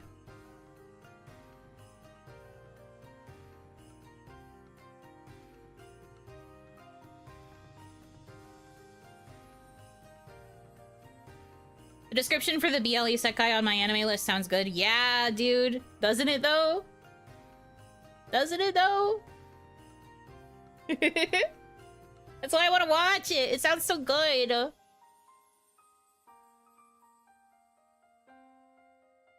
I think the last yaoi-ish thing I've watched was Given. Well, Given is based, so good taste. I love Given. It's good. If you want a yaoi recommendation, I feel like people should get back into number 6 because a sequel series of novels has started, and maybe that means we'll get a sequel anime? Please consume number 6. Smile. She's not committing to the ryokan, she's just giving therapy to different characters per arc. Yeah, but that sucks, because it took her so long to finally get accepted within that initial ryokan, and then she got basically kicked out of it to go deal with the other one. And I was pissed off, because I was just like, why do we have to deal with a whole other cast if she has to get reacclimated again? That's so annoying. I hate when you, like, finally establish, like, a connection between characters, and then you force them away just to make them restart the same shit with a different cast. It's stupid. I don't like it. It pissed me off, so I didn't finish. I'm checking what's coming out next season. I didn't find the yaoi, but Twisted Wonderland is on the list. Ooh, right. I forgot Twisted Wonderland was getting an anime. I'm kind of curious, as someone who only ever consumed the Heart's Labule story. I'm kind of curious what the anime is going to be like, but at the same time, I'm not sure. Yuri tends to be a spectrum between heartwarming cutesy romance and hot girls doing hot things to each other, and I tend to prefer the heartwarming cutesy romance. The last time I actively consumed a Yuri was Kase-san and Flowers. And I think that one only got like a short OVA series, right? I wish it got a full anime. But I really like the manga for Kase-san. The anime is tagged as BL. Twisted Wonderlands? Or are you talking about Bean Counter? Because I already knew about Bean Counter. I saw Isekai and Yaoi and I was like, let's go! Yeah to what? Twisted Wonderland?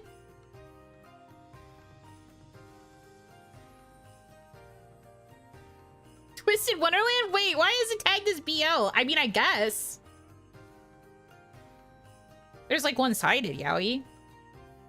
That's crazy.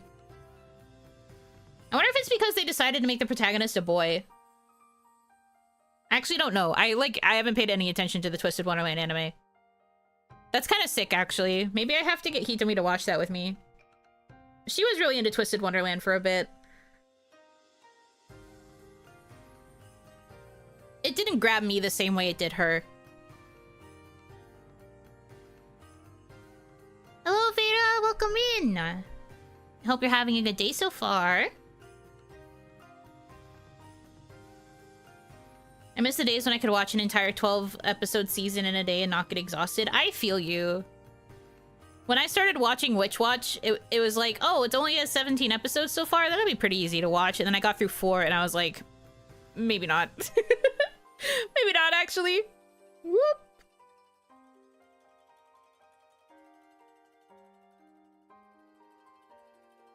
But yeah, I used to be good at that kind of thing. Like binging an entire anime within like a day or a night even. There's definitely a lot of times I watched anime through a night. My favorite example of that is how I watched Amagi Brilliant Park while I was doing an all-nighter grinding an Ensemble Stars event. Because I needed something to keep my brain active because it was the last day of the event and I wanted to stay in my tier. So while I was ranking, I watched Amagi Brilliant Park and was just tapping on stars on my iPad. The experience of being a friggin' iPad baby for a moment, I guess. While I was sweating my gacha game. Amagi Brilliant Park is good, by the way.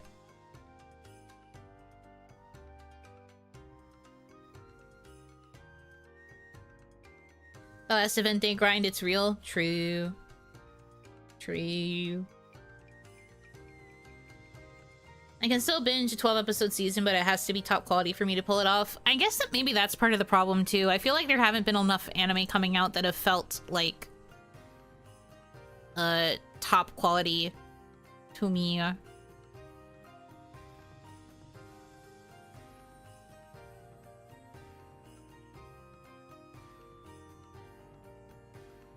Those flashy colors will mesmerize anyone. Don't blame yourself too much.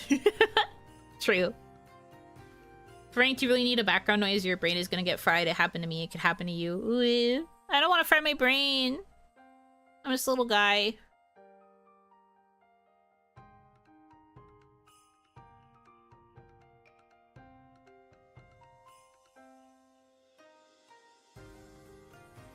Amagi Brilliant Park underrated. Loved that anime. It was so good. I don't remember what made me decide to watch that one of all anime.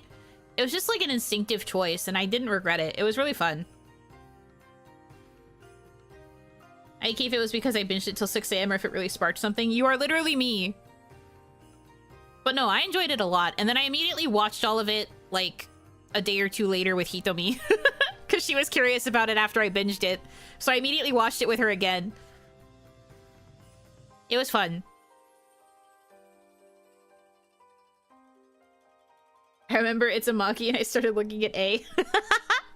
No, it wasn't because I was looking at the A's. I think it was like on the recommended like sidebar on the site that I was using to watch it. Because I wasn't using Crunchyroll.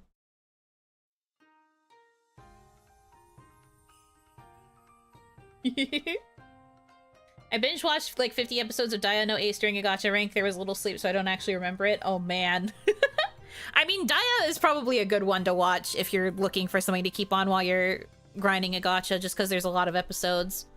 There should be more, though. Any thoughts on playing Uma Musume free-to-play? I mean, it seems like Uma Musume has been pretty nice to its players free-to-play-wise for now. Don't know how long that's gonna last. But I'm not interested in playing Uma Musume. I looked at how you're supposed to play. Like, I've seen people playing it. I've, like, watched other people stream it, and I've watched other people, like, talk about it, and I'm just like, you know what? No. I don't like when my gacha games are big sweat. But more power to the people who do like it. If you are happy, good. It looks so... Yeah? I'm not playing it? That's fair. That's very valid. No, I understand. Figured I'd ask for content. I understand. What about Persona 5, the Phantom, and Meet the Subway Slammer? I've never even played base Persona 5. I think we would need to do that first. Unless it's the type of game where you can go in and play without any base knowledge. No more gacha in this house. Honestly, I am pretty close to giving up gacha, I think. I'm like on the verge. And that might honestly be better for me.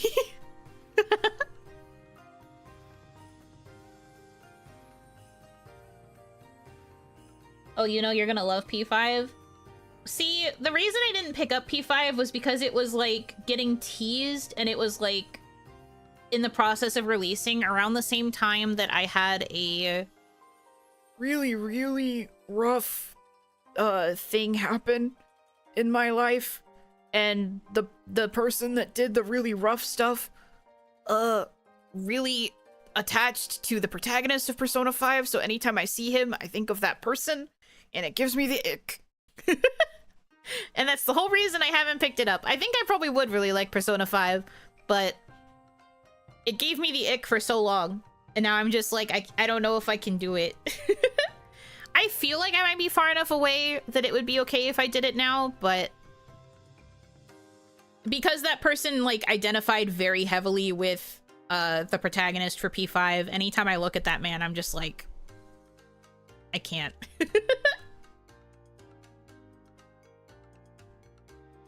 The one and only gacha I play is Wuwa. I tried to play Wuwa, but I think the like Genshin style like leveling up the world alongside you thing kind of killed it for me, and it became really difficult for me to beat bosses and stuff because I was super underleveled and I had a hard time getting the leveling materials. I don't like games where you have to do that kind of grinding a lot. For me, the only gacha game I'm still playing right now is Star Rail, but like I really only log into Star Rail when a new story patch is out, and then I like play a bunch for like a week and then I don't touch it again. I still have like my other gacha games, I just haven't really touched any of them in a really long time.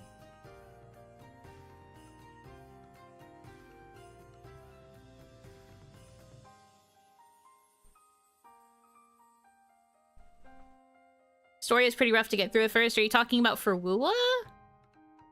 Because I actually did kind of like the story. The story would have been the thing that kept me going if it didn't become so hard to progress. But that was the same thing that happened to me with Genshin. I had been super into Genshin, but then after Liyue, it became really hard for me to progress. Because I was getting power scaled and I am not a good gamer, so I was dying. Girls Frontline 2, ZZZ, and Musume are the only ones I play consistently anymore, mostly because the stories keep me engaged. Well, that's good. I think that, like, the only way for a gacha to survive, really, is if it has a good story. Especially if you don't want to invest too much of your own money dollars. You gotta hope that that story can keep you playing. They have way more cutscenes and interactions, not just a spacebar simulator. Plus, you can skip the story for those on limited time for bored. Yeah, more games have started introducing a skip feature. Like a skip that then also provides a summary of whatever you skipped, so you still kind of know what's going on. I am a lore lover, so I can't bring myself to skip stories, usually. I told myself I was going to skip the Fate Stay Night story in Star Rail with the Trailblaze continuance, and then I still sat and read it, because I couldn't bring myself to skip. I was like, I don't even care about Fate Stay Night, but I don't want to skip. So I kept reading. Like a nerd.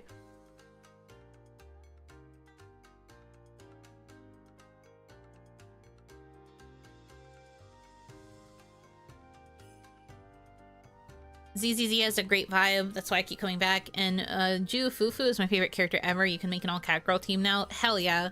I love that for you. How did you find Saber and Archer? Saber, she's okay. Archer?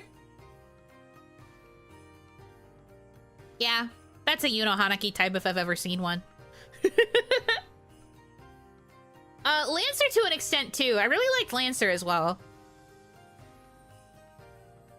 Are you into Fate? Kind of. I've watched like 3 episodes of Fate Stay Night the anime. And I have friends that are very, very, very, very into Fate Grand Order. So I have learned a lot about Fate Grand Order through proximity, through osmosis. And I have found characters there that I think are really cute. And characters that are handsome and all that kind of stuff. But like, I'm not super into it. I tried to play Fate Grand Order like 3 separate times and I gave up every single time and I like never made it out of fucking the first world. I don't even remember what the fuck. Well, I made it out of Fuyuki, I should say. Fuyuki, whatever the hell it was called. I made it out of there. Never made it out of the world after that. Boring as fuck. Sorry.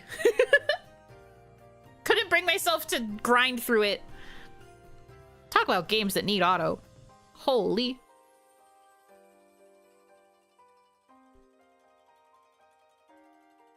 If you ever read the VN, you're gonna love Archer if that's the case. Well, can I date him? Can I kiss him? Because I don't think so, because all of the protagonists of the Fate novels are men, right? And the whole point is that you're supposed to frick the women. Which is fine. I think the women are pretty. But, like, I want to spend time with Archer.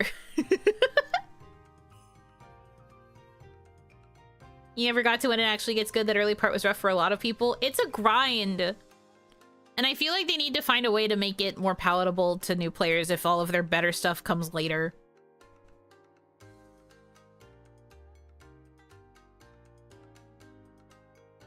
Well, about that, I don't know what you're referencing, but okay. Sometimes the women frick each other too. Hell yeah, dude. I love Yuri.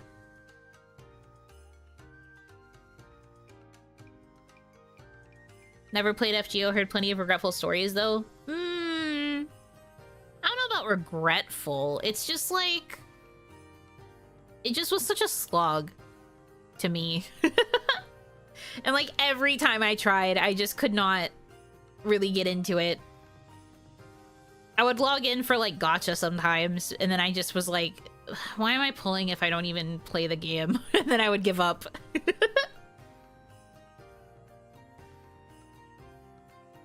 It's like getting into Final Fantasy 14. You just gotta get through the boring first bit. I don't know if that's how it works, but maybe. I think I would probably like Final Fantasy 14 if I wasn't so anti-MMO, though.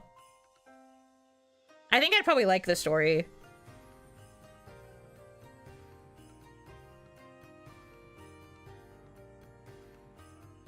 The original Fate Stay Night lewd scenes were obligatory. Remake removes them, which is... Sorry, I don't know how to read. The original Fate Stay Night lewd scenes were obligatory. The remake removes them, which I think is for the better. They weren't that good anyway. I see. I see. If anything, the Fate Extra remake is coming out next year, and there you can choose Archer as your servant, and then you can kind of have a relationship with him to some degree. Slay? Maybe I will choose that. I'ma hit the Hey See Ya in 6 hours from now during the very real 24-hour OniMon. No! It's not gonna be 24 hours! Stop! Don't wish this upon me! It's not happening! I'm probably gonna end soonish, to be honest. I actually meant to end like 2 hours ago.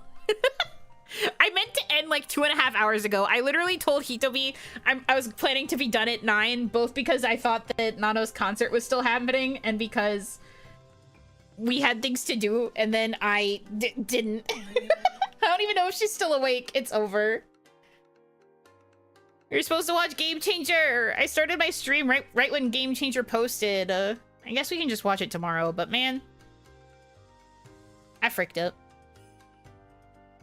The app was too strong. I've been wanting to yap. I can't help it. It do be like that. Oh, you're still here? Sick.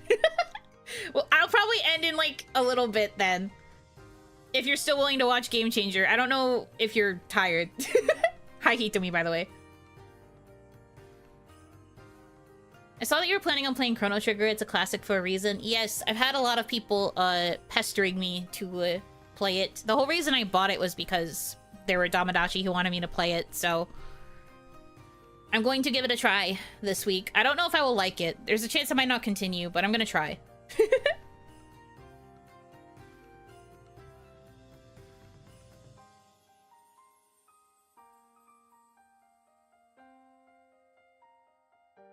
Just been editing in the background while listening. Oh, right, you are editing that other project.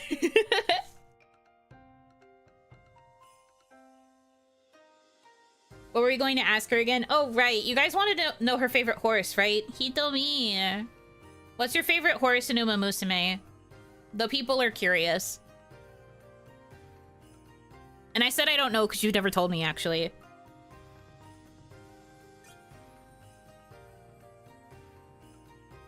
Tell them about your horses.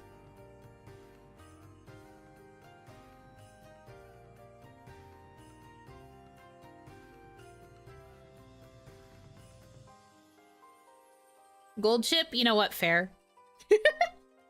I also want to know if she knows Clefairy's JP name. Probably not. Unless she happened to be there during that moment. Karen-chan stole my heart very recently. I love her too. Oh, I see her.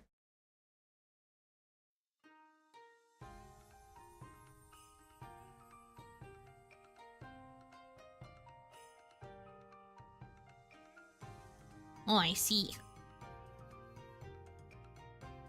Most people I know like Gold Chip. I don't know who Karen-chan is.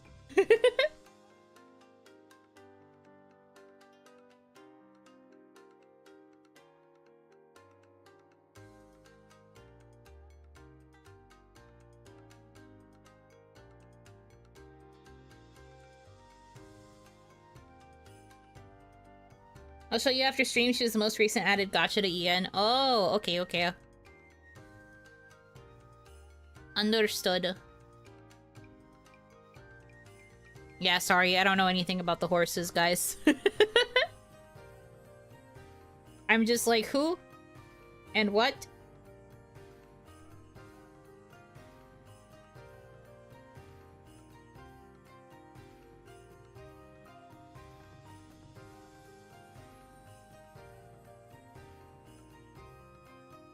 Anyway. Horses. That was what you guys wanted to ask her. What were we talking about before this? I forgot. Oh no, I forgot. Well. It is what it is. Oh, my nose is so itchy.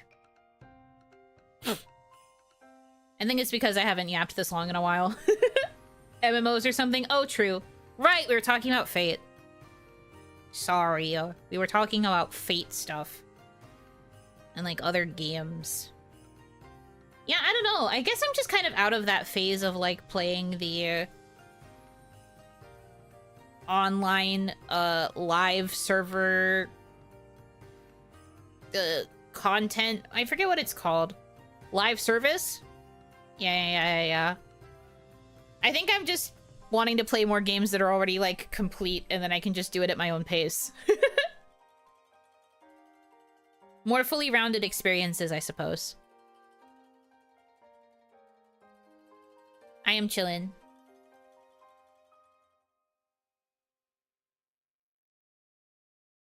But no, Archer's good.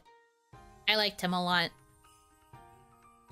I was also pleasantly surprised by how much I liked Lancer. I thought he was kind of funny. Back in the day, you put the game in the console and the whole game was on there. No updates or patches. No, you're right, though. I'm kind of starting to understand that appeal a little bit. There's something nice about being able to just, like, play a complete experience and not have to, like, deal with the fact that everything ends in a cliffhanger all the time. Because the other issue with, like, live service games, I think, is that a lot of times once that game gets that dreaded EOS notice, the story is, like, left off in such a bad spot.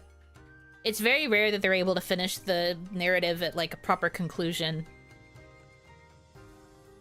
And I feel like that's kind of a bummer as somebody who really likes stories.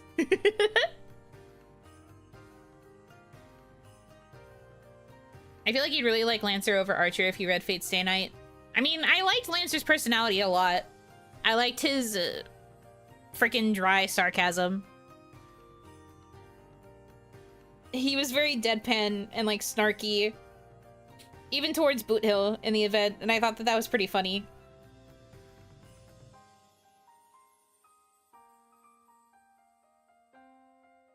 But I like Archer Archer's voice, and I also think that Archer aesthetically is very pretty, so I was just like, Archer.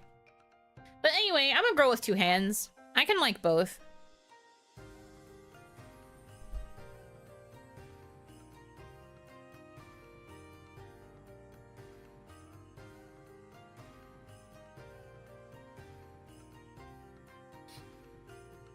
Archer is the reason they invented the word gar. I don't know what that means.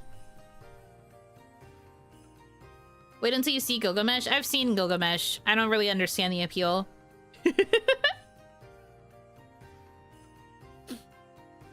What a wild and brave statement. I've made it before. I will make it again. I got two hands. What was I put on this earth for if not to use them? The girls who like Gil want to get stepped on by him. Maybe that's why I don't like him, because I don't want to get stepped on. I am not into that. At least not from guys like him.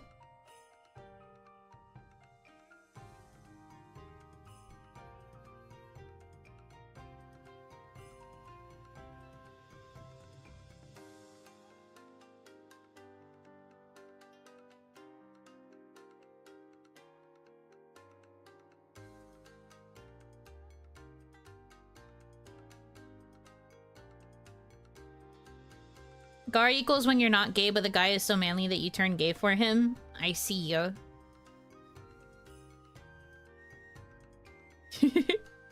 I mean, Gilgamesh wouldn't step on you anyways. He would do worse. Yeah,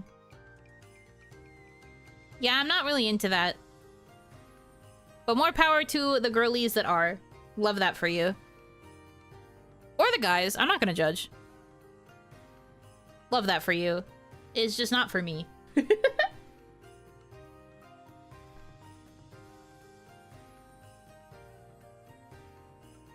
Actually, Car is a YouTube emote. Archer is a dual wielder too. Hell yeah, brother.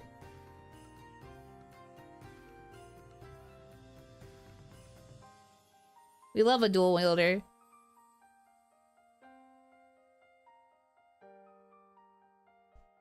Didn't they do that with Pokemon games? Oh, the dying battery? Yes. The internal battery could run dry, and then it means that, like, you can still play the game, but it would usually tell you that you couldn't do, like, time-based events anymore. Like, your internal clock would basically not be accurate, so you couldn't do timed events. You could still play the game and, like, save it and stuff, though. I guess until a point where it just didn't work ever.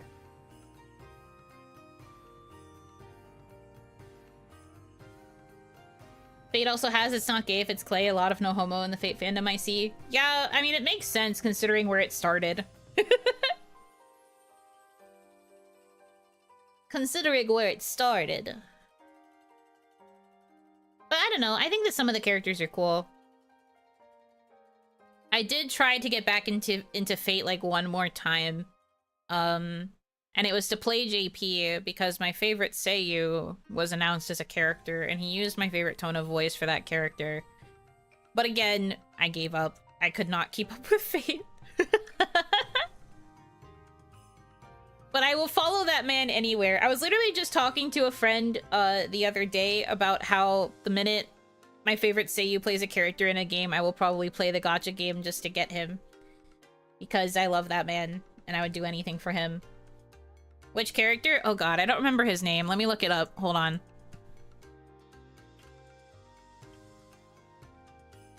Help if I learn how to type. My keyboard's been acting so funky lately. I might have to clean it.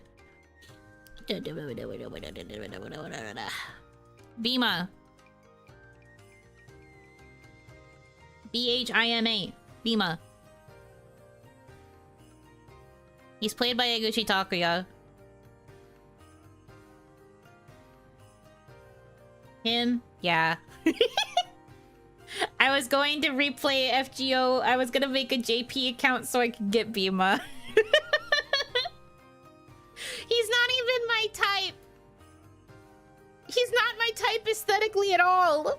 But because it's Eguchi Takuya, I would do anything.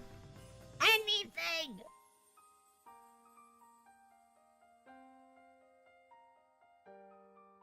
I'm just a simple girl, okay?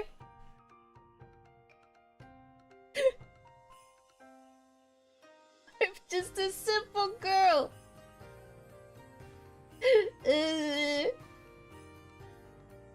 Not the piss man. Don't call him the piss man. Don't do this to me.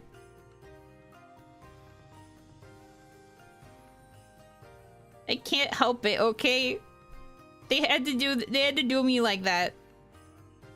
If he plays any other characters, then it won't nearly be as bad. I mean, I get it, but Biba, look, I can't help it, okay? I don't control the characters that he gets cast as, okay? I can't do it.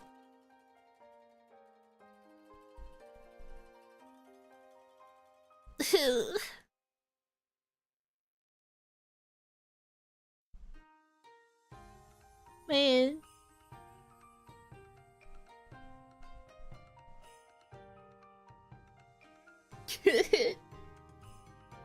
Tell him to stop telling piss stories on his radio shows. Look, he's a clown, okay?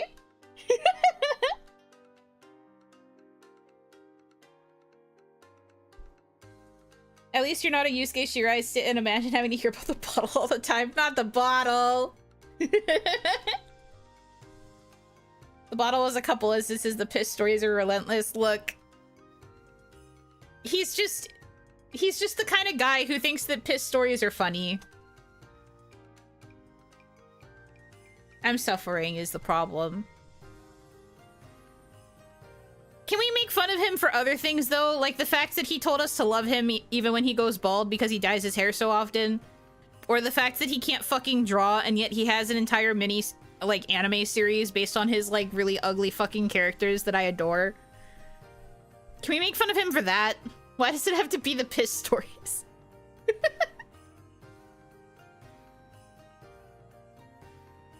least your Oshi doesn't have multiple characters in FGO. I suffer with Sawashiro Miyuki as my Seiyu Oshi. I mean, she's got the range. She's pretty great. The thing is, though, now that Egu has played one character in Fate, there's a chance that the gate could open and he could play more. Because a lot of people who play characters in Fate end up playing more than one. So, like, there's always a chance they could cast him for another. And I have to brace myself for fucking impact. I'm in fucking danger.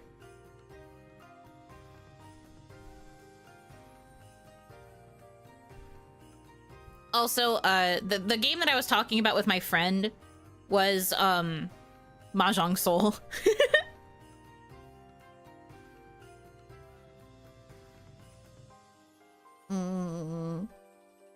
If Egu ever plays a character in Mahjong Soul, I guess I'm learning how to play Mahjong. It's Bima, I don't think that's happening. No. He will probably get casted another role, I'm sure of it. Egu has the range. What you don't understand is that say you have, like, very, very big ranges. Yes, they often get typecast, but they have, like, way more varied ranges, I feel, than some Western actors. No offense to Western actors.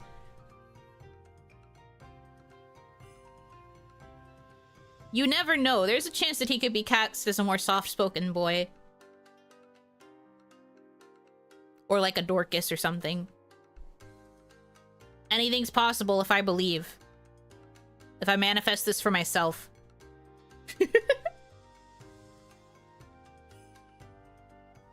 Oh, Mahjong Soul, I was specifically selected to play in a tournament on that website to open their tournament mode once upon a time. Really? That's cool. Yeah, I was invited to play Mahjong with somebody, but I was like, I don't know how to play Mahjong, sorry. I can't do it, sorry. Egu gets typecast so much, please let him shine, he can do so much more. That's what I'm saying! If you've heard him as Nagi Rokuya, he's literally so slay. I love him. But yeah, no, I think he has the range, he just has to get recognized for it. And get cast in a different role. But, like, it's fine if he doesn't, I guess. But anyway, even if he does, I'm probably still not gonna pick up Fate. I've given it, like, 4 or 5 different tries at this point. I can't do any more. Let me know and I'll teach you. I used to teach mahjong at anime conventions. I appreciate it, but no. I will probably either figure out how to play by myself or I will get the friend who invited me to play to help because I don't really foresee myself liking mahjong. Just watch the anime adaptations for FGO, it's fine. Ugh. Are there even that many? Probably not, right? For some reason, talking about Seiyu range reminded me of our convo about Asanuma. The thing about Asanuma, though, is that he's been getting typecast in all those lower voice ranges, even though the first time we ever heard him was as Leo in OnStars, so I feel like Leo is the anomaly. And yet he keeps getting cast in all these, like, super deep, gruff, aggressive character roles.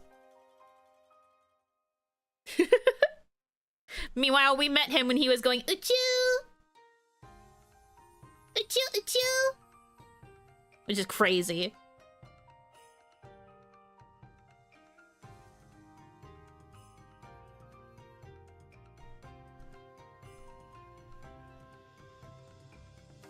Just watch other VTubers rage at mahjong. I don't know about that.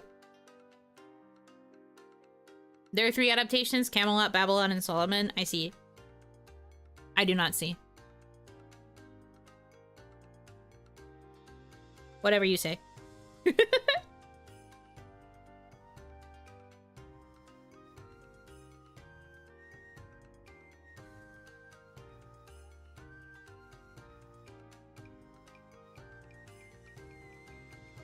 People get really mad sometimes playing mahjong. Ooh, I don't know if I like that. That's scary. I'm so behind on my Seiyu stuff. I used to be way into it, but fell off it. I love Seiyu. I mean, I'm not like... I wouldn't say I keep up to date, but like... good Seiyu are like 90% of the reason why I pick up a series or a game or in anything. I have a lot of Seiyu that I like. And I will usually look into something if I see even one name that I recognize, and I'm like, ooh, I like them.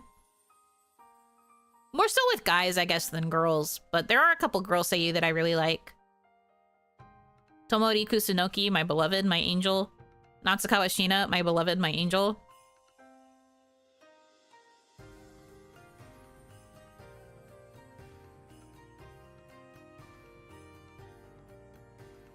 I love girls. Anyhow.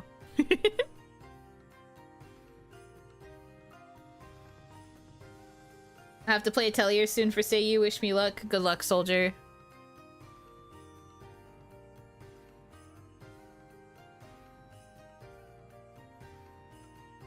Okay.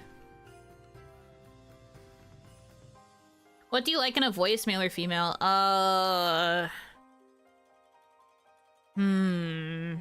I'm thinking about all the voices that I like, and I'm trying to figure out what they have in common, so give me a second. I think I like...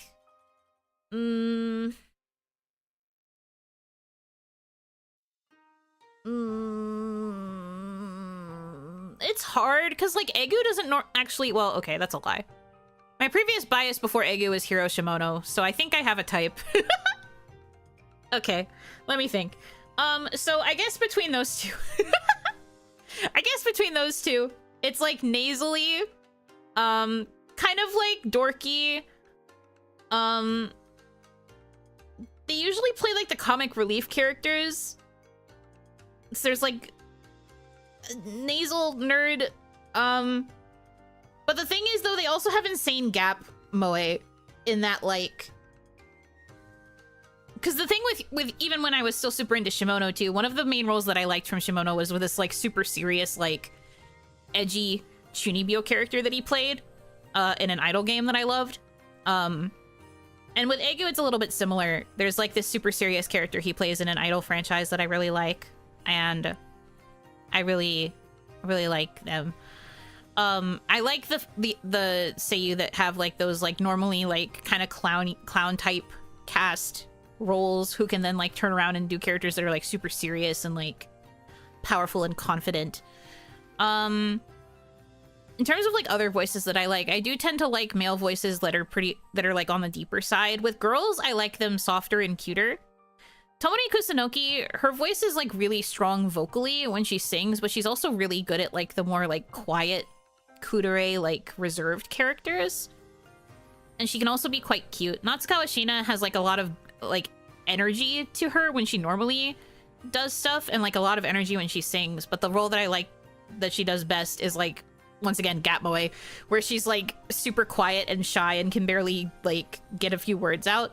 I really like it when people go against their usual typecast and get to show off their ranges, I guess. Say you with Gatmoe.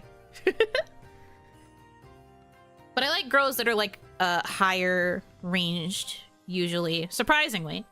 I'm not really a deep voice woman like her. I do like them, but it's not usually like a voice type that I go towards. Manami Numakura is another voice actress that I really like. She has like a higher, like energetic Genki range, but she can also do like really low songs and like sound really cool at the same time. Hell yeah. So the guy who voices Deku in My Hero Academia would fit? Are you saying JP or English? I don't know anything about My Hero Academia, so I have to look it up.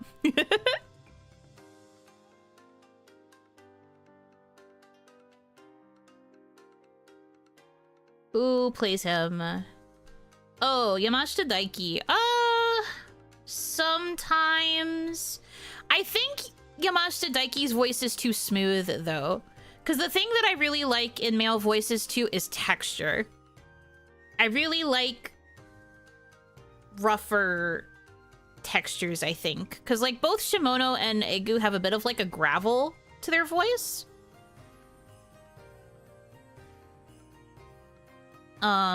It's hard to explain. Shimono in particular has a lot of gravel. Like, he constantly sounds like he's going through puberty and his voice is cracking. Egu, I don't think he sounds like he's going through puberty, but like the way his tone is so nasally adds like a texture to it that I like.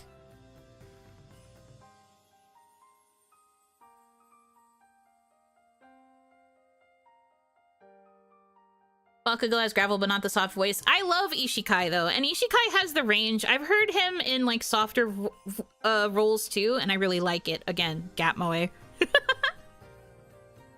Ishikawa Kaito's good. I like him. You like the voices with Grizzle? Sometimes. I like texture. I like depth. I like range. It's really hard to articulate it properly. But I guess one of the main things that will make you become my favorite is if you are kind of nasally. Maybe because I relate as someone who also has kind of a nasally voice. I can force my voice to sound not nasally, but when I naturally talk, I feel like I get a little nasally. Ishikawa Kaito plays a different guy? Oh. Yeah, see, again, I don't know anything. Who the fuck plays Bakugo then?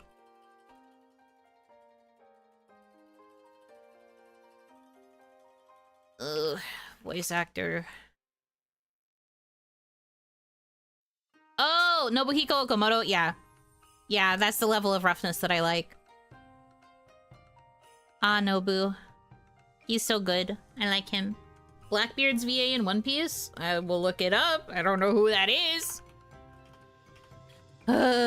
Voice actor. No, JP. Akio Otsuka. That name does not sound familiar. I have to see what else he's played. Wait.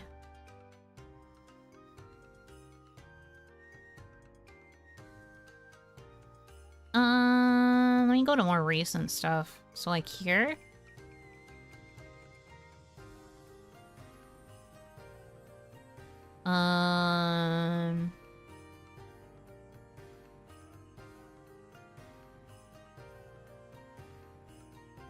Getting a lot of characters I don't know.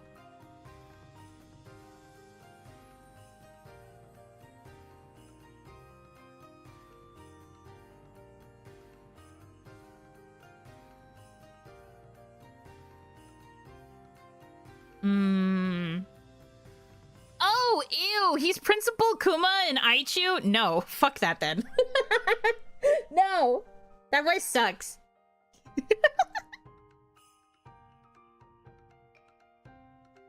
Kuma Shacho? No. Throw the whole thing away.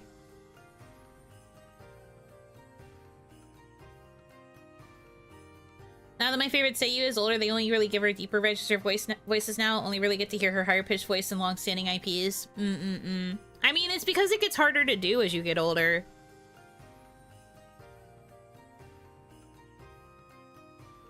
It just gets harder. And there's also probably just more of a demand for lower voices. I feel like higher voices are a bit, like, less in style compared to what they used to be.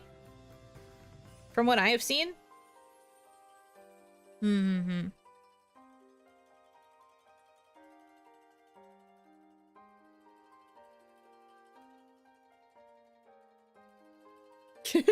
For those who never got into Aichu, imagine if Monokuma was a French dude in a bear suit. Yeah. Kuma Shacho sucks. He's so annoying.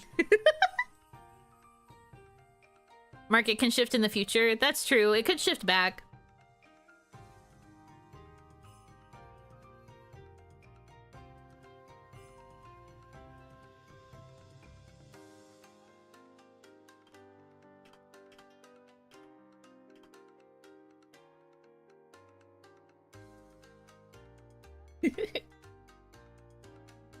Might be an oversaturation though. Maybe it'll correct itself and there will be more higher voices. Maybe. I feel like the pendulum will swing back and forth. Like sometimes people will be like, these voices are too high. I want lower voices. And then once there's like a overabundance of lower voice lady Seiyu, people are gonna be like, but where is the moe? And then the moe is gonna come back. And it'll just go back and forth forever.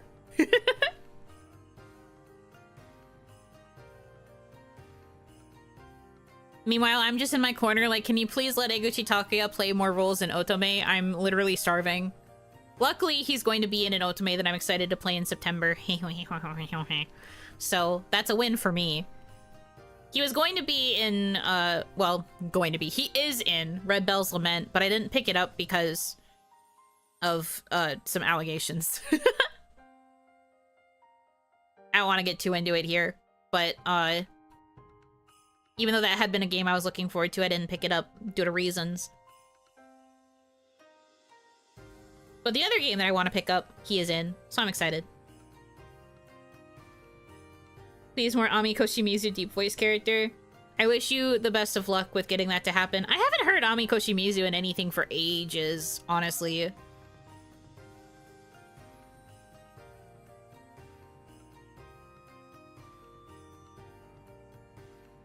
May everyone's favorite Seiyu get a chance to do more roles and things that they like.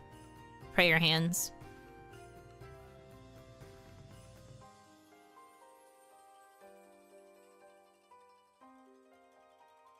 She must have come back for the Spice and Wolf remake. I don't know, I didn't watch it. I also never watched the original. So I wouldn't know about that either.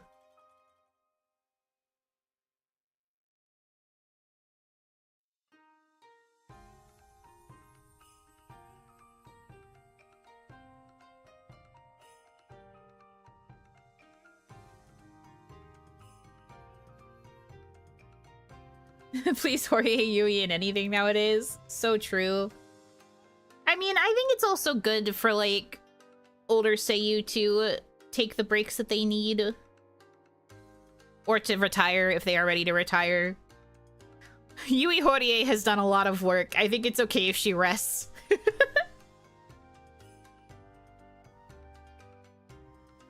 Give that girl a break.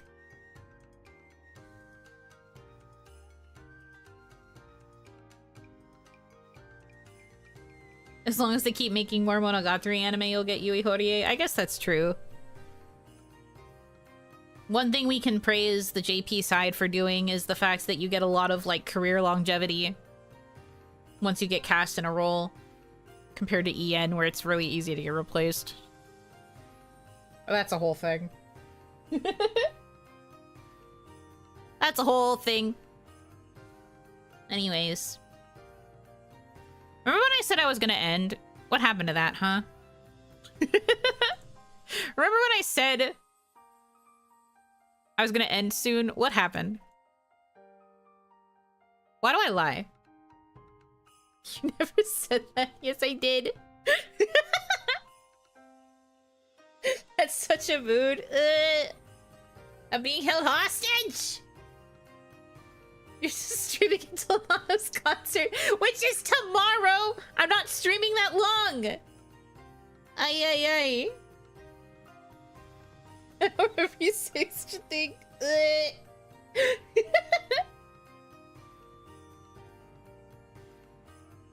The guy who got cast as Shiro from Fate, Sasuke from Naruto, and Uryu in Bleach had the best agent. Noriaki Sugiyama. That's fair. He has had a pretty solid career, all things considered. And he still gets cast in, like, other stuff, too. They knew how to lead you a long way talking about Seiyu. Help. Help me. Help me. Get me out. Fine, you get 5 more minutes. 5 more minutes and then I'm gone, because that means it's midnight and it's no longer freaking Monday. You get 5 more minutes, okay? Shaking my dang head. Time is an illusion, don't you know? No, I am aware.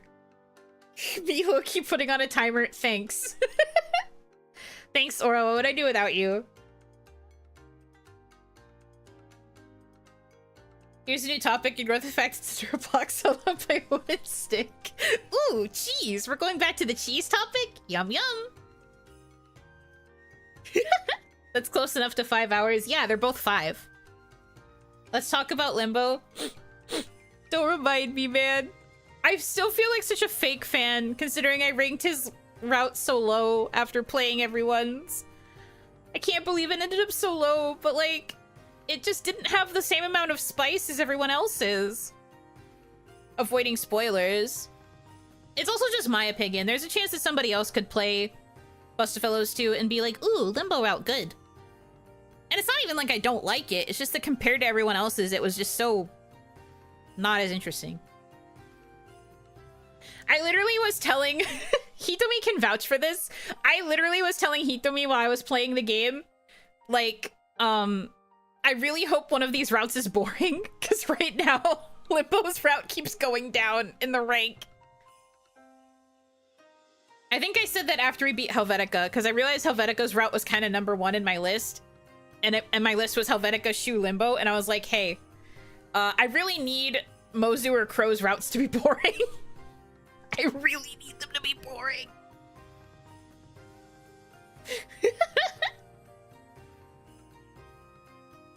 It was so hard. Mozu's route ended up being really good. And then Crow's ended up being kind of the worst, so I was able to put that one at the bottom. Yes, I know. Helvetica lovers. Yeah. You did have a good. You did win. Was that the I hate this game post? No, the I hate this game post was because of finishing the epilogue, which I'm not spoiling because it's too early to spoil the game. But holy fuck, was it fucking bad. I didn't like it. I didn't like the epilogue in the first game either. Well, one was okay, the other I really didn't like. And this one kind of followed the same pattern of the one that I didn't like in the first game, so I was like, ugh. I really didn't like it. Maybe in the future, I will spoil it. Like, after enough time has passed. But I will not go into the reasons in this particular moment. May the Oni lights guide you back to me. Tokenai Namae, thank you for being a member for 17 months of the emote tier! Sounds fair, good main game still? Yeah, it was still really good. Like, don't get me wrong, I'm bitching about how much I didn't like the epilogue. The epilogue was honestly good in the first half. Then the second half got really fucking bad, and the messaging just got really fucking bad, and I did not care for it. The Oni lights guide you back to me. Thank you for being a member for 18 months of the emote tier! You guys are gonna rush all your green messages so you can hold me hostage, aren't you? Aren't you? Well, don't. I'm still leaving.